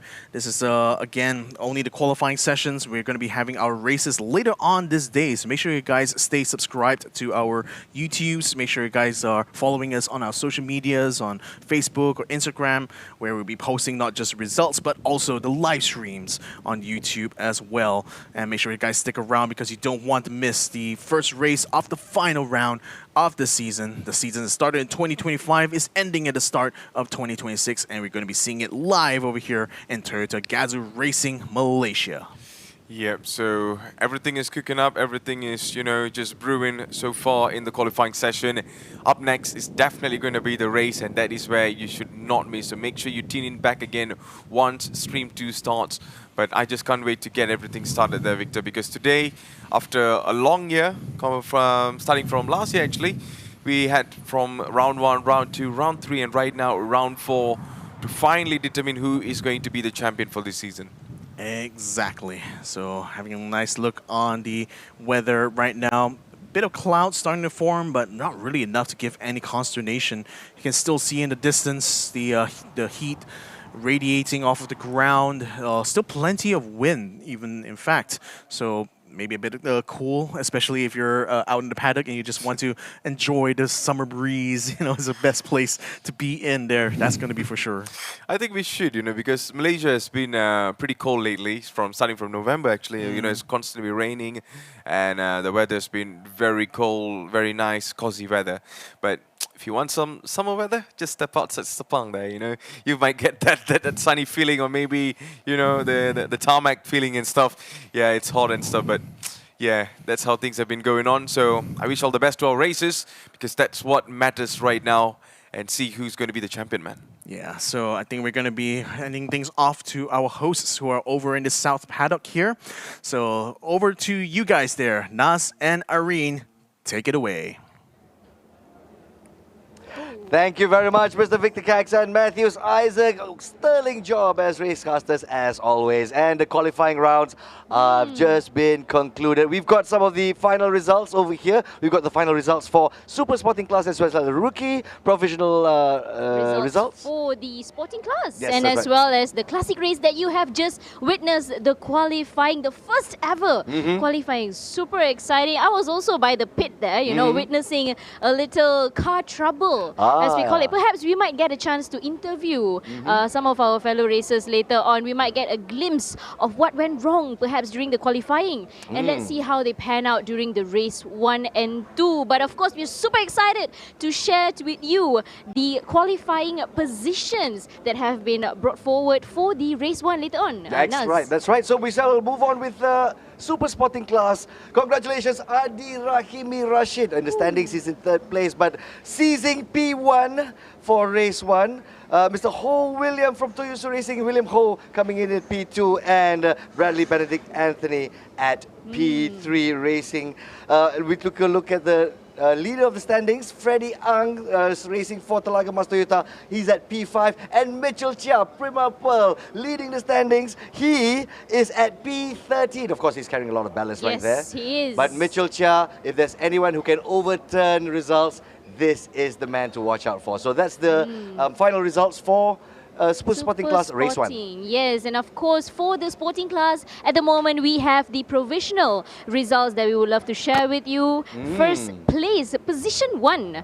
We actually have Monai from Rook Team Nextus PMC 52. Our Thai driver, car number well 89. Yes, and he is also will be looking at P2. We have Adam Mikhail. Adam Mikhail actually is a very familiar name for me. That's right. Because we have witnessed him on tracks multiple times as well, and Adam Mikhail right now, yes, definitely. And he's quite a stalwart here at Toyota GAZOO Racing, Vios Challenge. So congratulations to Adam Mikhail. Definitely, and of course in position 3 we have Nick from Motu by Awesome Racing Team. Congratulations to the top 3. Now of course, how is this going to pan out during the overall championship standings, especially for sporting? Now Mona is actually at position 5. He's actually at 5 for the ranking of the overall standing. That means he's got an outside chance of grabbing some points, and also might even ending up on the podium for a top 3 finish. He might. He's pretty close with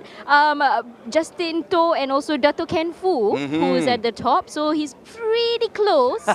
So you never know. Again, anything can happen on the tracks. That's right, especially with Toyota GAZOO Racing Vios Challenge. So thanks for that, Arin. So next we move on to the rookie class. Harkish Jiva, as we've interviewed him earlier, coming in at P1. At P2, we have Genevieve Henry at Ui with no ballast, but of course hoping to make a mark this time for the final race. And at P3, we have Justin Rahul Dev, also leading the standings. And at this point in time, only 10 points separate Harkish Jiva and Justin Rahul. Yes, 10 points only separating. And we did have, if you didn't catch us earlier, we actually brought them forward for a little interview session, chit-chat session with us as well. So we're really excited to see how that's going to go down during the race 1 later this evening. Make sure to tune in with us. And of course, the very last qualifying round that you just witnessed earlier was the Vios Classic race. We have provisional results right here as well. If you can share with us, Arin, we have who's at number 1. Provisional results. Yes, again, we do. once again, we have 2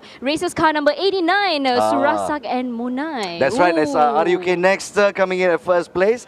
And if I'm not mistaken, it's Alistair and Aman. That's right. This is Axel Sports. Axel Sports. Coming second place. And Nurul Ain coming in. She's a newcomer. Position at this point in time, she's at position 3. Ladies and gentlemen, these are the provisional results for the very first Vios Classic race. So we can look forward to the first drive ever from Nurul Ain. So she's the driver that's coming in at third place for Rock Racing. Let's see if she can rock the track later on. I'm confident. I'm confident in our ladies in racing, and of course, I can't wait to see how that is going to pan out later on and make sure.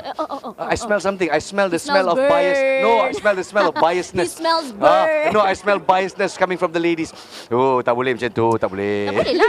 We can't always give it to the guys, There has to be a bit of competition, but it's friendly. Absolutely right. Friendly. Absolutely right. So, Nazruddin Rahman and Arin Chong will take a break here on the live stream. Make sure you guys tune in at 2:30 p.m. Thank you for watching so far. We're going to kick off race 1. This is the final round of TGR Vios Challenge.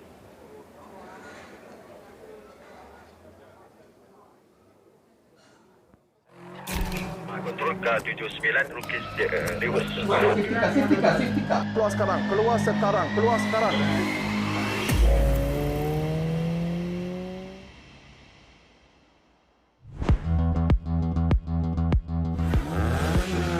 My name is Ravin. I am the race director for Toyota GAZOO Series.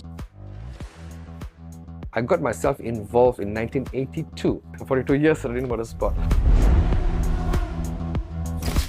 For this event in Toyota GAZOO Series, it is called as the clerk of the course. But the designation doesn't make a difference. The position is the same. The job function is the same as a race director or a COC. Copy. So long as turn 1 is clear, I will tell safety car to return home. Affirmative, yes. Because on the way up, I couldn't see what's happening. If you could judge from race control.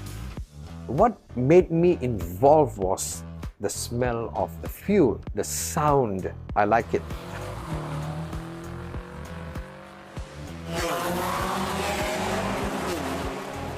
I was about 17 years old, young. So I've told one of the chief, can I come and join you as a marshal? I was interested. Then from there on, I started to get involved about a year or two. Then I was given the opportunity to hold a walkie-talkie. Oh my God, walkie-talkie. I'm the official walkie-talkie and you're talking, such a glamour. 3 minutes spot. And what can we do? Why the reason to make sure that he's slowing down or what? Yeah. Indian was brought in by, I told you? Very obvious, Got myself involved in race control, whereby I can determine race to be safe. Katun, safety car keluar sekarang. I love motorsport, the smell, the sound, it's all about the interest. Before the lights? Okay, so it's okay. I need to make sure that everything's in order. We will close the track. We will send out the safety car with the red flag. When is this done, the safety car driver will report to race director saying that the track is now closed. We will open on time. The pit exit open on time. Everybody goes out and we have to evaluate any situation, any problem on the track. Sampai sana pun sudah kena, but that's not a boundary, that's a track limit violation sana lah. So okay, we go. Okay, alright, okay, we go. Starting is very important. One thing at a time. Let's find the solution. First, work the problem. Attack what is the problem we need to necessary to stop. My role is in race control is actually to understand the situation before it actually happens. The next thing prediction is that weather forecast. We have suddenly a heavy downpour. Do I predict to extend the race, delay the session, or do I stop the session? So the prediction of the cars on the track is very necessary. I need the race control to be fully alert for any prediction of any problems. For the one-make race, the potential is that every driver has a skill in them. Every cars are the same durability, same capability. But how you maneuver the corners, how you do your braking, that is the advantage. You portray your expertise on the field of driving, that's where it enhances you to go to the next level. One-make race is actually a potential in Malaysia because no other series have got one-make race. Very good for the growth of Toyota. Toyota have did this remarkable idea to get rookies, celebrities, super sporting drivers to come in, which portrays the true ability of every one of them. This is actually a hub where PGR has made a very good thing for all the drivers.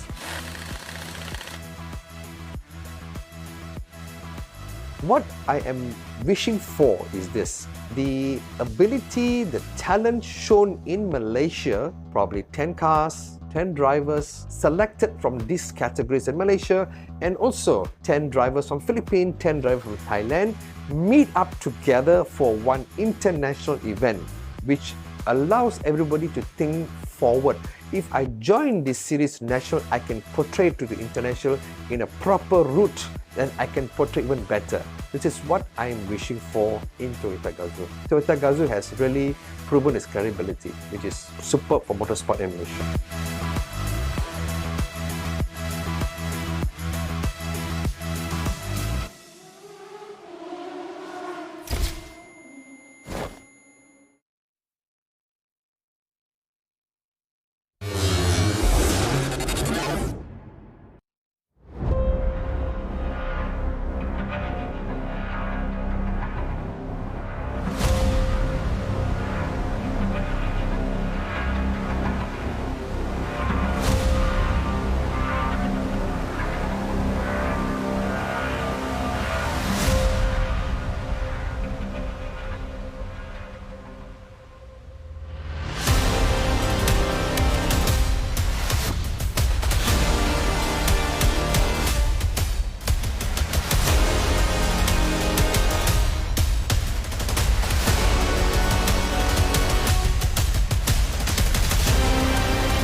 Hi, my name is Almin Sharo. I'm the Technical Director for the Toyota GAZOO Racing Vios Challenge Race Series.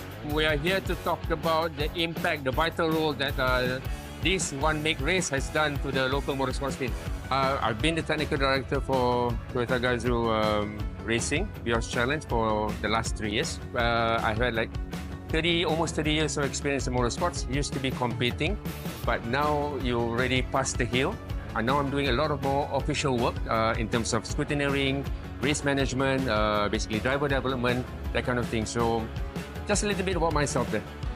Well, one main race is about basically same type of cars, same output, same engine, same look, except for the livery, of course.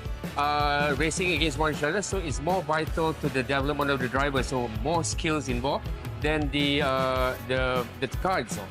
Well, it has to be a level playing field for all the cars. So what we do down here, we have like basically specific tires that they can use, a specific technical regulation that they have to adhere to. That means they have to follow on every single sentence to the rules.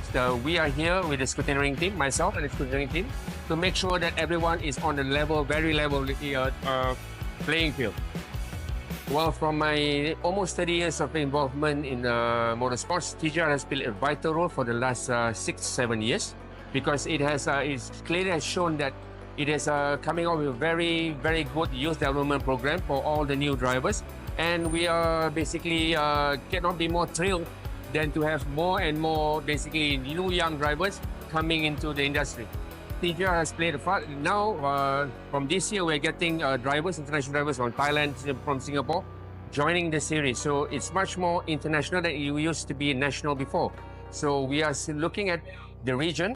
TGR has been playing a very, very huge role in the driver development program in motorsports itself. Very, very significantly, what I have seen is actually 3 of the last 4 winners of the Sepang 1000 km, which is our premier endurance race in Malaysia, has been won by the rookies coming from the TGR series. For scrutineering, the first thing to make it a level playing field, the thing that we usually check is the minimum weight of the car. There is a minimum weight of the car, which is 1030 for each car. So it goes onto the weighing machine where we will weigh the car. So all cars will have the same weight, except for when they're winning races, they have a success balance. So weight will be increased to the car to just level up the playing field. Come with me. Let's have a look at the cars itself. We will also check the tires, the specific tires that they can use, and we'll check that only a certain amount of tires that they can use for the weekend. We'll always check for all the safety features of the car, the roll cage, all right? Condition of the seat belt, the seats, right? These are all mainly for safety, for the engine, all right? We have seals, all right, at certain location, right, to make sure that nothing is tampered with. It has to be as it is basically coming out from the factory itself. So there's a few mods that's been done to the car, like the exhaust and everything, but other than that, everything else is being sealed. It is a very capable race car. It is a very good race car, especially this the current model that we have right here. But having said that, the car is actually almost race ready from the showroom itself. But there's few modifications that we've done to the cars. We've basically, first and foremost, we've changed the suspensions. Yes, it is not running on the road suspension anymore. Of course, we are running on the circuits, we're running a rear pack suspension. We have an exhaust, which has changed. Right? We made a lot of safety features on the car because it is a sanctioned race. Being a sanctioned race, safety is always paramount. So this is no shortcut. Toyota is basically not setting corners down here, so everything is up to top-notch specs. But the biggest difference from the showroom car would be the gearbox. Right, being a race car on the circuit, right, we have changed the automatic TVT gearbox into a manual gearbox. As I mentioned, the TGR Malaysia Vios Challenge is a sanctioned event. Sanctioned means it is controlled by a governing body. In this case, in Malaysia, it's controlled by MAM. MAM is under the umbrella of FIA, so it is an international recognized sanctioned race. From my experience of 30 years in motorsports in Malaysia, what we lack down here is actually a development program where Toyota has filled in the gap. When we started all this one big race, but it has gone basically empty for a very, very long time until Toyota came into the picture and basically prepared this platform, right, for all these upcoming drivers to show off their skill and to be foreseen, right, in the scene.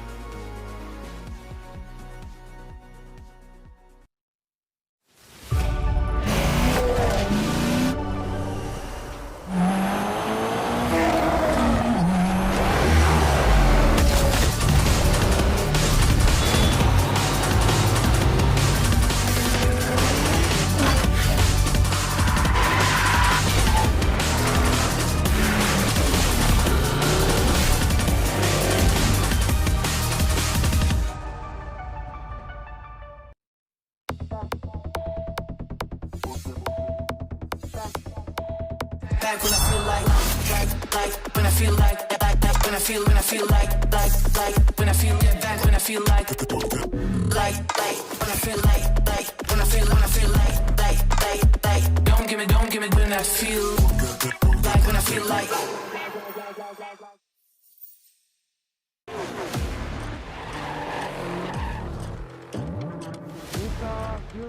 Let's go.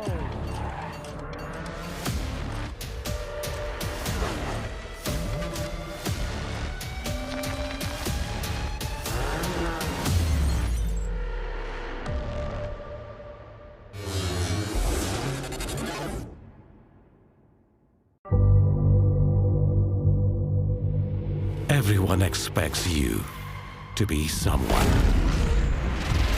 But what if you want to be someone else?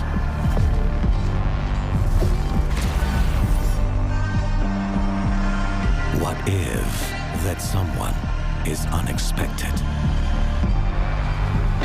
unconventional, unaffected by what others think?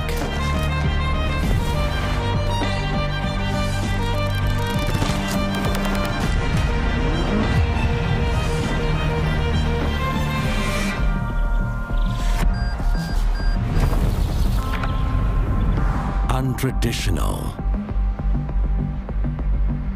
unfazed by demands, unstoppable,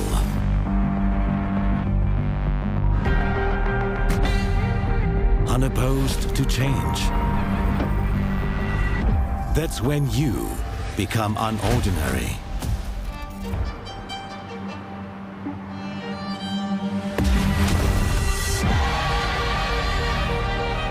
Undeniably you.